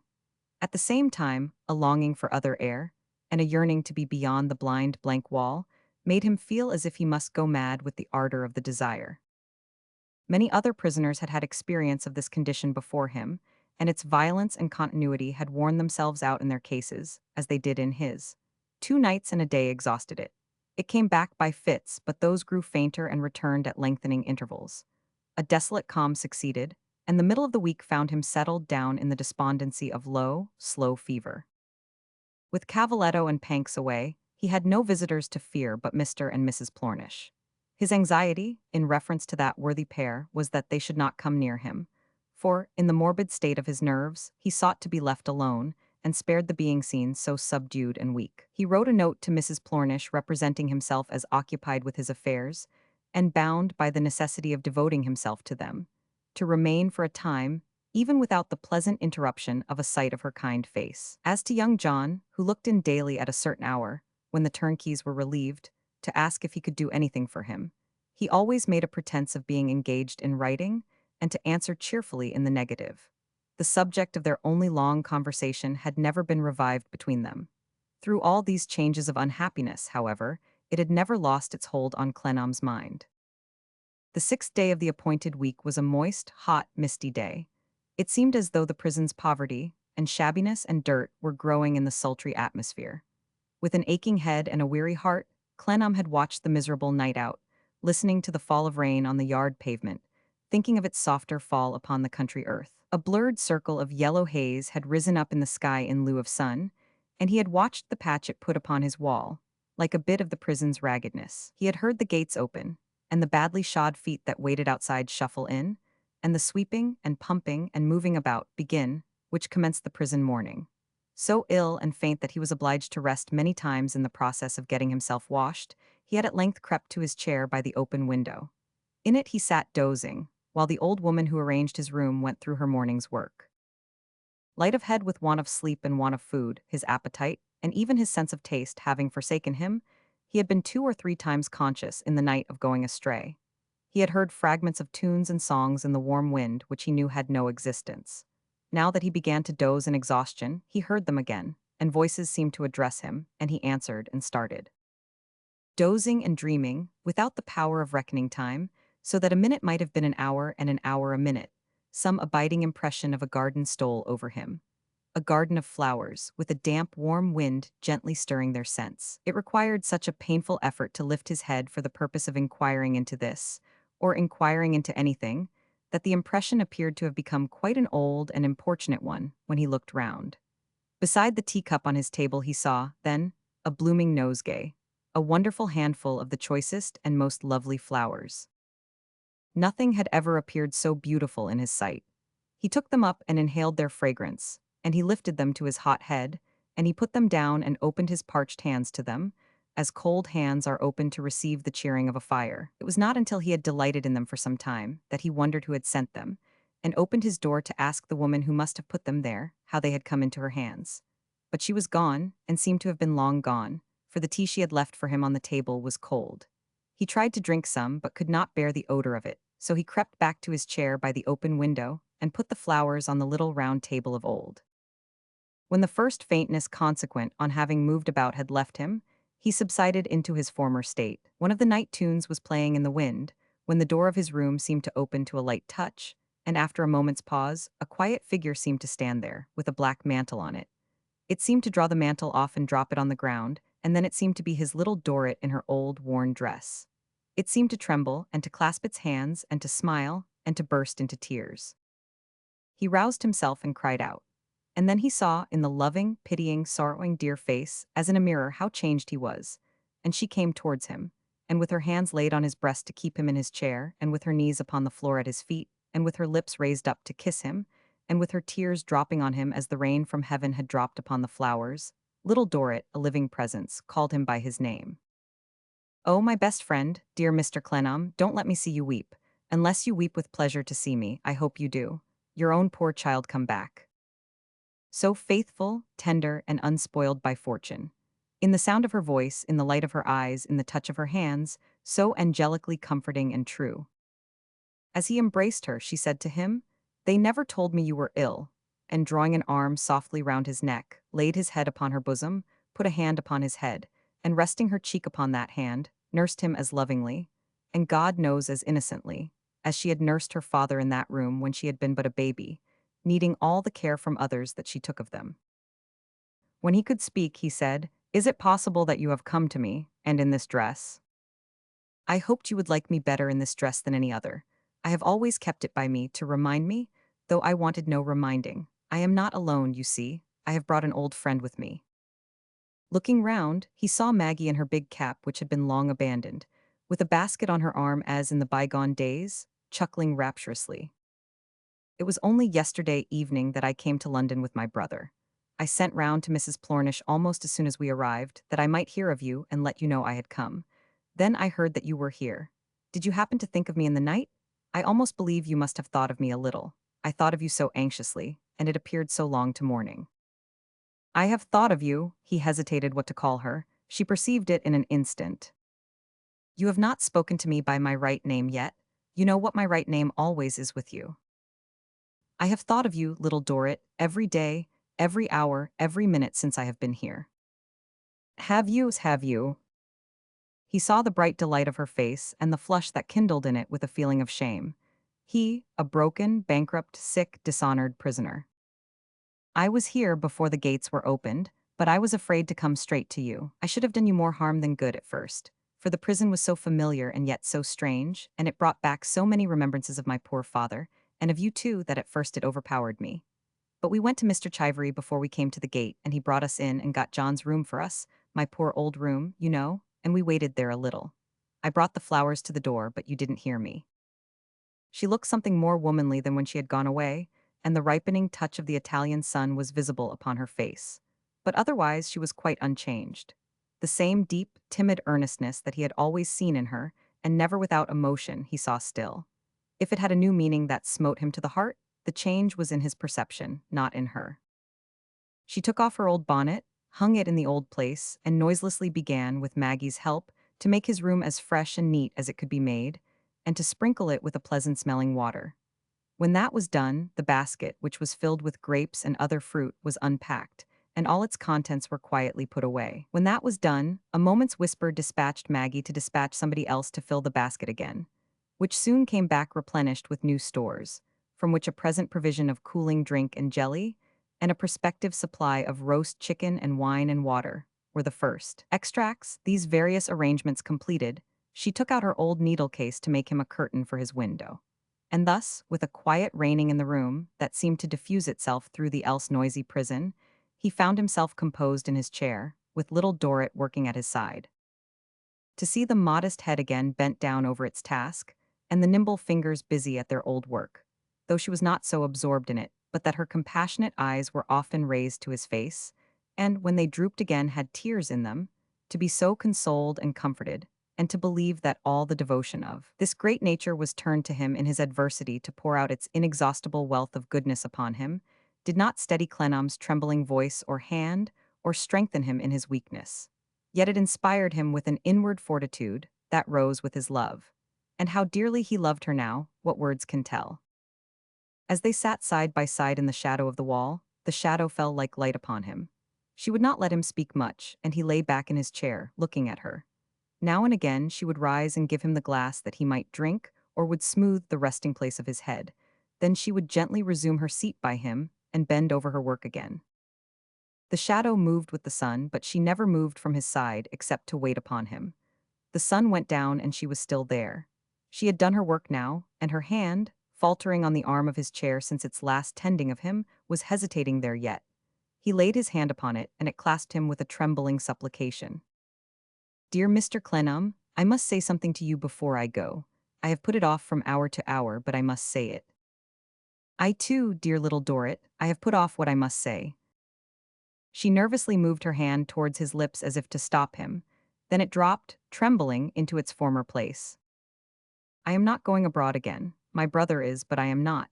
He was always attached to me, and he is so grateful to me now, so much too grateful, for it is only because I happen to be with him in his illness, that he says I shall be free to stay where I like best, and to do what I like best. He only wishes me to be happy, he says." There was one bright star shining in the sky. She looked up at it while she spoke, as if it were the fervent purpose of her own heart shining above her. "You will understand, I dare say, without my telling you, that my brother has come home to find my dear father's will, and to take possession of his property. He says, if there is a will, he is sure I shall be left rich, and if there is none, that he will make me so." He would have spoken, but she put up her trembling hand again, and he stopped.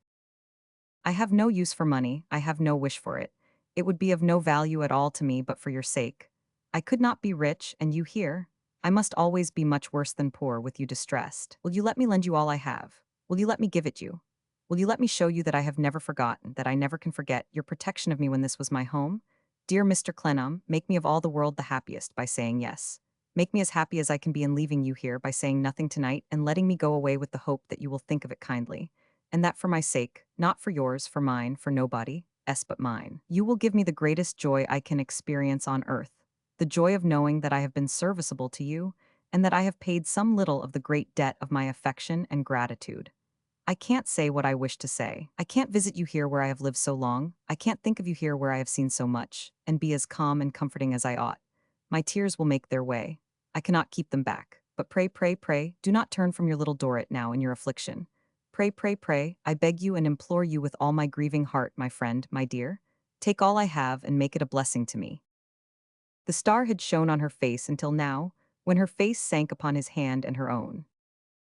It had grown darker when he raised her in his encircling arm and softly answered her. "No, darling Little Dorrit.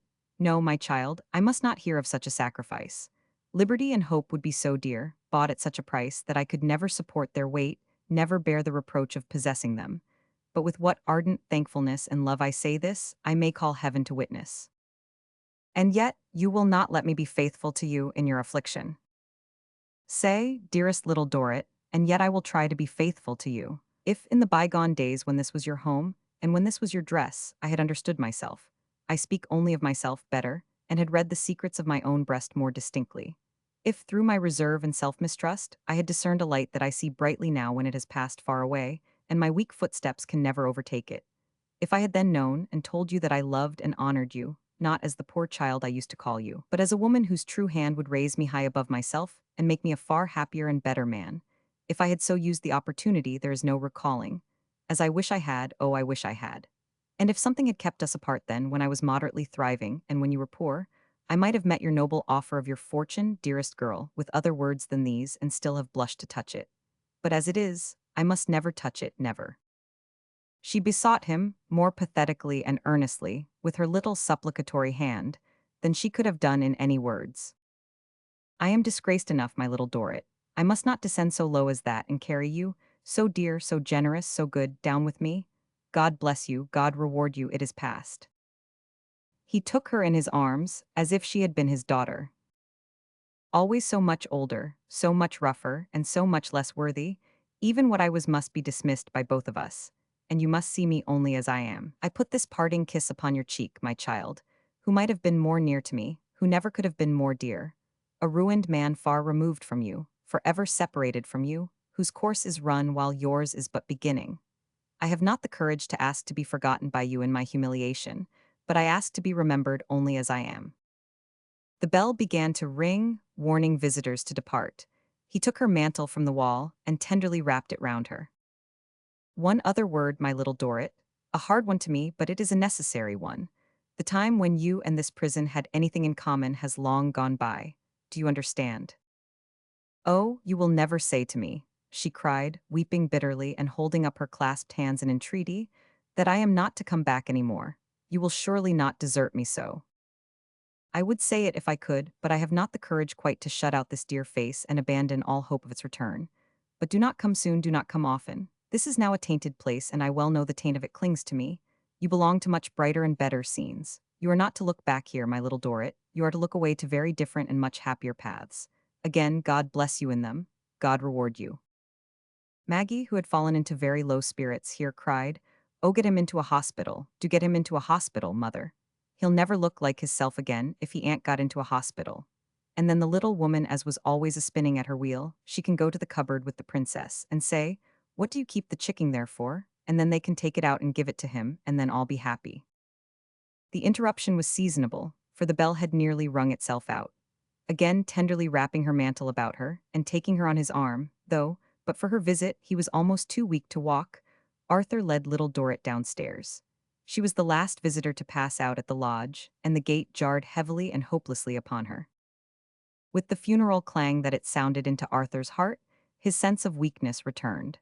It was a toilsome journey upstairs to his room, and he re-entered its dark solitary precincts in unutterable misery.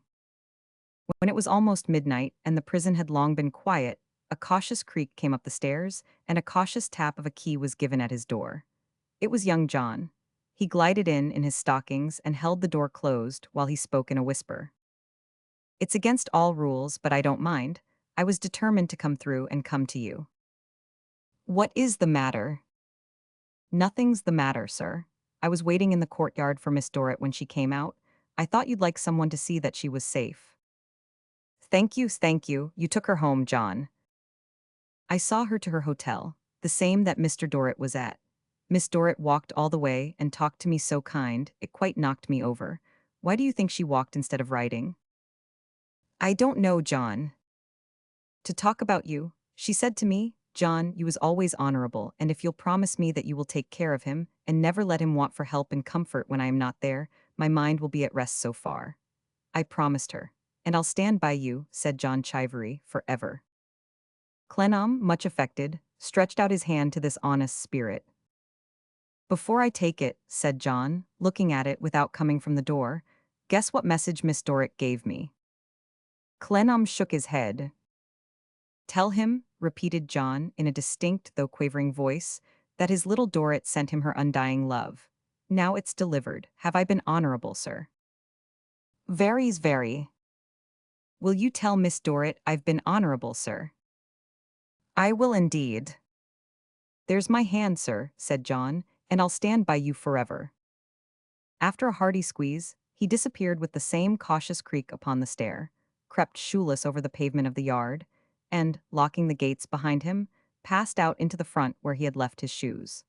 If the same way had been paved with burning plowshares, it is not at all improbable that John would have traversed it with the same devotion, for the same purpose. Chapter 30, Closing in. The last day of the appointed week touched the bars of the Marshalsea gate. Black all night, since the gate had clashed upon Little Dorrit, its iron stripes were turned by the early glowing sun into stripes of gold. Far aslant across the city, over its jumbled roofs, and through the open tracery of its church towers, struck the long bright rays, bars of the prison of this lower world. Throughout the day, the old house within the gateway remained untroubled by any visitors. But when the sun was low, three men turned in at the gateway and made for the dilapidated house. Rigaud was the first and walked by himself smoking. Mr. Baptist was the second and jogged close after him, looking at no other object. Mr. Panks was the third and carried his hat under his arm for the liberation of his restive hair, the weather being extremely hot. They all came together at the doorsteps. "You pair of madmen," said Rigaud, facing about, "don't go yet."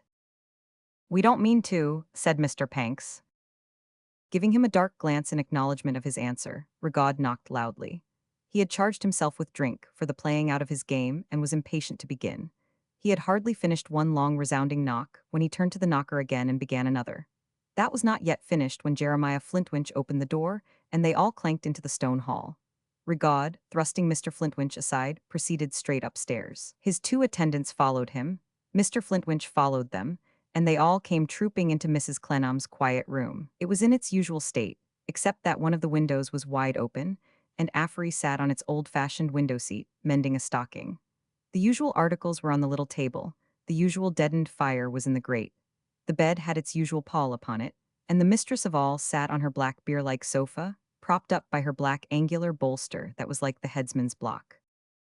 Yet there was a nameless air of preparation in the room, as if it were strung up for an occasion. From what the room derived it, every one of its small variety of objects being in the fixed spot it had occupied for years, no one could have said without looking attentively at its mistress.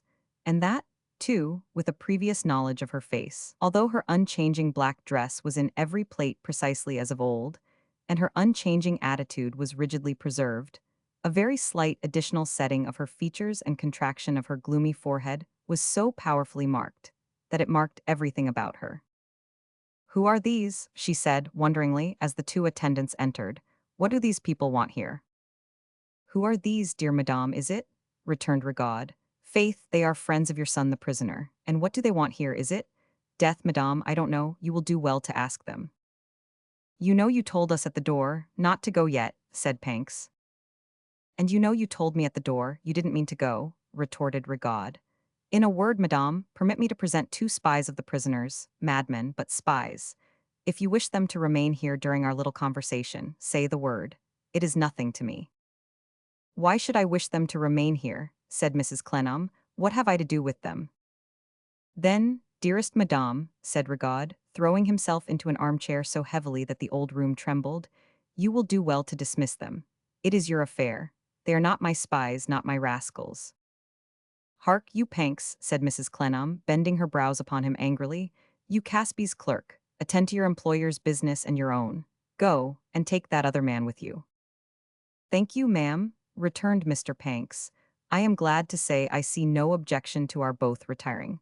We have done all we undertook to do for Mr. Clennam. His constant anxiety has been, and it grew worse upon him when he became a prisoner, that this agreeable gentleman should be brought back here to the place from which he slipped away. Here he is brought back. And I will say," added Mr. Panks, to his ill-looking face, "that in my opinion the world would be no worse for his slipping out of it altogether." "Your opinion is not asked," answered Mrs. Clennam. "Go." "I am sorry not to leave you in better company, ma'am," said Panks. "And sorry, too, that Mr. Clennam can't be present. It's my fault, that is." "You mean his own," she returned. "No, I mean mine, ma'am," said Panks, "for it was my misfortune to lead him into a ruinous investment." Mr. Panks still clung to that word and never said speculation. "Though I can prove by figures," added Mr. Panks with an anxious countenance, "that it ought to have been a good investment. I have gone over it since it failed, every day of my life, and it comes out, regarded as a question of figures, triumphant. The present is not a time or place," Mr. Panks pursued with a longing glance into his hat where he kept his calculations, "for entering upon the figures, but the figures are not to be disputed. Mr. Clennam ought to have been at this moment in his carriage and pair, and I ought to have been worth from 3 to 5,000 pounds. Mr. Panks put his hair erect with a general aspect of confidence that could hardly have been surpassed if he had had the amount in his pocket. These incontrovertible figures had been the occupation of every moment of his leisure since he had lost his money, and were destined to afford him consolation to the end of his days. "However," said Mr. Panks, "enough of that. Altro, old boy, you have seen the figures, and you know how they come out. Mr. Baptist, who had not the slightest arithmetical power of compensating himself in this way, nodded with a fine display of bright teeth. At whom Mr. Flintwinch had been looking, and to whom he then said, "Oh, it's you, is it? I thought I remembered your face, but I wasn't certain till I saw your teeth." "Ah, yes, to be sure. It was this officious refugee," said Jeremiah to Mrs. Clennam, "who came knocking at the door on the night when Arthur and Chatterbox were here, and who asked me a whole catechism of questions about Mr. Blandois." "It is true," Mr. Baptist cheerfully admitted. "And behold him, padrone, I have found him consequentementally." "I shouldn't have objected," returned Mr. Flintwinch, "to your having broken your neck consequentementally." "And now," said Mr. Panks, whose eye had often stealthily wandered to the window seat and the stocking that was being mended there, "I've only one other word to say before I go. If Mr. Clennam was here, but unfortunately, though he has so far got the better of this fine gentleman as to return him to this place against his will, he is ill and in prison, poor fellow, if he was here," said Mr. Panks, taking one step aside towards the window seat and laying his right hand upon the stocking. "He would say, 'Affery, tell your dreams.'" Mr. Panks held up his right forefinger between his nose and the stocking with a ghostly air of warning, turned, steamed out and towed Mr. Baptist after him. The house door was heard to close upon them, their steps were heard passing over the dull pavement of the echoing courtyard, and still nobody had added a word. Mrs. Clennam and Jeremiah had exchanged a look, and had then looked and looked still at Affery, who sat mending the stocking with great assiduity. "Come," said Mr. Flintwinch at length, screwing himself a curve or two in the direction of the window seat, and rubbing the palms of his hands on his coat tail, as if he were preparing them to do something. "Whatever has to be said among us had better be begun to be said without more loss of time. So, Affery, my woman, take yourself away." In a moment Affery had thrown the stocking down, started up, caught hold of the window-sill with her right hand, lodged herself upon the window-seat with her right knee, and was flourishing her left hand, beating expected assailants off. "No, I won't, Jeremiah, no, I won't, no, I won't go, I'll stay here. I'll hear all I don't know and say all I know. I will at last if I die for it. I will, I will, I will, I will." Mr. Flintwinch, stiffening with indignation and amazement, moistened the fingers of one hand at his lips, softly described a circle with them in the palm of the other hand, and continued with a menacing grin to screw himself in the direction of his wife, gasping some remark as he advanced, of which, in his choking anger, only the words, "such a dose," were audible. "Not a bit nearer, Jeremiah," cried Affery, never ceasing to beat the air. "Don't come a bit nearer to me, or I'll rouse the neighborhood, I'll throw myself out of window, I'll scream fire and murder, I'll wake the dead. Stop where you are, or I'll make shrieks enough to wake the dead." The determined voice of Mrs. Clennam echoed, "Stop." Jeremiah had stopped already. "It is closing in, Flintwinch. Let her alone. Affery, do you turn against me after these many years?" "I do, if it's turning against you to hear what I don't know and say what I know. I have broke out now, and I can't go back. I am determined to do it. I will do it, I will, I will, I will. If that's turning against you, yes, I turn against both of you two clever ones. I told Arthur when he first come home to stand up against you. I told him it was no reason, because I was afeard of my life of you that he should be. All manner of things have been a-going on since then, and I won't be run up by Jeremiah, nor yet I won't be dazed and scared, nor made a party to I don't know what no more. I woe. I'll up for Arthur when he has nothing left and is ill and in prison and can't up for himself. I will, I will, I will, I will." "How do you know, you heap of confusion," asked Mrs. Clennam sternly, "that in doing what you are doing now, you are even serving Arthur?" "I don't know nothing rightly about anything," said Affery. "And if ever you said a true word in your life, it's when you call me a heap of confusion, for you two clever ones have done your most to make me such. You married me whether I liked it or not, and you've led me, pretty well ever since, such a life of dreaming and frightening as never was known, and what do you expect me to be but a heap of confusion? You wanted to make me such, and I am such, but I won't submit no longer. No, I won't, I won't, I won't, I woe." She was still beating the air against all comers. After gazing at her in silence, Mrs. Clennam turned to Rigaud. "You see and hear this foolish creature. Do you object to such a piece of distraction remaining where she is?" "Ay, madame," he replied, "do I? That's a question for you." "I do not," she said gloomily. "There is little left to choose now. Flintwinch, it is closing in." Mr. Flintwinch replied by directing a look of red vengeance at his wife, and then, as if to pinion himself from falling upon her, screwed his crossed arms into the breast of his waistcoat, and with his chin very near one of his elbows stood in a corner, watching Rigaud in the oddest attitude. Rigaud, for his part, arose from his chair and seated himself on the table with his legs dangling. In this easy attitude, he met Mrs. Clennam's set face, with his mustache going up and his nose coming down. "Madame, I am a gentleman." "Of whom," she interrupted in her steady tones, "I have heard disparagement, in connection with a French jail and an accusation of murder." He kissed his hand to her, with his exaggerated gallantry. "Perfectly, exactly. Of a lady too. What absurdity, how incredible. I had the honor of making a great success then. I hope to have the honor of making a great success now. I kiss your hands. Madame, I am a gentleman, I was going to observe, who when he says, I will definitely finish this or that affair at the present sitting, does definitely finish it. I announce to you that we are arrived at our last sitting on our little business. You do me the favor to follow and to comprehend." She kept her eyes fixed upon him with a frown. "Yes. Further, I am a gentleman to whom mere mercenary trade bargains are unknown, but to whom money is always acceptable as the means of pursuing his pleasures. You do me the favor to follow and to comprehend." Scarcely necessary to ask, one would say, yes. Further, I am a gentleman of the softest and sweetest disposition, but who, if trifled with, becomes enraged. Noble natures under such circumstances become enraged. I possess a noble nature. When the lion is awakened, that is to say, when I enrage, the satisfaction of my animosity is as acceptable to me as money. You always do me the favor to follow and to comprehend. "Yes," she answered, somewhat louder than before. "Do not let me derange you. Pray be tranquil.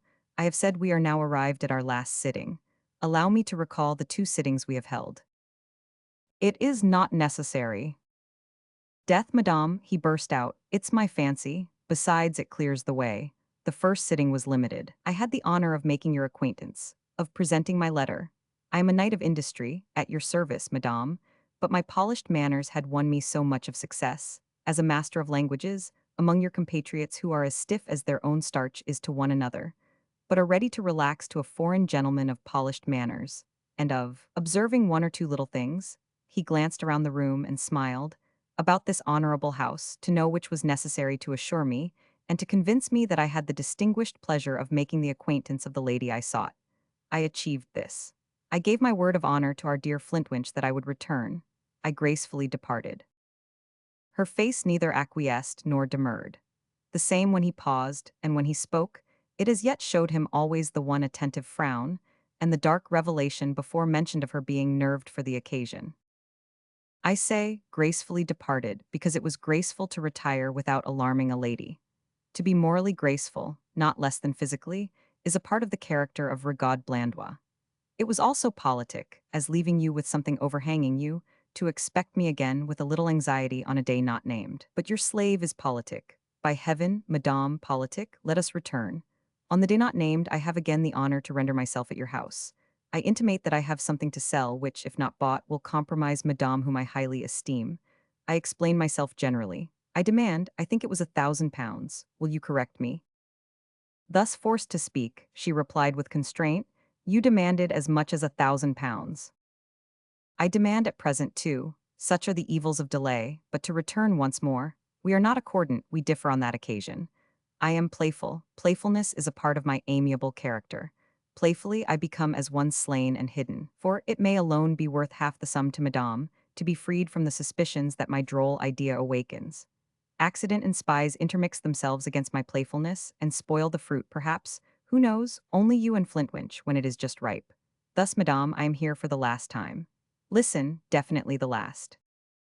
As he struck his straggling boot heels against the flap of the table, meeting her frown with an insolent gaze, he began to change his tone for a fierce one. "Bah, stop an instant, let us advance by steps. Here is my hotel note to be paid, according to contract. 5 minutes hence we may be at daggers' points. I'll not leave it till then, or you'll cheat me. Pay it, count me the money." "Take it from his hand and pay it, Flintwinch," said Mrs. Clennam. He spurted it into Mr. Flintwinch's face when the old man advanced to take it, and held forth his hand, repeating noisily, "Pay it, count it out, good money." Jeremiah picked the bill up, looked at the total with a bloodshot eye, took a small canvas bag from his pocket, and told the amount into his hand. Rigaud chinked the money, weighed it in his hand, threw it up a little way and caught it, chinked it again. The sound of it to the bold Rigaud Blandois is like the taste of fresh meat to the tiger. Say then, madame, how much? He turned upon her suddenly with a menacing gesture of the weighted hand that clenched the money, as if he were going to strike her with it.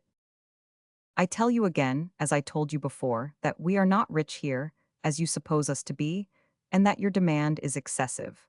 I have not the present means of complying with such a demand, if I had ever so great an inclination.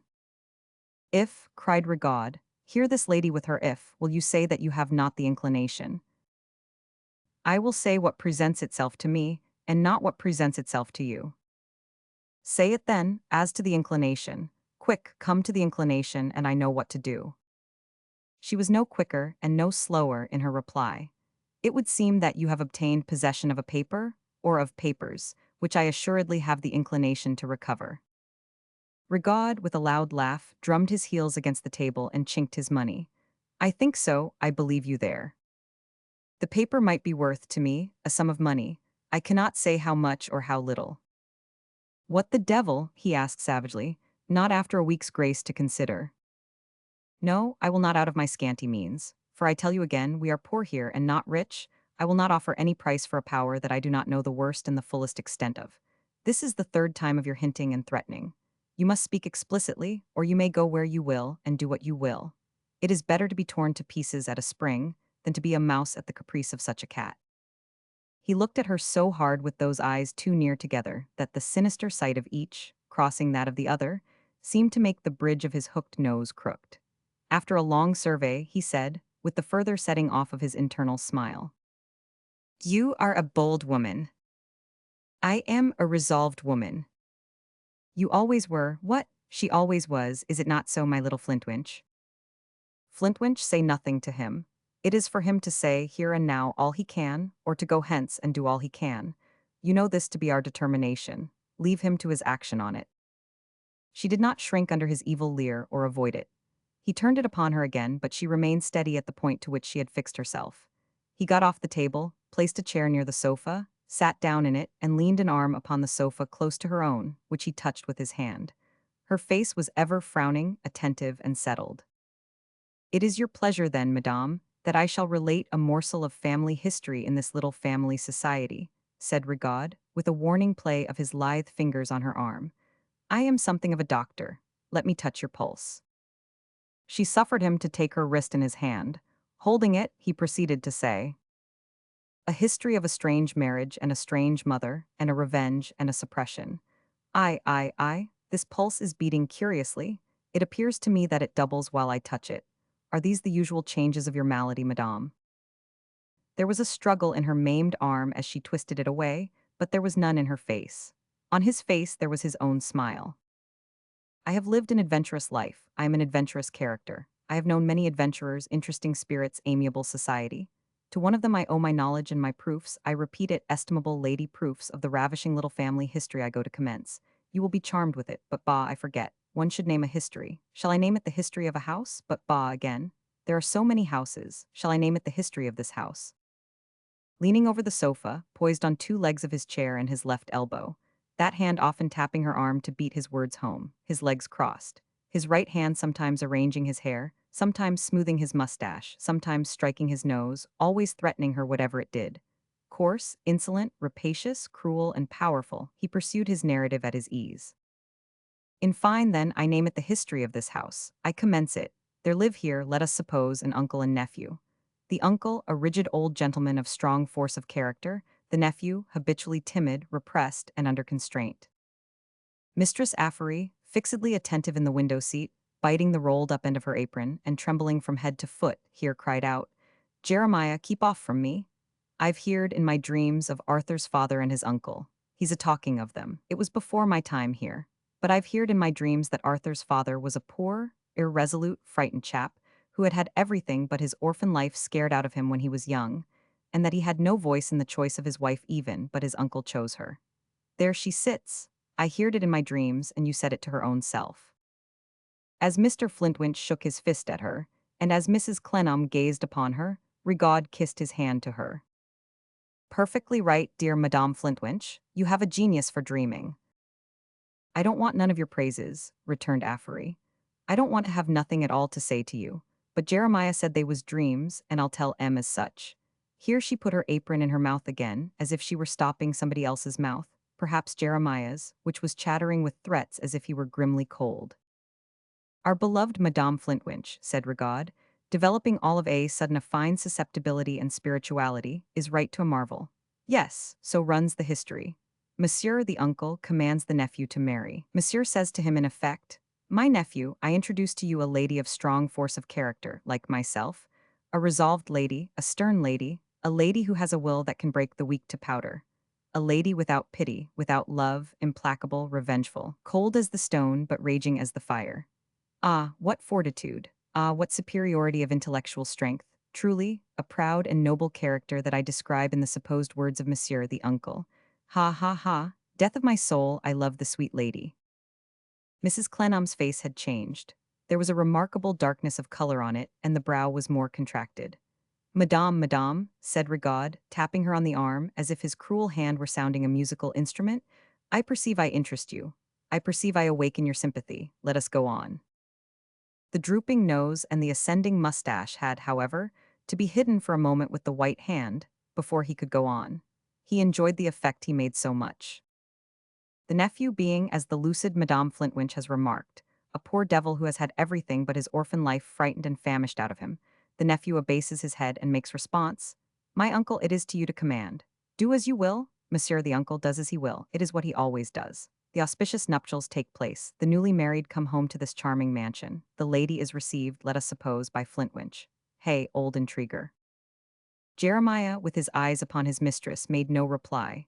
Rigaud looked from one to the other, struck his ugly nose, and made a clucking with his tongue. Soon the lady makes a singular and exciting discovery. Thereupon, full of anger, full of jealousy, full of vengeance, she forms, see you, madam, a scheme of retribution, the weight of which she ingeniously forces her crushed husband to bear himself, as well as execute upon her enemy. What superior intelligence! Keep off, Jeremiah, cried the palpitating Affery, taking her apron from her mouth again. But it was one of my dreams that you told her, when you quarreled with her one winter evening at dusk.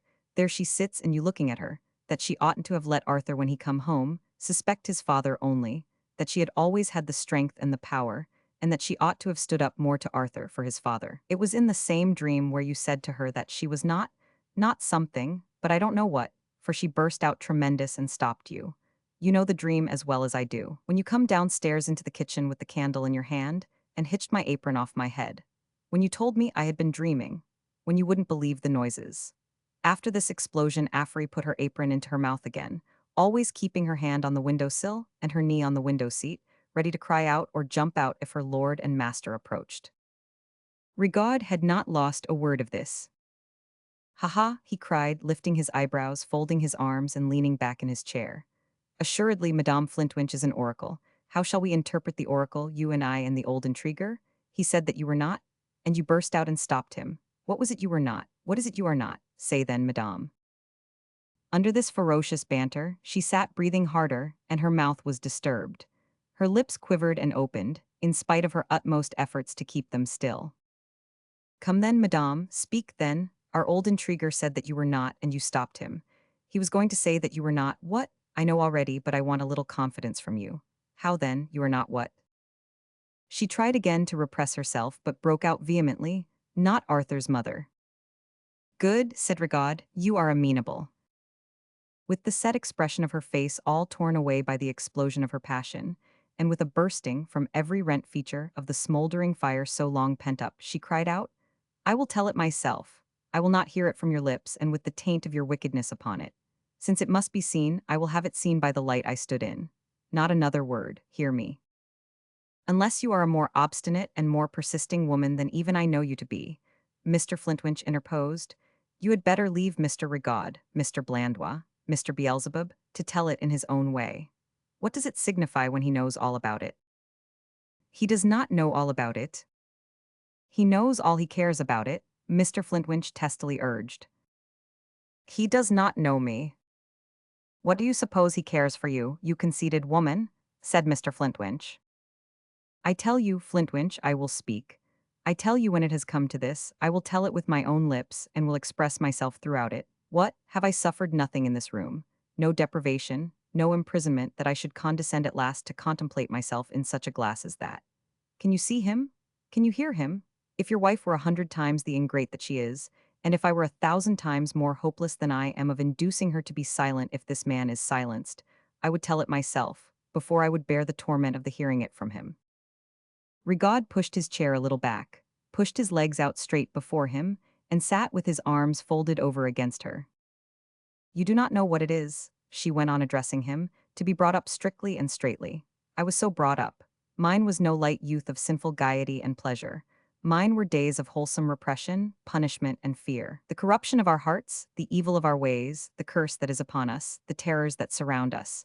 These were the themes of my childhood. They formed my character and filled me with an abhorrence of evildoers.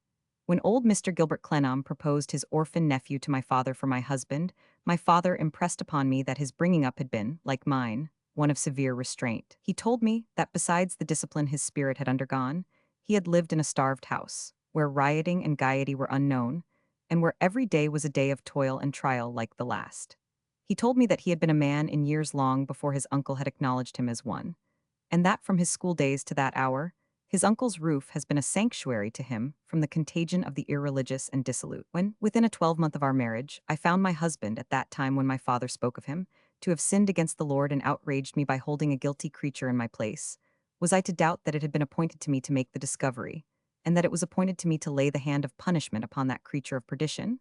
Was I to dismiss in a moment, not my own wrongs, what was I, but all the rejection of sin, and all the war against it in which I had been bred? She laid her wrathful hand upon the watch on the table. No, do not forget. The initials of those words are within here now, and were within here then.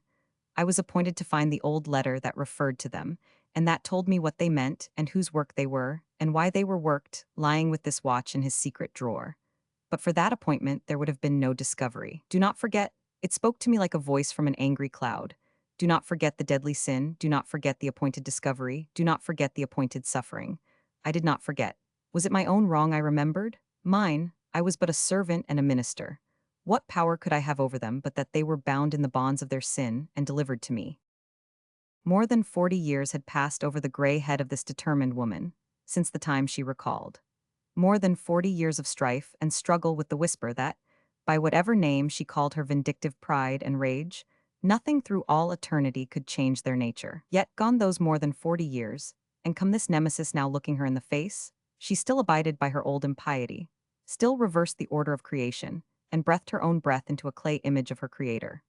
Verily, verily, travelers have seen many monstrous idols in many countries, but no human eyes have ever seen more daring, gross, and shocking images of the divine nature than we creatures of the dust make in our own likenesses, of our own bad passions.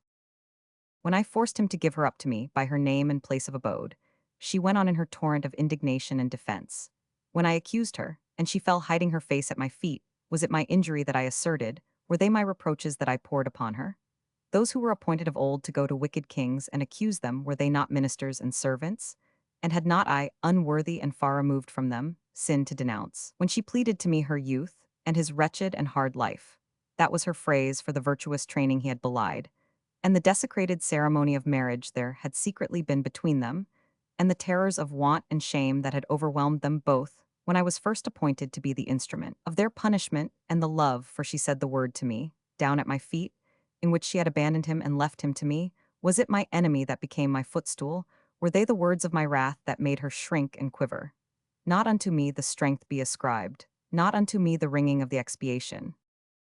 Many years had come and gone since she had had the free use even of her fingers, but it was noticeable that she had already more than once struck her clenched hand vigorously upon the table, and that, when she said these words, she raised her whole arm in the air, as though it had been a common action with her. And what was the repentance that was extorted from the hardness of her heart and the blackness of her depravity? I, vindictive and implacable? It may be so, to such as you who know no righteousness, and no appointment except Satan's. Laugh, but I will be known as I know myself, and as Flintwinch knows me, though it is only to you and this half-witted woman. Add to yourself, madame, said Rigaud. I have my little suspicions that madame is rather solicitous to be justified to herself. It is false, it is not so. I have no need to be, she said with great energy and anger. Truly, retorted Rigaud, ha. I ask, what was the penitence in works that was demanded of her? You have a child, I have none. You love that child. Give him to me. He shall believe himself to be my son, and he shall be believed by everyone to be my son. To save you from exposure, his father shall swear never to see or communicate with you more. Equally to save him from being stripped by his uncle, and to save your child from being a beggar, you shall swear never to see or communicate with either of them more.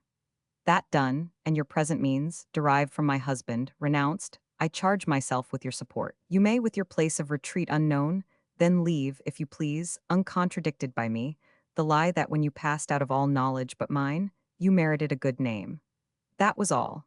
She had to sacrifice her sinful and shameful affections, no more. She was then free to bear her load of guilt in secret, and to break her heart in secret, and through such present misery, light enough for her, I think, to purchase her redemption from endless misery if she could.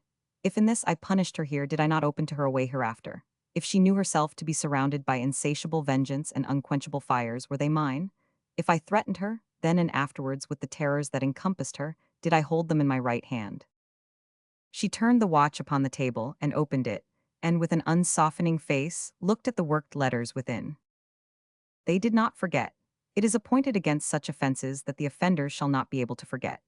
If the presence of Arthur was a daily reproach to his father, and if the absence of Arthur was a daily agony to his mother, that was the just dispensation of Jehovah.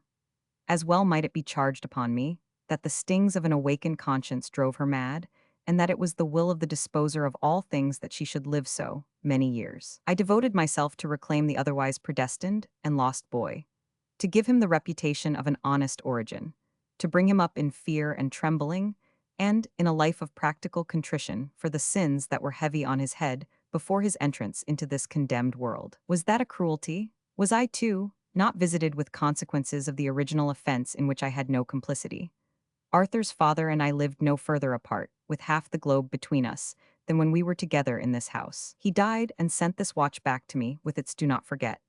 I do not forget, though I do not read it as he did. I read in it that I was appointed to do these things. I have so read these 3 letters since I have had them lying on this table, and I did so read them with equal distinctness when they were thousands of miles away. As she took the watch case in her hand, with that new freedom in the use of her hand of which she showed no consciousness whatever, bending her eyes upon it as if she were defying it to move her, Rigaud cried with a loud and contemptuous snapping of his fingers. Come, madame, time runs out. Come, lady of piety, it must be. You can tell nothing I don't know. Come to the money stolen, or I will. Death of my soul, I have had enough of your other jargon. Come straight to the stolen money. Wretch that you are, she answered, and now her hands clasped her head. Through what fatal error of Flintwinch, through what incompleteness on his part, who is the only other person helping in these things and trusted with them, through whose and what bringing together of the ashes of a burnt paper, you have become possessed of that codicil, I know no more than how you acquired the rest of your power here. And yet, interrupted Rigaud, it is my odd fortune to have by me, in a convenient place that I know of, that same short little addition to the will of Monsieur Gilbert Clennam, written by a lady and witnessed by the same lady and our old intriguer. Ah, bah, old intriguer, crooked little puppet. Madame, let us go on. Time presses, you or I to finish. I, she answered with increased determination, if it were possible. I, because I will not endure to be shown myself, and have myself shown to anyone, with your horrible distortion upon me. You, with your practices of infamous foreign prisons and galleys, would make it the money that impelled me. It was not the money. Bah, bah, bah, I repudiate for the moment my politeness and say, lies, lies, lies. You know you suppressed the deed and kept the money. Not for the money's sake, wretch.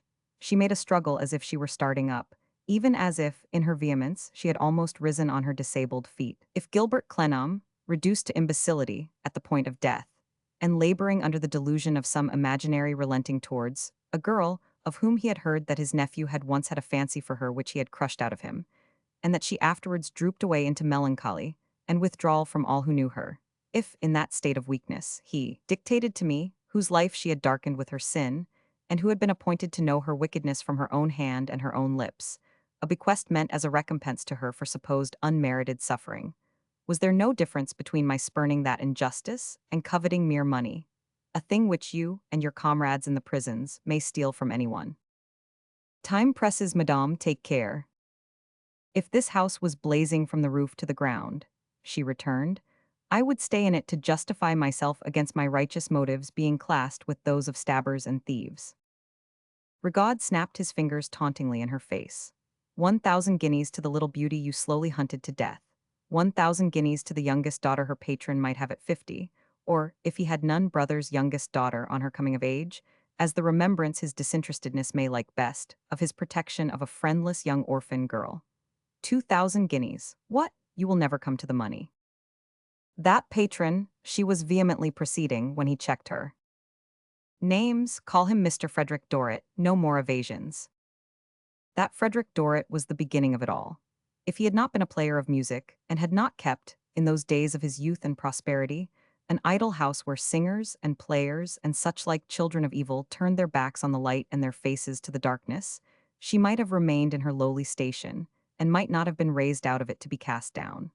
But no, Satan entered into that Frederick Dorrit, and counseled him that he was a man of innocent and laudable tastes who did kind actions, and that here was a poor girl with a voice for singing music with.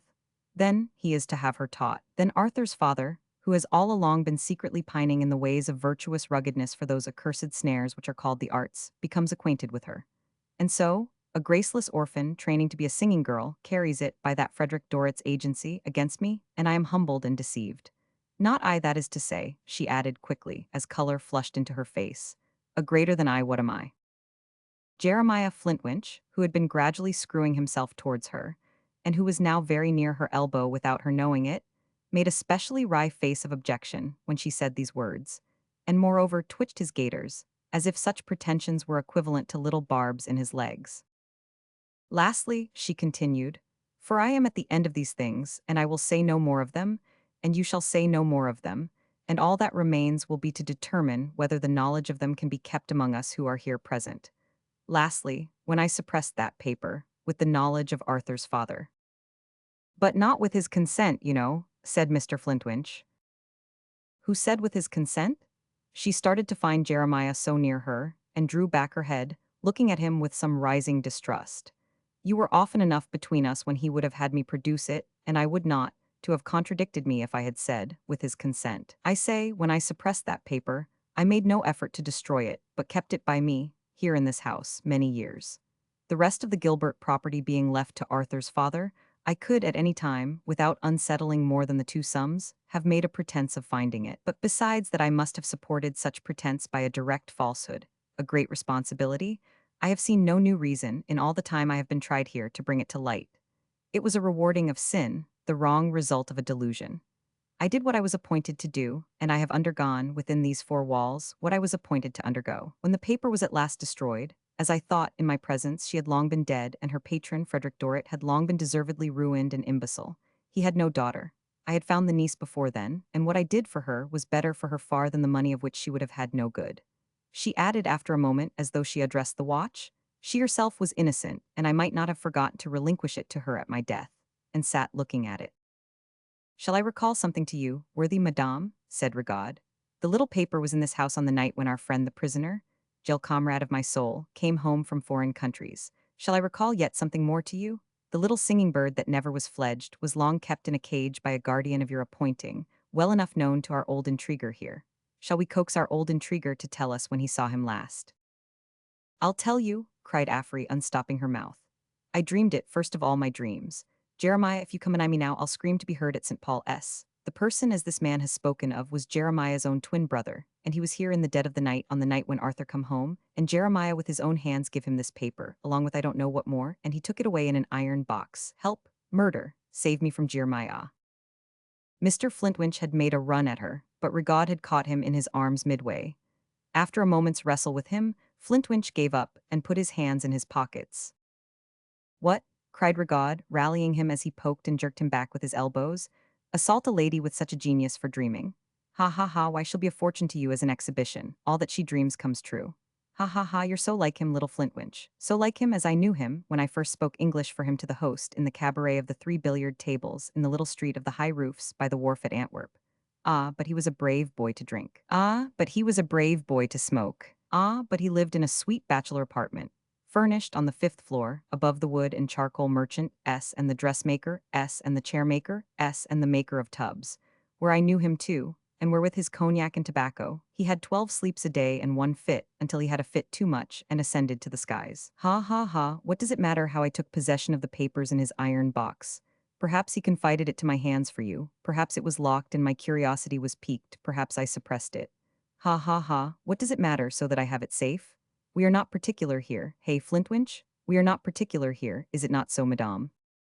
Retiring before him with vicious counterjerks of his own elbows, Mr. Flintwinch had got back into his corner, where he now stood with his hands in his pockets, taking breath and returning Mrs. Clennam's stare. Ha ha ha, but what's this? Cried Rigaud. It appears as if you don't know one the other. Permit me, Madame Clennam who suppresses, to present Monsieur Flintwinch who intrigues. Mr. Flintwinch, unpocketing one of his hands to scrape his jaw, advanced a step or so in that attitude, still returning Mrs. Clennam's look, and thus addressed her. Now, I know what you mean by opening your eyes so wide at me, but you needn't take the trouble, because I don't care for it. I've been telling you for how many years that you're one of the most opinionated and obstinate of women. That's what you are. You call yourself humble and sinful, but you are the most bumptious of your sex. That's what you are. I have told you, over and over again when we have had a tiff, that you wanted to make everything go down before you, but I wouldn't go down before you. That you wanted to swallow up everybody alive, but I wouldn't be swallowed up alive. Why didn't you destroy the paper when you first laid hands upon it? I advised you to, but no, it's not your way to take advice. You must keep it forsooth. Perhaps you may carry it out at some other time, forsooth.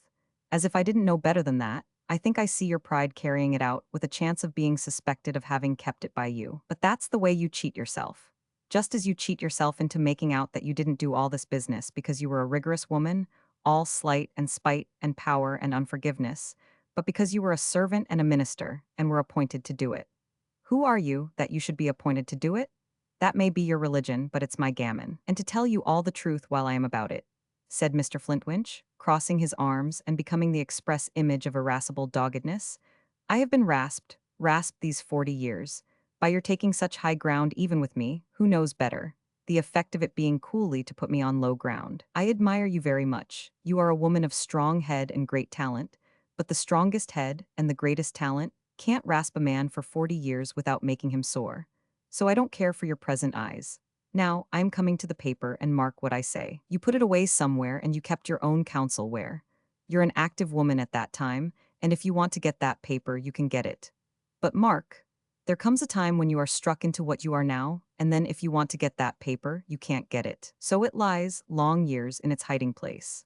At last, when we are expecting Arthur home every day, and when any day may bring him home, and it's impossible to say what rummaging he may make about the house, I recommend you 5,000 times, if you can't get at it, to let me get at it, that it may be put in the fire. But no, no one but you knows where it is, and that's power. And, call yourself whatever humble names you will, I call you a female Lucifer in appetite for power. On a Sunday night, Arthur comes home. He has not been in this room 10 minutes when he speaks of his father's watch. You know very well that the do not forget, at the time when his father sent that watch to you, could only mean, the rest of the story being then all dead and over, do not forget the suppression. Make restitution. Arthur's ways have frightened you a bit, and the paper shall be burnt after all. So, before that jumping jade and Jezebel, Mr. Flintwinch grinned at his wife, has got you into bed, you at last tell me where you have put the paper, among the old ledgers in the cellars, where Arthur himself went prowling the very next morning. But it's not to be burnt on a Sunday night. No, you are strict, you are. We must wait over 12 o'clock and get into Monday. Now, all this is a swallowing of me up alive that rasps me. So, feeling a little out of temper, and not being as strict as yourself, I take a look at the document before 12 o'clock to refresh my memory as to its appearance, fold up one of the many yellow old papers in the cellars like it, and afterwards, when we have got into Monday morning, and I have, by the light of your lamp, to walk from you, lying on that bed, to this grate, make a little exchange like the conjurer, and burn accordingly. My brother Ephraim, the lunatic keeper, I wish he had had himself to keep in a straight waistcoat, had had many jobs since the close of the long job he got from you, but had not done well. His wife died, not that that was much. Mine might have died instead, and welcome. He speculated unsuccessfully in lunatics. He got into difficulty about over-roasting a patient to bring him to reason, and he got into debt. He was going out of the way on what he had been able to scrape up and a trifle from me. He was here that early Monday morning, waiting for the tide, In short, he was going to Antwerp, where, I am afraid you'll be shocked at my saying, and be damned to him. He made the acquaintance of this gentleman. He had come a long way, and I thought then was only sleepy, but I suppose now was drunk. When Arthur's mother had been under the care of him and his wife, she had been always writing, incessantly writing, mostly letters of confession to you, and prayers for forgiveness. My brother had handed, from time to time, lots of these sheets to me. I thought I might as well keep them to myself as have them swallowed up alive too, so I kept them in a box, looking over them when I felt in the humor. Convinced that it was advisable to get the paper out of the place, with Arthur coming about it, I put it into the same box, and I locked the whole up with 2 locks, and I trusted it to my brother to take away and keep, till I should write about it.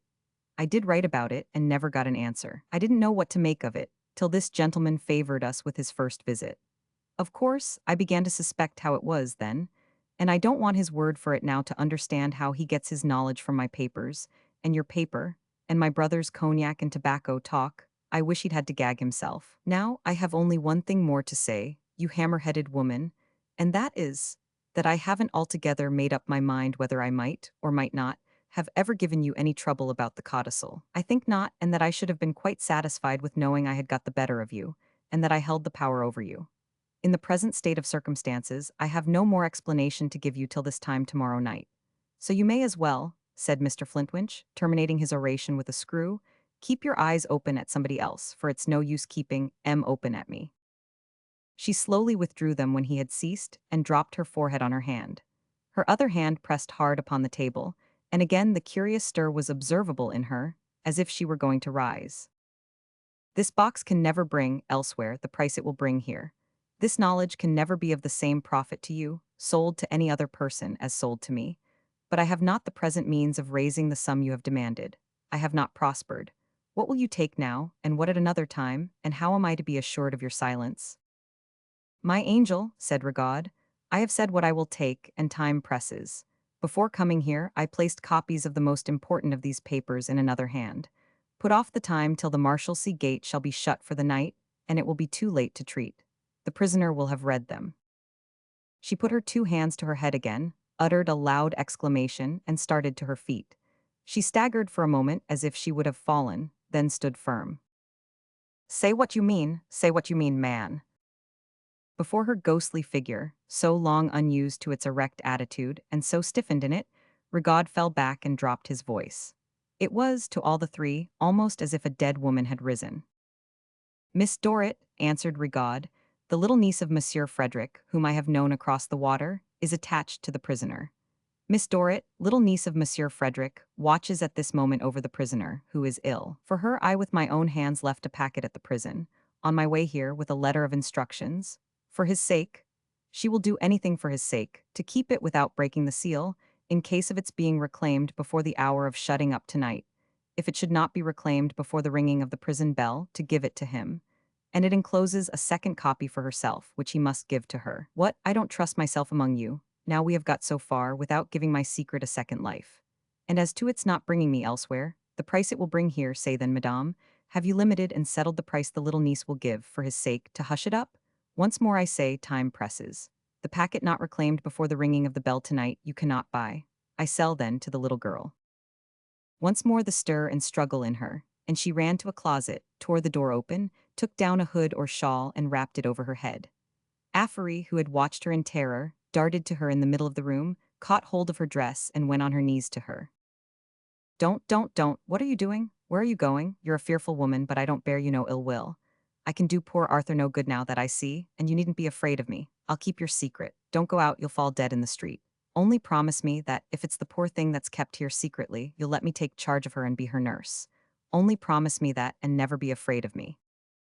Mrs. Clennam stood still for an instant, at the height of her rapid haste, saying in stern amazement, Kept here? She has been dead a score of years or more. Ask Flintwinch, ask him. They can both tell you that she died when Arthur went abroad. So much the worse, said Affery with a shiver, for she haunts the house then. Who else rustles about it, making signals by dropping dust so softly? Who else comes and goes and marks the walls with long crooked touches when we are all abed?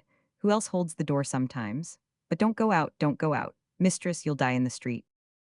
Her mistress only disengaged her dress from the beseeching hands, said to Rigaud, Wait here till I come back, and ran out of the room. They saw her, from the window, run wildly through the courtyard and out at the gateway. For a few moments they stood motionless. Affery was the first to move, and she, wringing her hands, pursued her mistress. Next, Jeremiah Flintwinch, slowly backing to the door with one hand in a pocket and the other rubbing his chin, twisted himself out in his reticent way, speechlessly. Rigaud, left alone, composed himself upon the window seat of the open window, in the old Marseillais attitude. He laid his cigarettes and firebox ready to his hand and fell to smoking. Woof, almost as dull as the infernal old jail. Warmer, but almost as dismal. Wait till she comes back. Yes, certainly, but where is she gone, and how long will she be gone? No matter. Regard Lagnier Blandois, my amiable subject, you will get your money. You will enrich yourself. You have lived a gentleman, you will die a gentleman. You triumph, my little boy, but it is your character to triumph. Woof. In the hour of his triumph, his mustache went up and his nose came down, as he ogled a great beam over his head with particular satisfaction. Chapter 31, closed. The sun had set, and the streets were dim in the dusty twilight, when the figure so long unused to them hurried on its way. In the immediate neighborhood of the old house it attracted little attention, for there were only a few straggling people to notice it. But, ascending from the river by the crooked ways that led to London Bridge, and passing into the great main road, it became surrounded by astonishment. Resolute and wild of look, rapid of foot and yet weak and uncertain, conspicuously dressed in its black garments, and with its hurried head covering, gaunt and of an unearthly paleness, it pressed forward, taking no more heed of the throng than a sleepwalker, more remarkable by being so removed from the crowd it was among than if it had been lifted on a pedestal to be seen. The figure attracted all eyes. Saunterers pricked up their attention to observe it. Busy people, crossing it, slackened their pace and turned their heads. Companions, pausing and standing aside, whispered one another to look at this spectral woman who was coming by. And the sweep of the figure as it passed seemed to create a vortex, drawing the most idle and most curious after it. 695 M. Original. Made giddy by the turbulent eruption of this multitude of staring faces into her cell of years, by the confusing sensation of being in the air, and the yet more confusing sensation of being afoot, by the unexpected changes in half-remembered objects, and the want of likeness between the controllable pictures her imagination had often drawn of the life from which she was secluded, and the overwhelming rush of the reality, she held her way as if she were environed by distracting thoughts, rather than by external humanity and observation. But having crossed the bridge and gone some distance straight onward, she remembered that she must ask for a direction. And it was only then, when she stopped and turned to look about her for a promising place of inquiry, that she found herself surrounded by an eager glare of faces. "Why are you encircling me?" she asked, trembling. None of those who were nearest answered, but from the outer ring there arose a shrill cry of "Cause you're mad."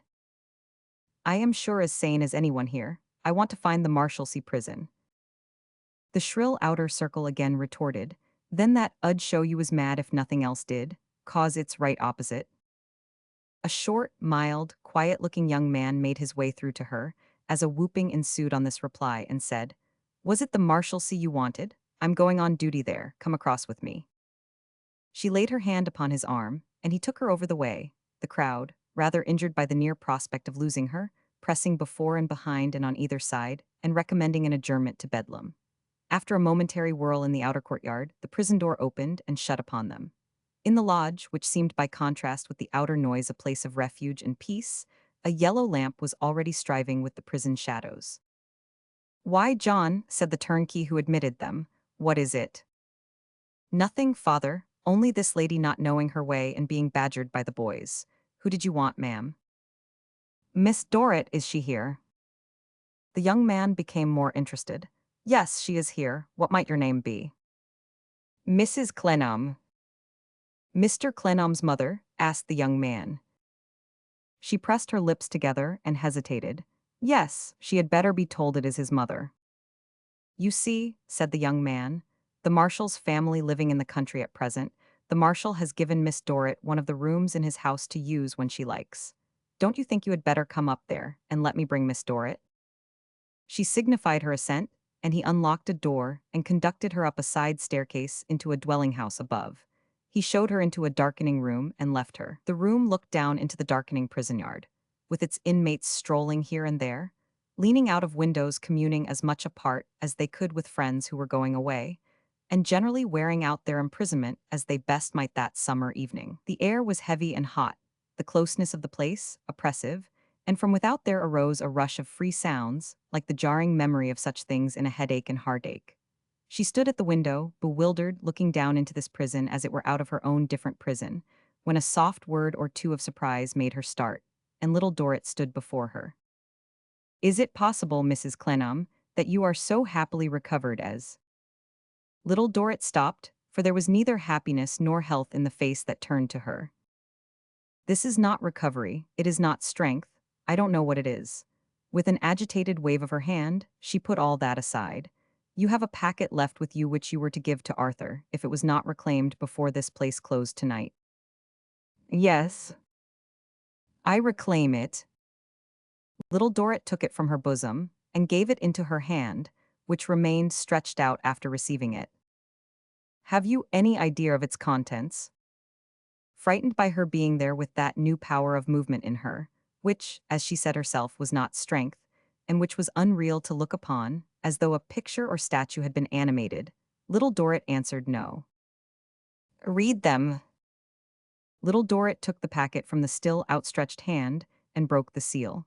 Mrs. Clennam then gave her the inner packet that was addressed to herself, and held the other. The shadow of the wall and of the prison buildings, which made the room somber at noon, made it too dark to read there, with the dusk deepening apace save in the window.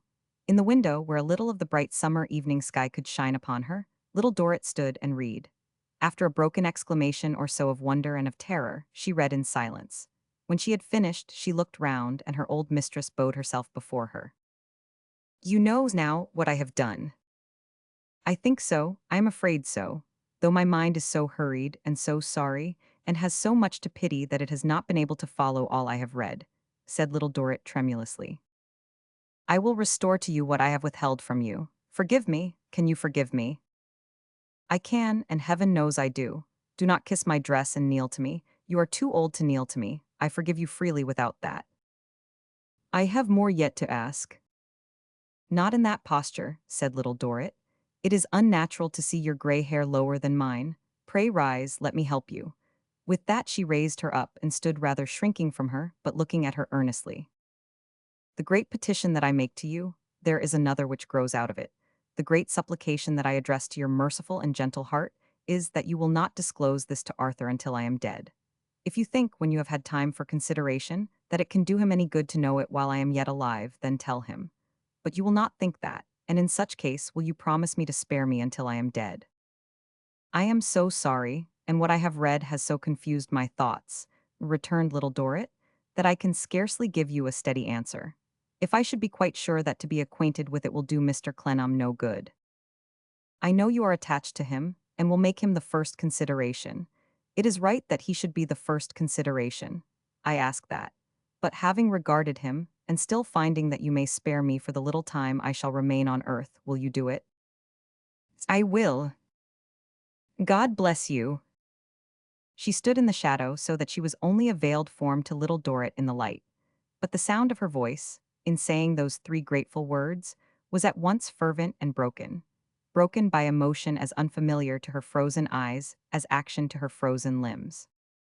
"You will wonder, perhaps," she said in a stronger tone, "that I can better bear to be known to you whom I have wronged, than to the son of my enemy who wronged me. For she did wrong me. She not only sinned grievously against the Lord, but she wronged me. What Arthur's father was to me, she made him. From our marriage day I was his dread, and that she made me. I was the scourge of both, and that is referable to her. You love Arthur, I can see the blush upon your face. May it be the dawn of happier days to both of you? And you will have thought already that he is as merciful and kind as you, and why do I not trust myself to him as soon as to you? Have you not thought so?" "No thought," said Little Dorrit, "can be quite a stranger to my heart, that springs out of the knowledge that Mr. Clennam is always to be relied upon for being kind and generous and good. I do not doubt it, yet Arthur is, of the whole world, the one person from whom I would conceal this, while I am in it. I kept over him as a child, in the days of his first remembrance, my restraining and correcting hand. I was stern with him, knowing that the transgressions of the parents are visited on their offspring, and that there was an angry mark upon him at his birth. I have sat with him and his father, seeing the weakness of his father yearning to unbend to him, and forcing it back, that the child might work out his release in bondage and hardship. I have seen him, with his mother's face, looking up at me in awe from his little books, and trying to soften me with his mother's ways that hardened me. The shrinking of her auditress stopped her for a moment in her flow of words, delivered in a retrospective, gloomy voice. For his good, not for the satisfaction of my injury. What was I, and what was the worth of that before the curse of heaven? I have seen that child grow up, not to be pious in a chosen way, his mother's influence lay too heavy on him for that, but still to be just and upright, and to be submissive to me. He never loved me, as I once half hoped he might. So frail we are, and so do the corrupt affections of the flesh war with our trusts and tasks. But he always respected me and ordered himself dutifully to me. He does to this hour. With an empty place in his heart that he has never known the meaning of, he has turned away from me and gone his separate road, but even that he has done considerately and with deference.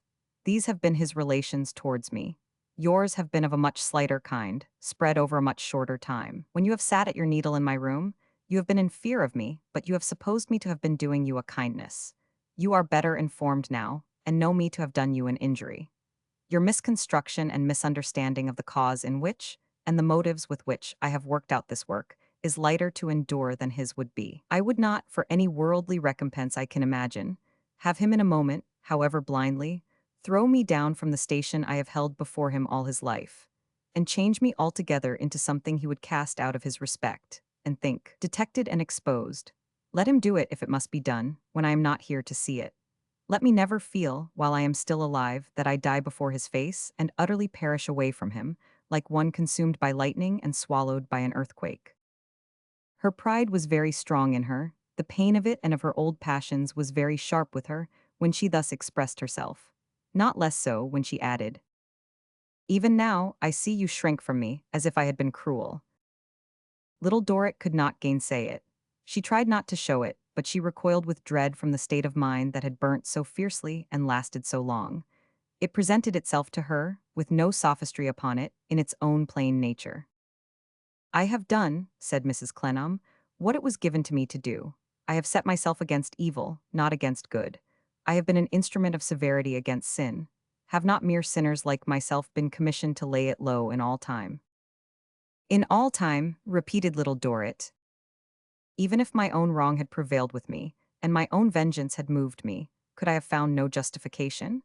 None in the old days when the innocent perished with the guilty, 1,000 to 1, when the wrath of the hater of the unrighteous was not slaked even in blood, and yet found favor." "Oh, Mrs. Clennam," said Little Dorrit, "angry feelings and unforgiving deeds are no comfort and no guide to you and me. My life has been passed in this poor prison, and my teaching has been very defective, but let me implore you to remember later and better days. Be guided only by the healer of the sick, the raiser of the dead, the friend of all who were afflicted and forlorn, the patient master who shed tears of compassion for our infirmities. We cannot but be right if we put all the rest away, and do everything in remembrance of him. There is no vengeance and no infliction of suffering in his life, I am sure. There can be no confusion in following him, and seeking for no other footsteps, I am certain." In the softened light of the window, looking from the scene of her early trials to the shining sky, she was not in stronger opposition to the black figure in the shade than the life and doctrine on which she rested were to that figure's history. It bent its head low again, and said not a word. It remained thus, until the first warning bell began to ring. "Hark!" cried Mrs. Clennam, starting. "I said I had another petition. It is one that does not admit of delay. The man who brought you this packet and possesses these proofs is now waiting at my house to be bought off.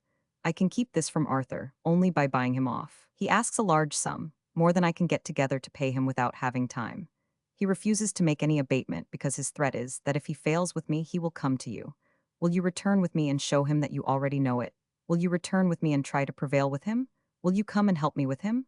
Do not refuse what I ask in Arthur's name, though I dare not ask it for Arthur's sake." Little Dorrit yielded willingly. She glided away into the prison for a few moments, returned, and said she was ready to go. They went out by another staircase, avoiding the lodge, and coming into the front courtyard, now all quiet and deserted, gained the street. It was one of those summer evenings when there is no greater darkness than a long twilight.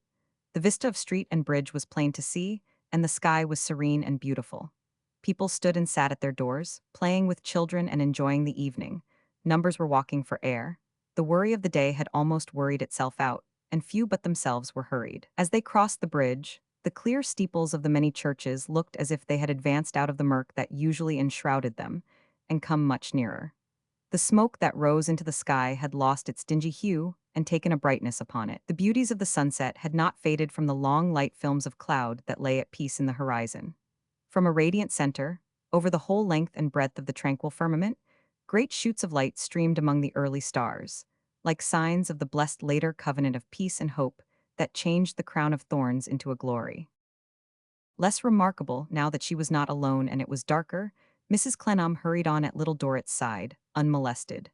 They left the great thoroughfare at the turning by which she had entered it, and wound their way down among the silent, empty, cross streets. Their feet were at the gateway, when there was a sudden noise like thunder. "What was that? Let us make haste in," cried Mrs. Clennam. They were in the gateway. Little Dorrit, with a piercing cry, held her back. In one swift instant the old house was before them, with the man lying smoking in the window. Another thundering sound, and it heaved, surged outward, opened asunder in 50 places, collapsed and fell. Deafened by the noise, stifled, choked, and blinded by the dust, they hid their faces and stood rooted to the spot. The dust storm, driving between them and the placid sky, parted for a moment and showed them the stars. As they looked up, wildly crying for help, the great pile of chimneys, which was then alone left standing like a tower in a whirlwind, rocked, broke, and hailed itself down upon the heap of ruin, as if every tumbling fragment were intent on burying the crushed wretch deeper. So blackened by the flying particles of rubbish as to be unrecognizable, they ran back from the gateway into the street, crying and shrieking. There, Mrs. Clennam dropped upon the stones, and she never from that hour moved so much as a finger again, or had the power to speak one word. For upwards of 3 years she reclined in a wheeled chair, looking attentively at those about her, and appearing to understand what they said. But the rigid silence she had so long held was ever more enforced upon her, and except that she could move her eyes and faintly express a negative and affirmative with her head, she lived and died a statue. Affery had been looking for them at the prison, and had caught sight of them at a distance on the bridge. She came up to receive her old mistress in her arms, to help to carry her into a neighboring house, and to be faithful to her. The mystery of the noises was out now. Affery, like greater people, had always been right in her facts, and always wrong in the theories she deduced from them. When the storm of dust had cleared away and the summer night was calm again, numbers of people choked up every avenue of access, and parties of diggers were formed to relieve one another in digging among the ruins. There had been 100 people in the house at the time of its fall, there had been 50, there had been 15, there had been 2. Rumor finally settled the number at 2, the foreigner and Mr. Flintwinch. The diggers dug all through the short night by flaring pipes of gas, and on a level with the early sun, and deeper below it as it rose into its zenith, and aslant of it as it declined, and on a level with it again as it departed. Sturdy digging and shoveling and carrying away, in carts, barrows, and baskets, went on without intermission, by night and by day. But it was night for the second time when they found the dirty heap of rubbish that had been the foreigner before his head had been shivered to atoms, like so much glass, by the great beam that lay upon him, crushing him. Still, they had not come upon Flintwinch yet. So the sturdy digging and shoveling and carrying away went on without intermission by night and by day. It got about that the old house had had famous cellarage, which indeed was true, and that Flintwinch had been in a cellar at the moment, or had had time to escape into one, and that he was safe under its strong arch, and even that he had been heard to cry, in hollow, subterranean, suffocated notes, "Here I am." At the opposite extremity of the town, it was even known that the excavators had been able to open a communication with him through a pipe, and that he had received both soup and brandy by that channel, and that he had said with admirable fortitude that he was all right, my lads, with the exception of his collarbone. But the digging and shoveling and carrying away went on without intermission, until the ruins were all dug out, and the cellars opened to the light, and still no Flintwinch, living or dead, all right or all wrong, had been turned up by pick or spade. It began then to be perceived that Flintwinch had not been there at the time of the fall, and it began then to be perceived that he had been rather busy elsewhere, converting securities into as much money as could be got for them on the shortest notice, and turning to his own exclusive account his authority to act for the firm. Affery, remembering that the clever one had said he would explain himself further in 24 hours' time, determined for her part that his taking himself off within that period with all he could get was the final satisfactory sum and substance of his promised explanation, but she held her peace, devoutly thankful to be quit of him. As it seemed reasonable to conclude that a man who had never been buried could not be unburied, the diggers gave him up when their task was done, and did not dig down for him into the depths of the earth. This was taken in ill part by a great many people, who persisted in believing that Flintwinch was lying somewhere among the London geological formation, nor was their belief much shaken by repeated intelligence which came over in course of time, that an old man who wore the tie of his neckcloth under one ear, and who was very well known to be an Englishman, consorted with the Dutchmen on the quaint banks of the canals of the Hague, and in the drinking shops of Amsterdam, under the style and designation of Mynheer van Flintewinch. Chapter 32, Going.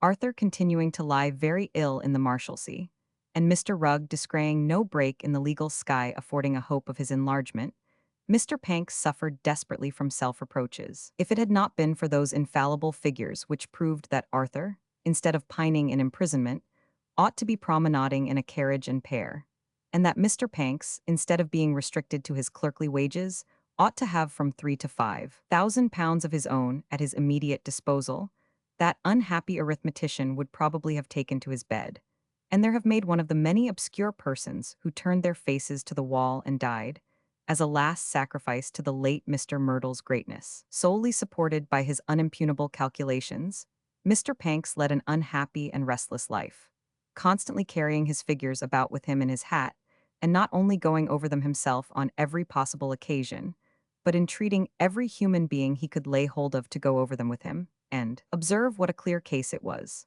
Down in Bleeding Heart Yard there was scarcely an inhabitant of note to whom Mr. Panks had not imparted his demonstration, and, as figures are catching, a kind of ciphering measles broke out in that locality, under the influence of which the whole yard was light-headed. The more restless Mr. Panks grew in his mind, the more impatient he became of the patriarch. In their later conferences his snorting assumed an irritable sound, which boded the patriarch no good. Likewise, Mr. Panks had on several occasions looked harder at the patriarchal bumps than was quite reconcilable with the fact of his not being a painter, or a peruke maker in search of the living model.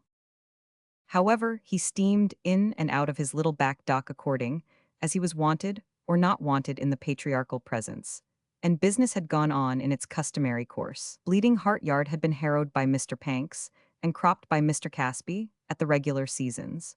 Mr. Panks had taken all the drudgery and all the dirt of the business as his share. Mr. Casby had taken all the profits, all the ethereal vapor, and all the moonshine, as his share, and, in the form of words which that benevolent beamer generally employed on Saturday evenings, when he twirled his fat thumbs after striking the week's balance, everything had been satisfactory to all parties, satisfactory, sir, to all parties. The dock of the steam tug, Panks, had a leaden roof, which, frying in the very hot sunshine, may have heated the vessel.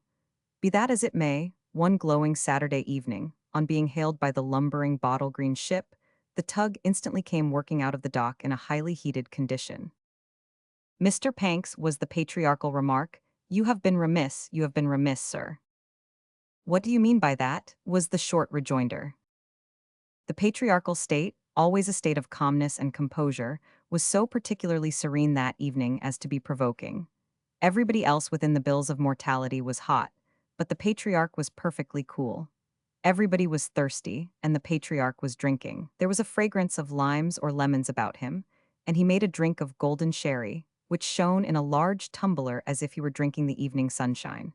This was bad, but not the worst. The worst was that with his big blue eyes, and his polished head, and his long white hair, and his bottle-green legs stretched out before him, terminating in his easy shoes easily crossed at the instep, he had a radiant appearance of having in his extensive benevolence made the drink for the human species, while he himself wanted nothing but his own milk of human kindness.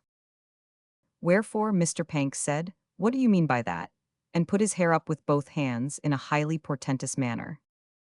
"I mean, Mr. Panks, that you must be sharper with the people, much sharper with the people, sir. You don't squeeze them. Your receipts are not up to the mark. You must squeeze them, sir, or our connection will not continue to be as satisfactory as I could wish it to be to all parties. "Do I squeeze 'em?" retorted Mr. Panks. "What else am I made for?" "You are made for nothing else, Mr. Panks. You are made to do your duty, but you don't do your duty. You are paid to squeeze, and you must squeeze to pay. The patriarch so much surprised himself by this brilliant turn, after Dr. Johnson, which he had not in the least expected or intended, that he laughed aloud, and repeated with great satisfaction as he twirled his thumbs and nodded at his youthful portrait, "Paid to squeeze, sir, and must squeeze to pay." "Oh," said Panks, "anything more?" Yes, sir, something more. You will please, Mr. Panks, to squeeze the yard again, the first thing on Monday morning." "Oh," said Panks, "ain't that too soon? I squeezed it dry today." "Nonsense, sir, not near the mark, not near the mark." "Oh," said Panks, watching him as he benevolently gulped down a good draught of his mixture. "Anything more?" Yes, sir, something more. I am not at all pleased, Mr. Panks, with my daughter, not at all pleased. Besides calling much too often to inquire for Mrs. Clennam, who is not just now in circumstances that are by any means calculated to be satisfactory to all parties, she goes, Mr. Panks, unless I am much deceived, to inquire for Mr. Clennam in jail. In jail. He's laid up, you know, said Panks. Perhaps it's kind. Pooh, pooh, Mr. Panks. She has nothing to do with that, nothing to do with that. I can't allow it. Let him pay his debts and come out, pay his debts and come out. Although Mr. Panks's hair was standing up like strong wire, he gave it another double-handed impulse in the perpendicular direction, and smiled at his proprietor in a most hideous manner. "You will please to mention to my daughter, Mr. Panks, that I can't allow it," said the patriarch blandly. "Oh," said Panks, "you couldn't mention it yourself." "No, sir, no, you are paid to mention it."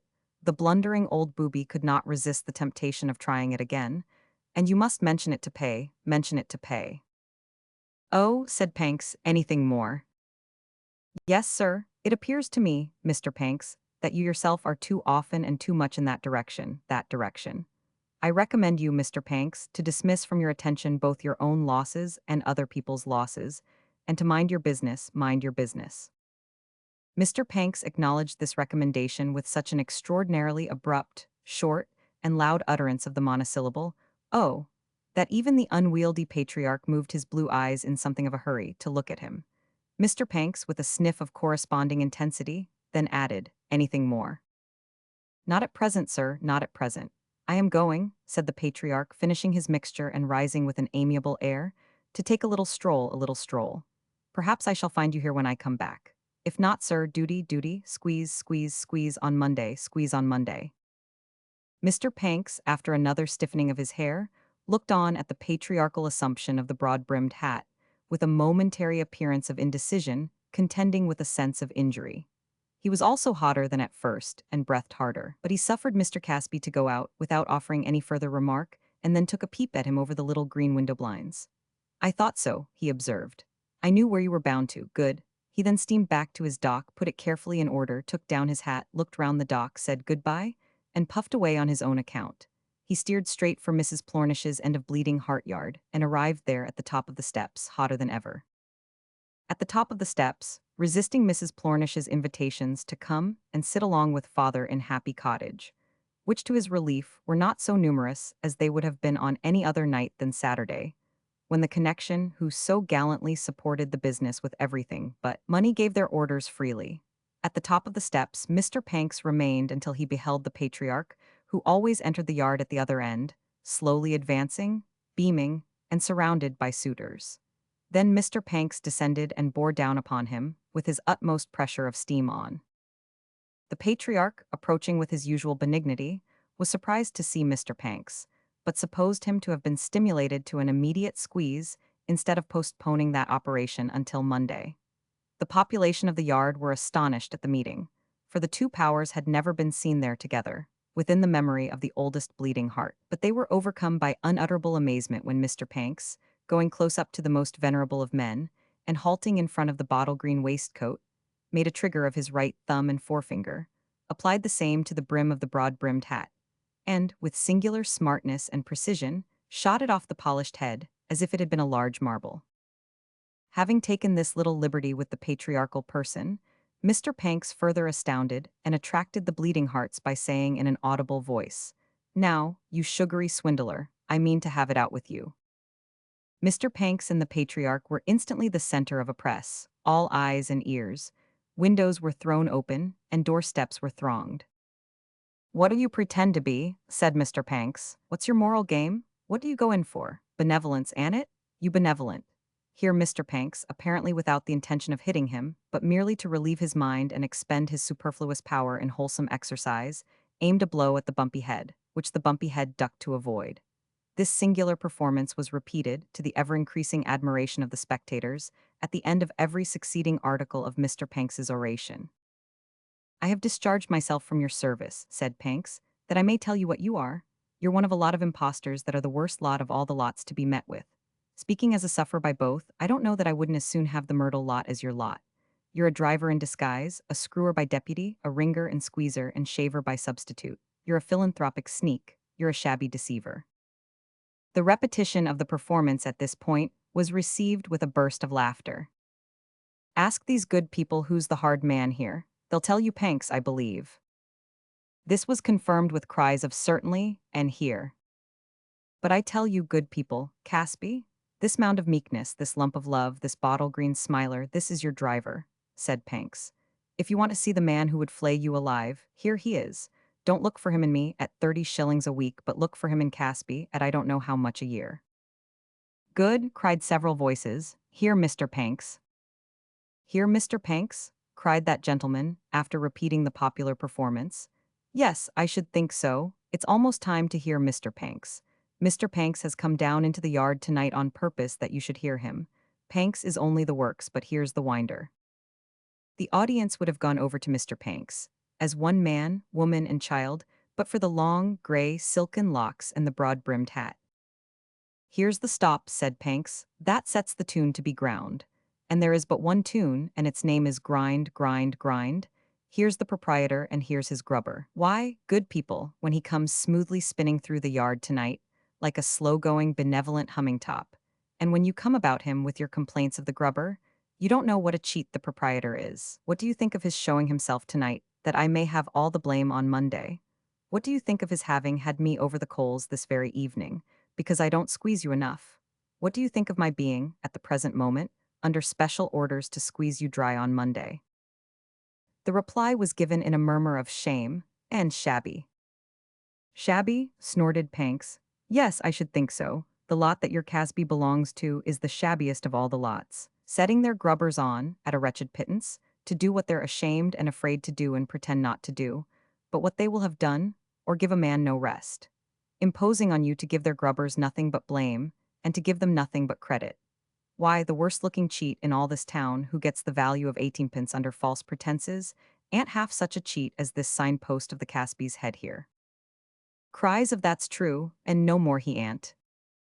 And see what you get of these fellows, besides, said Panks. See what more you get of these precious humming tops, revolving among you with such smoothness that you've no idea of the pattern painted on M, or the little window in M. I wish to call your attention to myself for a moment. I ain't an agreeable style of chap, I know that very well. The auditory were divided on this point, its more uncompromising members crying, no, you are not, and its politer materials, yes, you are. I am, in general, said Mr. Panks, a dry, uncomfortable, dreary plodder and grubber. That's your humble servant. There's his full-length portrait, painted by himself and presented to you, warranted a likeness. But what's a man to be with such a man as this for his proprietor? What can be expected of him? Did anybody ever find boiled mutton and caper sauce growing in a cocoa-nut? None of the bleeding hearts ever had. It was clear from the alacrity of their response. Well, said Mr. Panks, and neither will you find in grubbers like myself, under proprietors like this, pleasant qualities. I've been a grubber from a boy. What has my life been? Fag and grind, turn the wheel, turn the wheel. I haven't been agreeable to myself, and I haven't been likely to be agreeable to anybody else. If I was a shilling a week less useful in 10 years' time, this impostor would give me a shilling a week less. If as useful a man could be got at 6 pence cheaper, he would be taken in my place at 6 pence cheaper. Bargain and sale, bless you. Fixed principles, it's a mighty fine signpost is the Casby's head, said Mr. Panks, surveying it with anything rather than admiration. But the real name of the house is the Sham's Arms. Its motto is, keep the grubber always at it. Is any gentleman present? Said Mr. Panks, breaking off and looking round, acquainted with the English grammar. Bleeding Heart Yard was shy of claiming that acquaintance. It's no matter, said Mr. Panks. I merely wish to remark that the task this proprietor has set me has been never to leave off conjugating the imperative mood present tense of the verb to keep always at it. Keep thou always at it. Let him keep always at it. Keep we or do we keep always at it? Keep ye or do ye or you keep always at it? Let them keep always at it. Here is your benevolent patriarch of a Caspi, and there is his golden rule. He is uncommonly improving to look at, and I am not at all so. He is as sweet as honey, and I am as dull as ditch water. He provides the pitch, and I handle it, and it sticks to me. Now, said Mr. Panks, closing upon his late proprietor again, from whom he had withdrawn a little for the better display of him to the yard. As I am not accustomed to speak in public, and as I have made a rather lengthy speech, all circumstances considered, I shall bring my observations to a close by requesting you to get out of this. The last of the patriarchs had been so seized by assault, and required so much room to catch an idea in, and so much more room to turn it in, that he had not a word to offer in reply. He appeared to be meditating some patriarchal way out of his delicate position, when Mr. Panks, once more suddenly applying the trigger to his hat, shot it off again with his former dexterity. On the preceding occasion, one or two of the bleeding heart-yarders had obsequiously picked it up and handed it to its owner, but Mr. Panks had now so far impressed his audience that the patriarch had to turn and stoop for it himself.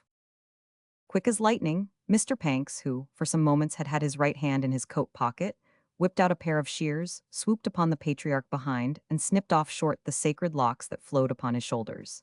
In a paroxysm of animosity and rapidity, Mr. Panks then caught the broad-brimmed hat out of the astounded patriarch's hand, cut it down into a mere stupend, and fixed it on the patriarch's head. Before the frightful results of this desperate action, Mr. Panks himself recoiled in consternation. A bare-polled, goggle-eyed, big-headed lumbering personage stood staring at him, not in the least impressive, not in the least venerable, who seemed to have started out of the earth to ask what was become of Caspi. After staring at this phantom in return, in silent awe, Mr. Panks threw down his shears and fled for a place of hiding, where he might lie sheltered from the consequences of his crime. Mr. Panks deemed it prudent to use all possible dispatch in making off, though he was pursued by nothing but the sound of laughter in Bleeding Heart Yard, rippling through the air and making it ring again. Chapter 33, Going. The changes of a fevered room are slow and fluctuating, but the changes of the fevered world are rapid and irrevocable.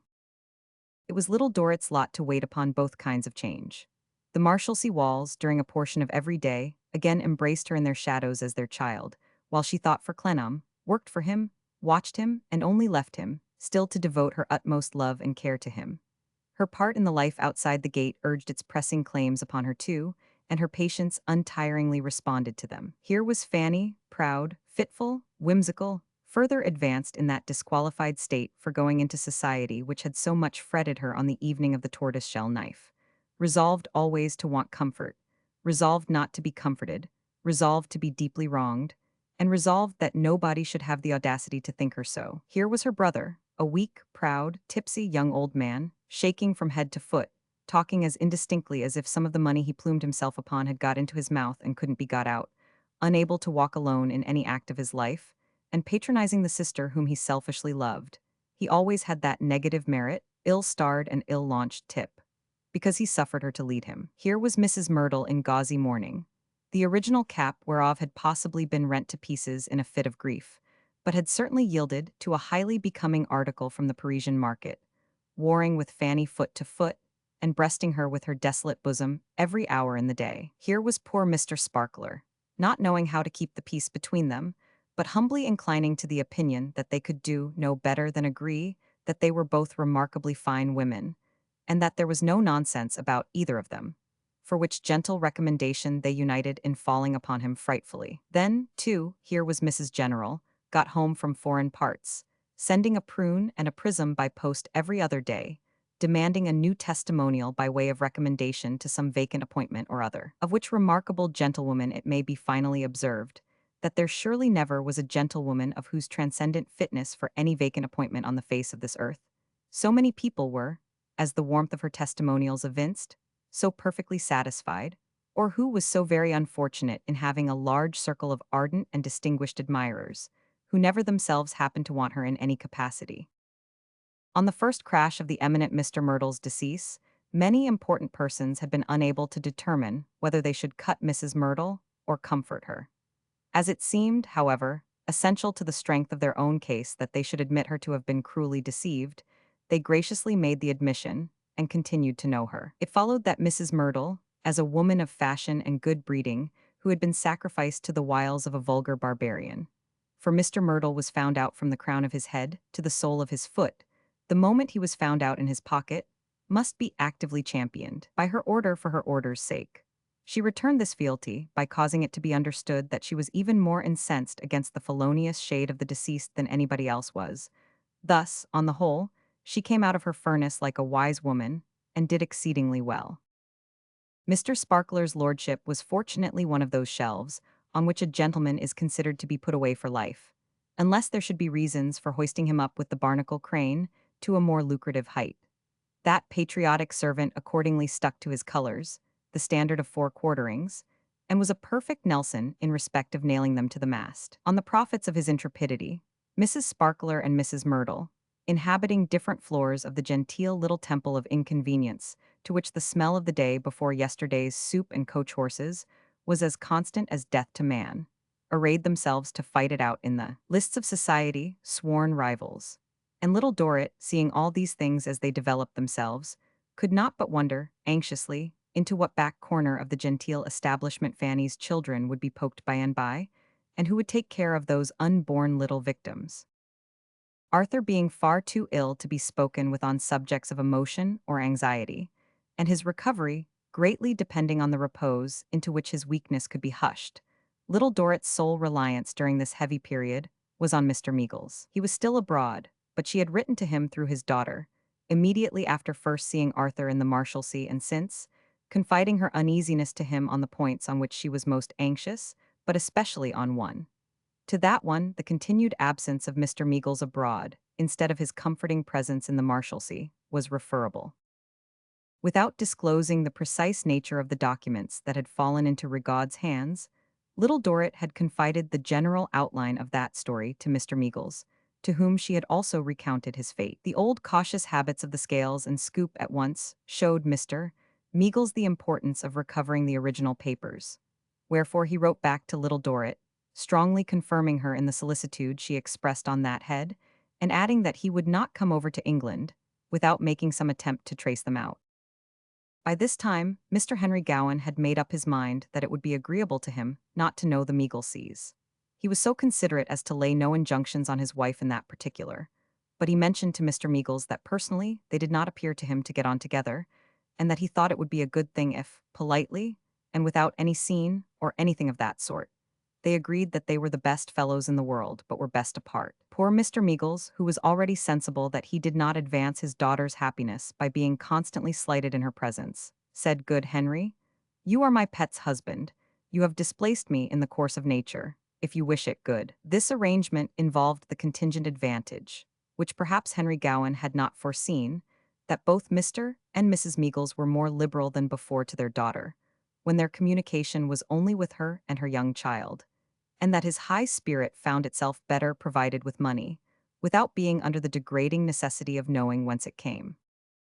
Mr. Meagles, at such a period, naturally seized an occupation with great ardor.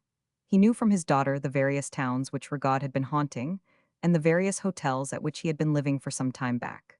The occupation he set himself was to visit these with all discretion and speed, and, in the event of finding anywhere that he had left a bill unpaid, and a box or parcel behind, to pay such bill, and bring away such box or parcel. With no other attendant than mother, Mr. Meagles went upon his pilgrimage, and encountered a number of adventures.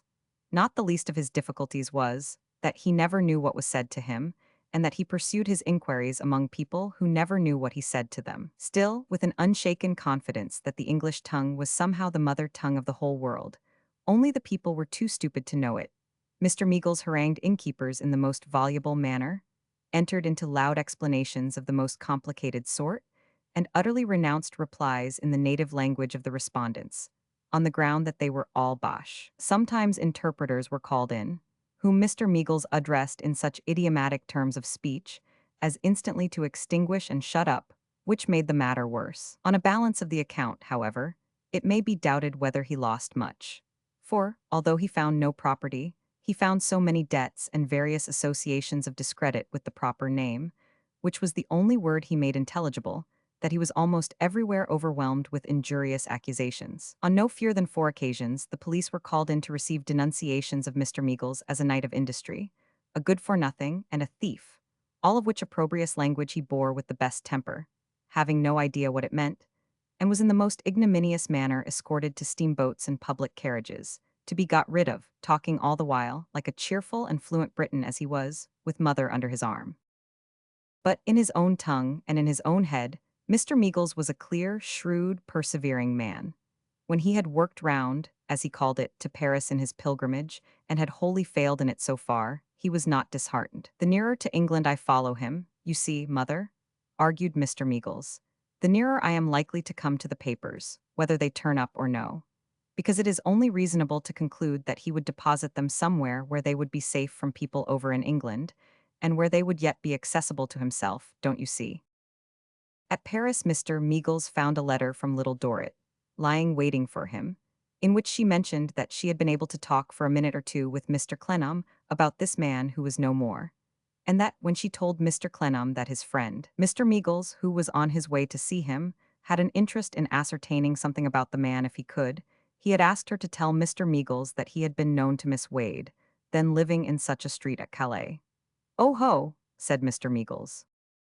As soon afterwards as might be in those diligence days, Mr. Meagles rang the cracked bell at the cracked gate, and it jarred open, and the peasant woman stood in the dark doorway, saying, "I say, sir, who?" In acknowledgment of whose address, Mr. Meagles murmured to himself that there was some sense about these Calais people, who really did know something of what you and themselves were up to, and returned, "Miss Wade, my dear." He was then shown into the presence of Miss Wade. "It's some time since we met," said Mr. Meagles, clearing his throat. "I hope you have been pretty well, Miss Wade." Without hoping that he or anybody else had been pretty well, Miss Wade asked him to what she was indebted for the honor of seeing him again. Mr. Meagles, in the meanwhile, glanced all round the room without observing anything in the shape of a box. "Why, the truth is, Miss Wade," said Mr. Meagles, in a comfortable, managing, not to say coaxing voice, "it is possible that you may be able to throw a light upon a little something that is at present dark. Any unpleasant bygones between us are bygones, I hope. Can't be helped now. You recollect my daughter? Time changes so, a mother." In his innocence, Mr. Meagles could not have struck a worse keynote. He paused for any expression of interest, but paused in vain. "That is not the subject you wish to enter on," she said, after a cold silence. "No, no," returned Mr. Meagles. "No, I thought your good nature might." "I thought you knew," she interrupted with a smile, "that my good nature is not to be calculated upon." "Don't say so," said Mr. Meagles. "You do yourself an injustice, however, to come to the point." For he was sensible of having gained nothing by approaching it in a roundabout way. "I have heard from my friend Clennam, who, you will be sorry to hear, has been and still is very ill." He paused again, and again she was silent. "That you had some knowledge of one Blandois, lately killed in London by a violent accident. Now, don't mistake me. I know it was a slight knowledge," said Mr. Meagles, dexterously forestalling an angry interruption which he saw about to break. "I am fully aware of that. It was a slight knowledge, I know. But the question is," Mr. Meagles's voice here became comfortable again, "did he, on his way to England last time, leave a box of papers, or a bundle of papers, or some papers or other in some receptacle or other, any papers, with you, begging you to allow him to leave them here for a short time, until he wanted them?" "The question is," she repeated, "whose question is?" "Mine," said Mr. Meagles. "And not only mine but Clennam's question and other people's question. Now I am sure," continued Mr. Meagles, whose heart was overflowing with pet, "that you can't have any unkind feeling towards my daughter. It's impossible. Well, it's her question too, being one in which a particular friend of hers is nearly interested. So here I am, frankly to say that is the question, and to ask now did he?" "Upon my word," she returned, "I seem to be a mark for everybody who knew anything of a man I once in my life hired, and paid and dismissed to aim their questions at." "Now don't," remonstrated Mr. Meagles. Don't take offense, because it's the plainest question in the world and might be asked of anyone. The documents I refer to were not his own, were wrongfully obtained, might at some time or other be troublesome to an innocent person to have in keeping, and are sought by the people to whom they really belong. He passed through Calais going to London. And there were reasons why he should not take them with him then, why he should wish to be able to put his hand upon them readily, and why he should distrust leaving them with people of his own sort. Did he leave them here? I declare if I knew how to avoid giving you offense, I would take any pains to do it. I put the question personally, but there's nothing personal in it. I might put it to anyone, I have put it already to many people. Did he leave them here? Did he leave anything here? No. Then, unfortunately, Miss Wade, you know nothing about them. I know nothing about them. I have now answered your unaccountable question. He did not leave them here, and I know nothing about them. There, said Mr. Meagles, rising. I am sorry for it, that's over, and I hope there is not much harm done. Tadicorum well, Miss Wade. Harriet well, oh yes. I have put my foot in it again, said Mr. Meagles, thus corrected. I can't keep my foot out of it here, it seems. Perhaps if I had thought twice about it, I might never have given her the jingling name. But when one means to be good-natured and sportive with young people, one doesn't think twice. Her old friend leaves a kind word for her, Miss Wade, if you should think proper to deliver it. She said nothing as to that, and Mr. Meagles, taking his honest face out of the dull room where it shone like a sun, took it to the hotel where he had left Mrs. Meagles and where he made the report. Beaten, mother, no effects. He took it next to the London steam packet, which sailed in the night, and next to the Marshalsea. The faithful John was on duty when Father and Mother Meagles presented themselves at the wicket towards nightfall. Miss Dorrit was not there then, he said, but she had been there in the morning, and invariably came in the evening. Mr. Clennam was slowly mending, and Maggie and Mrs. Plornish and Mr. Baptist took care of him by turns. Miss Dorrit was sure to come back that evening before the bell rang. There was the room the marshal had lent her, upstairs, in which they could wait for her if they pleased. Mistrustful that it might be hazardous to Arthur to see him without preparation, Mr. Meagles accepted the offer, and they were left shut up in the room, looking down through its barred window into the jail. The cramped area of the prison had such an effect on Mrs. Meagles that she began to weep, and such an effect on Mr. Meagles that he began to gasp for air. He was walking up and down the room, panting, and making himself worse by laboriously fanning himself with her handkerchief, when he turned towards the opening door. Good gracious, said Mr. Meagles, this is not Miss Dorrit, why mother look Tadicorum. No other, and in Tadicorum's arms was an iron box some 2 feet square. Such a box had Affery Flintwinch seen, in the first of her dreams, going out of the old house in the dead of the night under Double's arm. This Tadicorum put on the ground at her old master's feet. This Tadicorum fell on her knees by and beat her hands upon, crying half in exultation and half in despair, half in laughter and half in tears. Pardon, dear master. Take me back, dear mistress, here it is. Taddy, exclaimed Mr. Meagles. What you wanted, said Tadicorum. Here it is, I was put in the next room not to see you. I heard you ask her about it, I heard her say she hadn't got it, I was there when he left it, and I took it at bedtime and brought it away. Here it is. Why, my girl, cried Mr. Meagles, more breathless than before, how did you come over? I came in the boat with you. I was sitting wrapped up at the other end. When you took a coach at the wharf, I took another coach and followed you here. She never would have given it up after what you had said to her about its being wanted. She would sooner have sunk it in the sea or burnt it. But here it is. The glow and rapture that the girl was in, with her, here it is. She never wanted it to be left, I must say that for her, but he left it, and I knew well that after what you said, and after her denying it, she never would have given it up. But here it is. Dear master, dear mistress, take me back again and give me back the dear old name. Let this intercede for me, here it is. Father and Mother Meagles never deserved their names better than when they took the headstrong foundling girl into their protection again. Oh, I have been so wretched, cried Tadicorum, weeping much more, always so unhappy and so repentant. I was afraid of her from the first time I saw her. I knew she had got a power over me through understanding what was bad in me so well. It was a madness in me, and she could raise it whenever she liked. I used to think when I got into that state that people were all against me because of my first beginning, and the kinder they were to me, the worse fault I found in them. I made it out that they triumphed above me, and that they wanted to make me envy them, when I even knew then, that they never thought of such a thing. And my beautiful young mistress not so happy as she ought to have been, and I gone away from her. Such a brute and a wretch as she must think me. But you'll say a word to her for me, and ask her to be as forgiving as you two are? For I am not so bad as I was, pleaded Tadicorum. I am bad enough, but not so bad as I was, indeed.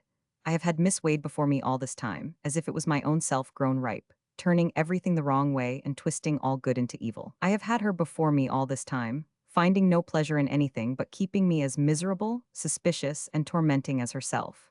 Not that she had much to do that, cried Tattycoram in a closing great burst of distress, for I was as bad could be. I only mean to say that, after what I have gone through, I hope I shall never be quite so bad again, and that I shall get better by very slow degrees.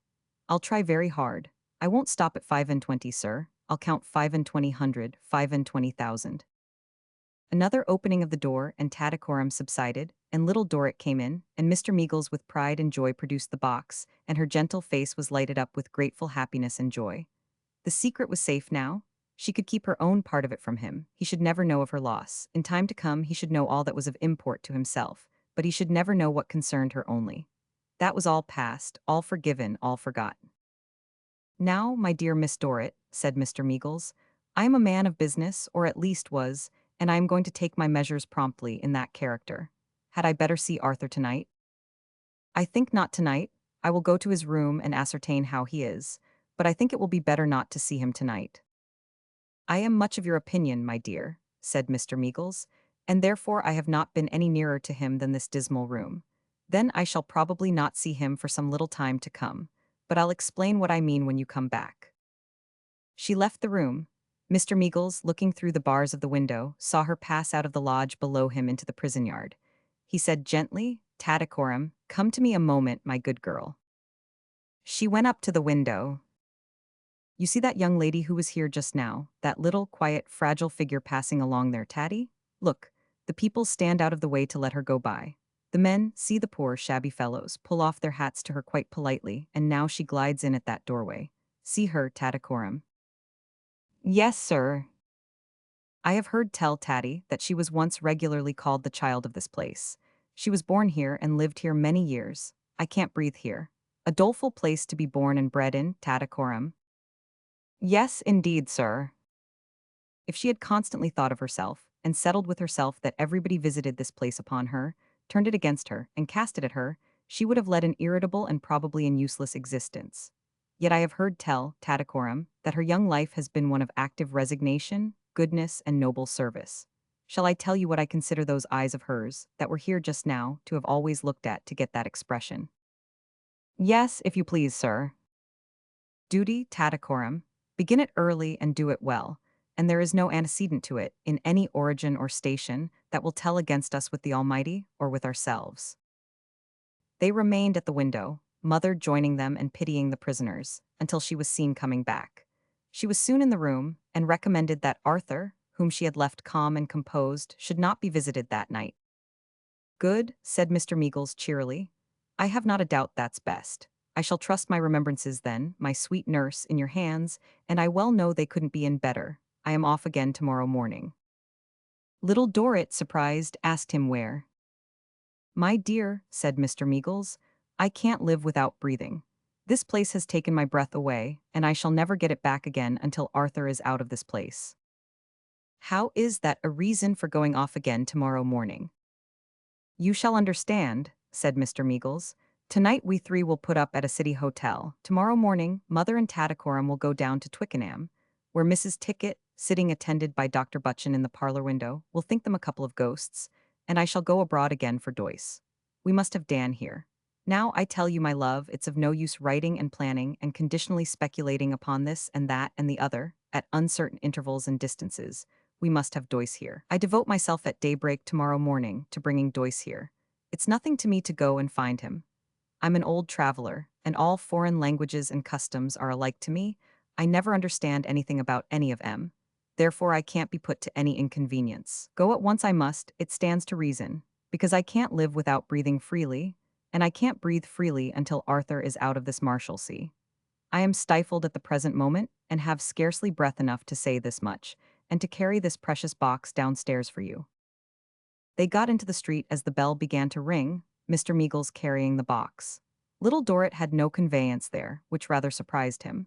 He called a coach for her and she got into it, and he placed the box beside her when she was seated. In her joy and gratitude, she kissed his hand. I don't like that, my dear, said Mr. Meagles. It goes against my feeling of what's right that you should do homage to me at the Marshalsea gate. She bent forward and kissed his cheek.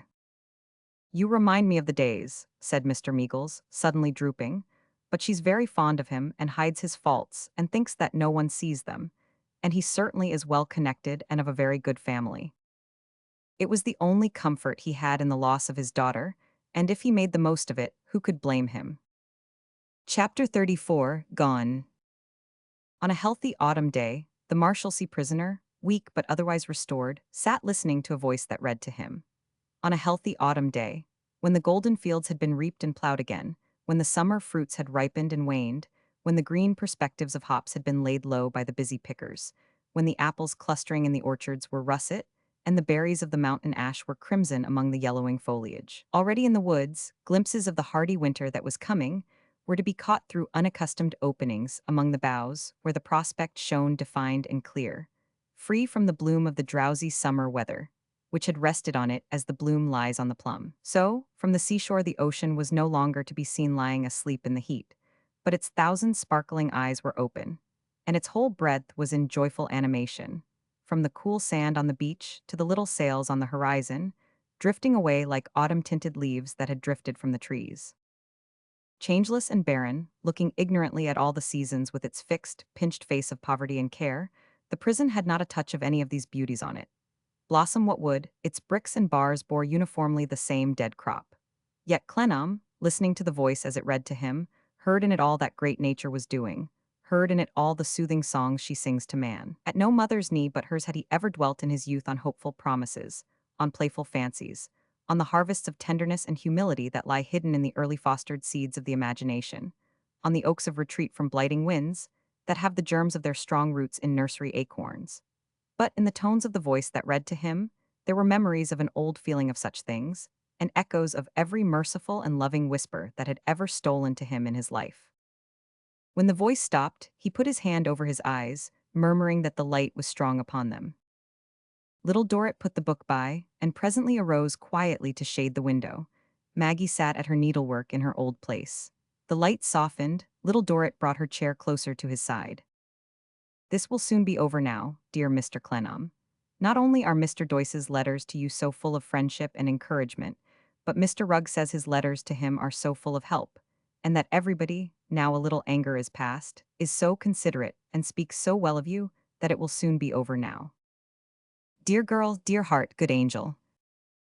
You praise me far too much, and yet it is such an exquisite pleasure to me to hear you speak so feelingly, and to see, said Little Dorrit, raising her eyes to his, how deeply you mean it that I cannot say don't. He lifted her hand to his lips. You have been here many, many times, when I have not seen you, Little Dorrit. Yes, I have been here sometimes when I have not come into the room. Very often. Rather often, said Little Dorrit timidly. Every day. I think, said Little Dorrit, after hesitating, that I have been here at least twice every day. He might have released the little light hand after fervently kissing it again, but that, with a very gentle lingering where it was, it seemed to court being retained. He took it in both of his, and it lay softly on his breast. Dear Little Dorrit, it is not my imprisonment only that will soon be over. This sacrifice of you must be ended. We must learn to part again, and to take our different ways so wide asunder. You have not forgotten what we said together when you came back. Oh no, I have not forgotten it, but something has been. You feel quite strong today, don't you? Quite strong. The hand he held crept up a little nearer his face. Do you feel quite strong enough to know what a great fortune I have got? I shall be very glad to be told. No fortune can be too great or good for Little Dorrit. I have been anxiously waiting to tell you. I have been longing and longing to tell you. You are sure you will not take it? Never. You are quite sure you will not take half of it? Never, dear Little Dorrit. As she looked at him silently, there was something in her affectionate face that he did not quite comprehend. Something that could have broken into tears in a moment, and yet that was happy and proud. You will be sorry to hear what I have to tell you about Fanny. Poor Fanny has lost everything. She has nothing left but her husband's income. All that Papa gave her when she married was lost as your money was lost. It was in the same hands, and it is all gone. Arthur was more shocked than surprised to hear it. I had hoped it might not be so bad, he said, but I had feared a heavy loss there, knowing the connection between her husband and the defaulter. Yes, it is all gone. I am very sorry for Fanny. Very, very, very sorry for poor Fanny. My poor brother, too. Had he property in the same hands? Yes, and it's all gone. How much do you think my own great fortune is? As Arthur looked at her inquiringly, with a new apprehension on him, she withdrew her hand and laid her face down on the spot where it had rested. I have nothing in the world. I am as poor as when I lived here. When Papa came over to England, he confided everything he had to the same hands, and it is all swept away. Oh, my dearest and best, are you quite sure you will not share my fortune with me now? Locked in his arms, held to his heart, with his manly tears upon her own cheek, she drew the slight hand round his neck and clasped it in its fellow hand. Never to part, my dearest Arthur, never any more until the last. I never was rich before, I never was proud before, I never was happy before. I am rich in being taken by you. I am proud in having been resigned by you. I am happy in being with you in this prison, as I should be happy in coming back to it with you, if it should be the will of God, and comforting and serving you with all my love and truth. I am yours anywhere, everywhere. I love you dearly. I would rather pass my life here with you, and go out daily, working for our bread, then I would have the greatest fortune that ever was told, and be the greatest lady that ever was honored. Oh, if poor Papa may only know how blessed at last my heart is, in this room where he suffered for so many years. Maggie had of course been staring from the first, and had of course been crying her eyes out long before this. Maggie was now so overjoyed that, after hugging her little mother with all her might, she went downstairs like a cloghorn pipe to find somebody or other to whom to impart her gladness. Whom should Maggie meet but Flora and Mr. F.'s aunt opportunely coming in? And whom else, as a consequence of that meeting, should Little Dorrit find waiting for herself, when, a good 2 or 3 hours afterwards, she went out? Flora's eyes were a little red, and she seemed rather out of spirits. Mr. F.'s aunt was so stiffened that she had the appearance of being past bending by any means short of powerful mechanical pressure. Her bonnet was cocked up behind in a terrific manner, and her stony reticule was as rigid as if it had been petrified by the Gorgon's head and had got it at that moment inside. With these imposing attributes, Mr. F.'s aunt, publicly seated on the steps of the marshal's official residence, had been for the 2 or 3 hours in question a great boon to the younger inhabitants of the borough, whose sallies of humor she had considerably flushed herself by resenting at the point of her umbrella, from time to time. Painfully aware, Miss Dorrit, I am sure, said Flora, that to propose an adjournment to any place to one so far removed by fortune, and so courted and caressed by the best society, must ever appear intruding, even if not a pie-shop far below your present sphere, and a back parlor though a civil man, but if for the sake of Arthur, cannot overcome it more improper now than ever late Doyce and Clennam.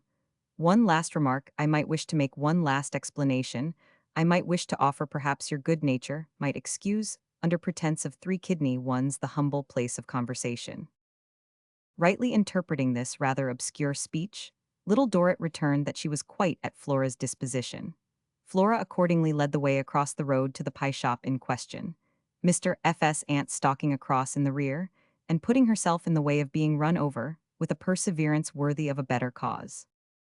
When the 3 kidney ones, which were to be a blind to the conversation, were set before them on 3 little tin platters, each kidney one ornamented with a hole at the top, into which the civil man poured hot gravy out of a spouted can as if he were feeding 3 lamps, Flora took out her pocket handkerchief. If fancy's fair dreams, she began, have ever pictured that when Arthur, cannot overcome it, pray excuse me, was restored to freedom, even a pie as far from flaky as the present and so deficient in kidney as to be in that respect like a minced nutmeg, might not prove unacceptable if offered by the hand of true regard. Such visions have forever fled and all is cancelled. But being aware that tender relations are in contemplation, beg to state that I heartily wish well to both and find no fault with either, not the least.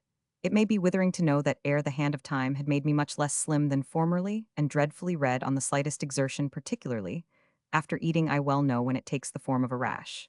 It might have been, and was not through the interruption of parents and mental torpor succeeded, until the mysterious clue was held by Mr. F. Still, I would not be ungenerous to either, and I heartily wish well to both. Little Dorrit took her hand, and thanked her for all her old kindness. Call it not kindness, returned Flora, giving her an honest kiss. For you always were the best and dearest little thing that ever was, if I may take the liberty. And even in a money point of view, a saving being conscience itself, though I must add much more agreeable than mine, ever was to me, for though not I hope more burden than other people's, yet I have always found it far readier to make one uncomfortable than comfortable, and evidently taking a greater pleasure in doing it. But I am wandering. One hope I wish to express ere, yet the closing scene draws in, and it is that I do trust, for the sake of old times and old sincerity, that Arthur will know that I didn't desert him in his misfortunes, but that I came backwards and forwards, constantly to ask if I could do anything for him, and that I sat in the pie shop, where they very civilly fetched something warm in a tumbler from the hotel, and really very nice hours after hours to keep him company over the way without his knowing it. Flora really had tears in her eyes now, and they showed her to great advantage. Over and above which, said Flora, I earnestly beg you, as the dearest thing that ever was, if you'll still excuse the familiarity from one who moves in very different circles, to let Arthur understand that I don't know after all whether it wasn't all nonsense between us, though pleasant at the time, and trying to, and certainly Mr. F. did work a change, and the spell being broken, nothing could be expected to take place without weaving it afresh, which various circumstances have combined to prevent, of which perhaps not the least powerful was that it was not to be. I am not prepared to say that if it had been agreeable to Arthur, and had brought itself about naturally in the first instance, I should not have been very glad, being of a lively disposition, and moped at home, where papa undoubtedly is the most aggravating of his sex, and not improved since having been cut down, by the hand of the incendiary, into something of which I never saw the counterpart in all my life. But jealousy is not my character, nor ill will, though many faults. Without having been able closely to follow Mrs. Finching through this labyrinth, Little Dorrit understood its purpose, and cordially accepted the trust. The withered chaplet, my dear, said Flora, with great enjoyment, is then perished, the column is crumbled, and the pyramid is standing upside down upon its what's his name. Call it not giddiness, call it not weakness, call it not folly. I must now retire into privacy, and look upon the ashes of departed joys no more, but taking a further liberty of paying for the pastry, which has formed the humble pretext of our interview, will forever say adieu. Mr. F.'s aunt, who had eaten her pie with great solemnity, and who had been elaborating some grievous scheme of injury in her mind since her first assumption of that public position on the Marshal's steps, took the present opportunity of addressing the following sibyllic apostrophe to the relict of her late nephew. Bring him forward, and I'll chuck him out, O winder. Flora tried in vain to soothe the excellent woman by explaining that they were going home to dinner. Mr. F.'s aunt persisted in replying, Bring him forward, and I'll chuck him out, O winder. Having reiterated this demand an immense number of times, with a sustained glare of defiance at Little Dorrit, Mr. F.'s aunt folded her arms and sat down in the corner of the pie-shop parlor, steadfastly refusing to budge until such time as he should have been brought forward, and the chucking portion of his destiny accomplished. In this condition of things, Flora confided to Little Dorrit that she had not seen Mr. F.'s aunt so full of life and character for weeks, that she would find it necessary to remain there hours perhaps, until the inexorable old lady could be softened, and that she could manage her best alone. They parted, therefore, in the friendliest manner, and with the kindest feeling on both sides.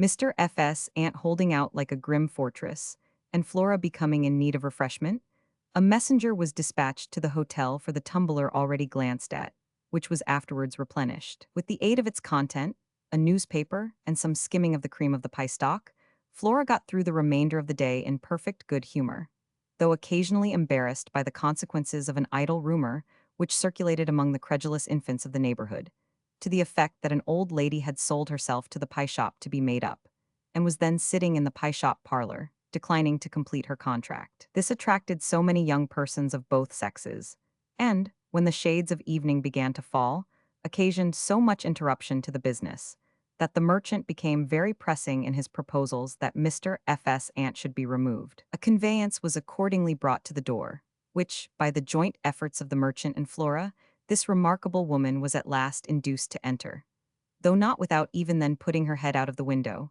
and demanding to have him brought forward for the purpose originally mentioned. As she was observed at this time to direct baleful glances towards the Marshalsea, it has been supposed that this admirably consistent female intended by him, Arthur Clennam. This, however, is mere speculation.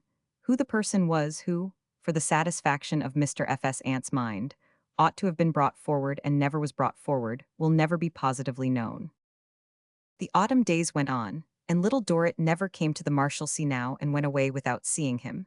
No, no, no. One morning, as Arthur listened for the light feet that every morning ascended winged to his heart, bringing the heavenly brightness of a new love into the room where the old love had wrought so hard and been so true. One morning, as he listened, he heard her coming, not alone. "Dear Arthur," said her delighted voice outside the door, "I have someone here. May I bring someone in?" He had thought from the tread there were two with her. He answered, "Yes," and she came in with Mr. Meagles. Sun-browned and jolly Mr. Meagles looked, and he opened his arms and folded Arthur in them, like a sun-browned and jolly father. "Now I am all right," said Mr. Meagles after a minute or so. "Now it's over. Arthur, my dear fellow, confess at once that you expected me before." "I did," said Arthur, "but Amy told me." Little Dorrit, never any other name. It was she who whispered it. "But my Little Dorrit told me that, without asking for any further explanation, I was not to expect you until I saw you." "And now you see me, my boy," said Mr. Meagles, shaking him by the hand stoutly. "And now you shall have any explanation and every explanation. The fact is I was here, came straight to you from the Allongers and Marshongers, or I should be ashamed to look you in the face this day, but you were not in company trim at the moment, and I had to start off again to catch Doyce." "Poor Doyce," sighed Arthur. "Don't call him names that he don't deserve," said Mr. Meagles. "He's not poor, he's doing well enough. Doyce is a wonderful fellow over there. I assure you he is making out his case like a house afire. He has fallen on his legs, has Dan. Where they don't want things done and find a man to do that man's off his legs, but where they do want things done and find a man to do that man on his legs. You won't have occasion to trouble the Circumlocution Office anymore. Let me tell you, Dan has done without "What a load you take from my mind," cried Arthur. "What happiness you give me." "Happiness?" retorted Mr. Meagles. "Don't talk about happiness till you see Dan. I assure you Dan is directing works and executing labors over yonder, that it would make your hair stand on end to look at. He's no public offender, bless you, now. He's medalled and ribboned and starred and crossed, and I don't know what all, like a born nobleman. But we mustn't talk about that over here." "Why not?" "Oh, egad," said Mr. Meagles, shaking his head very seriously. "He must hide all those things under lock and key when he comes over here. They won't do over here. In that particular, Britannia is a Britannia in the manger, won't give her children such distinctions herself, and won't allow them to be seen when they are given by other countries. No, no, Dan," said Mr. Meagles, shaking his head again. "That won't do here." "If you had brought me, except for Doyce's sake, twice what I have lost," cried Arthur, "you would not have given me the pleasure that you give me in this news." "Why, of course," assented Mr. Meagles. "Of course I know that, my good fellow, and therefore I come out with it in the first burst. Now to go back about catching Doyce. I caught Doyce. Ran against him among a lot of those dirty brown dogs in women's nightcaps a great deal too big for calling themselves Arabs and all sorts of incoherent races. You know well, he was coming straight to me, and I was going to him, and so we came back together." "Doyce in England!" exclaimed Arthur. "There," said Mr. Meagles, throwing open his arms. "I am the worst man in the world to manage a thing of this sort. I don't know what I should have done if I had been in the diplomatic line. Right, perhaps. The long and short of it is, Arthur, we have both been in England this fortnight. And if you go on to ask where Doyce is at the present moment, why, my plain answer is, here he is, and now I can breathe again at last." Doyce darted in from behind the door, caught Arthur by both hands, and said the rest for himself. "There are only 3 branches of my subject, my dear Clennam," said Doyce, proceeding to mold them severally with his plastic thumb on the palm of his hand, "and they're soon disposed of. First, not a word more from you about the past. There was an error in your calculations, I know what that is. It affects the whole machine, and failure is the consequence. You will profit by the failure, and will avoid it another time. I have done a similar thing myself in construction often. Every failure teaches a man something if he will learn, and you are too sensible a man not to learn from this failure. So much for firstly. Secondly, I was sorry you should have taken it so heavily to heart, and reproached yourself so severely. I was traveling home night and day to put matters right, with the assistance of our friend, when I fell in with our friend as he has informed you. Thirdly, we two agreed that, after what you had undergone, after your distress of mind, And after your illness, it would be a pleasant surprise if we could so far keep quiet as to get things perfectly arranged without your knowledge. And then come and say that all the affairs were smooth, that everything was right, that the business stood in greater want of you than ever it did, and that a new and prosperous career was opened before you and me as partners. That's thirdly. But you know we always make an allowance for friction, and so I have reserved space to close in. My dear Clennam, I thoroughly confide in you. You have it in your power to be quite as useful to me as I have, or have had, it in my power to be useful to you. Your old place awaits you, and wants you very much. There is nothing to detain you here 1/2 hour longer. There was silence, which was not broken until Arthur had stood for some time at the window with his back towards them, and until his little wife that was to be had gone to him and stayed by him. I made a remark a little while ago, said Daniel Doyce then, which I am inclined to think was an incorrect one. I said there was nothing to detain you here, Clennam, 1/2 hour longer. Am I mistaken in supposing that you would rather not leave here till tomorrow morning?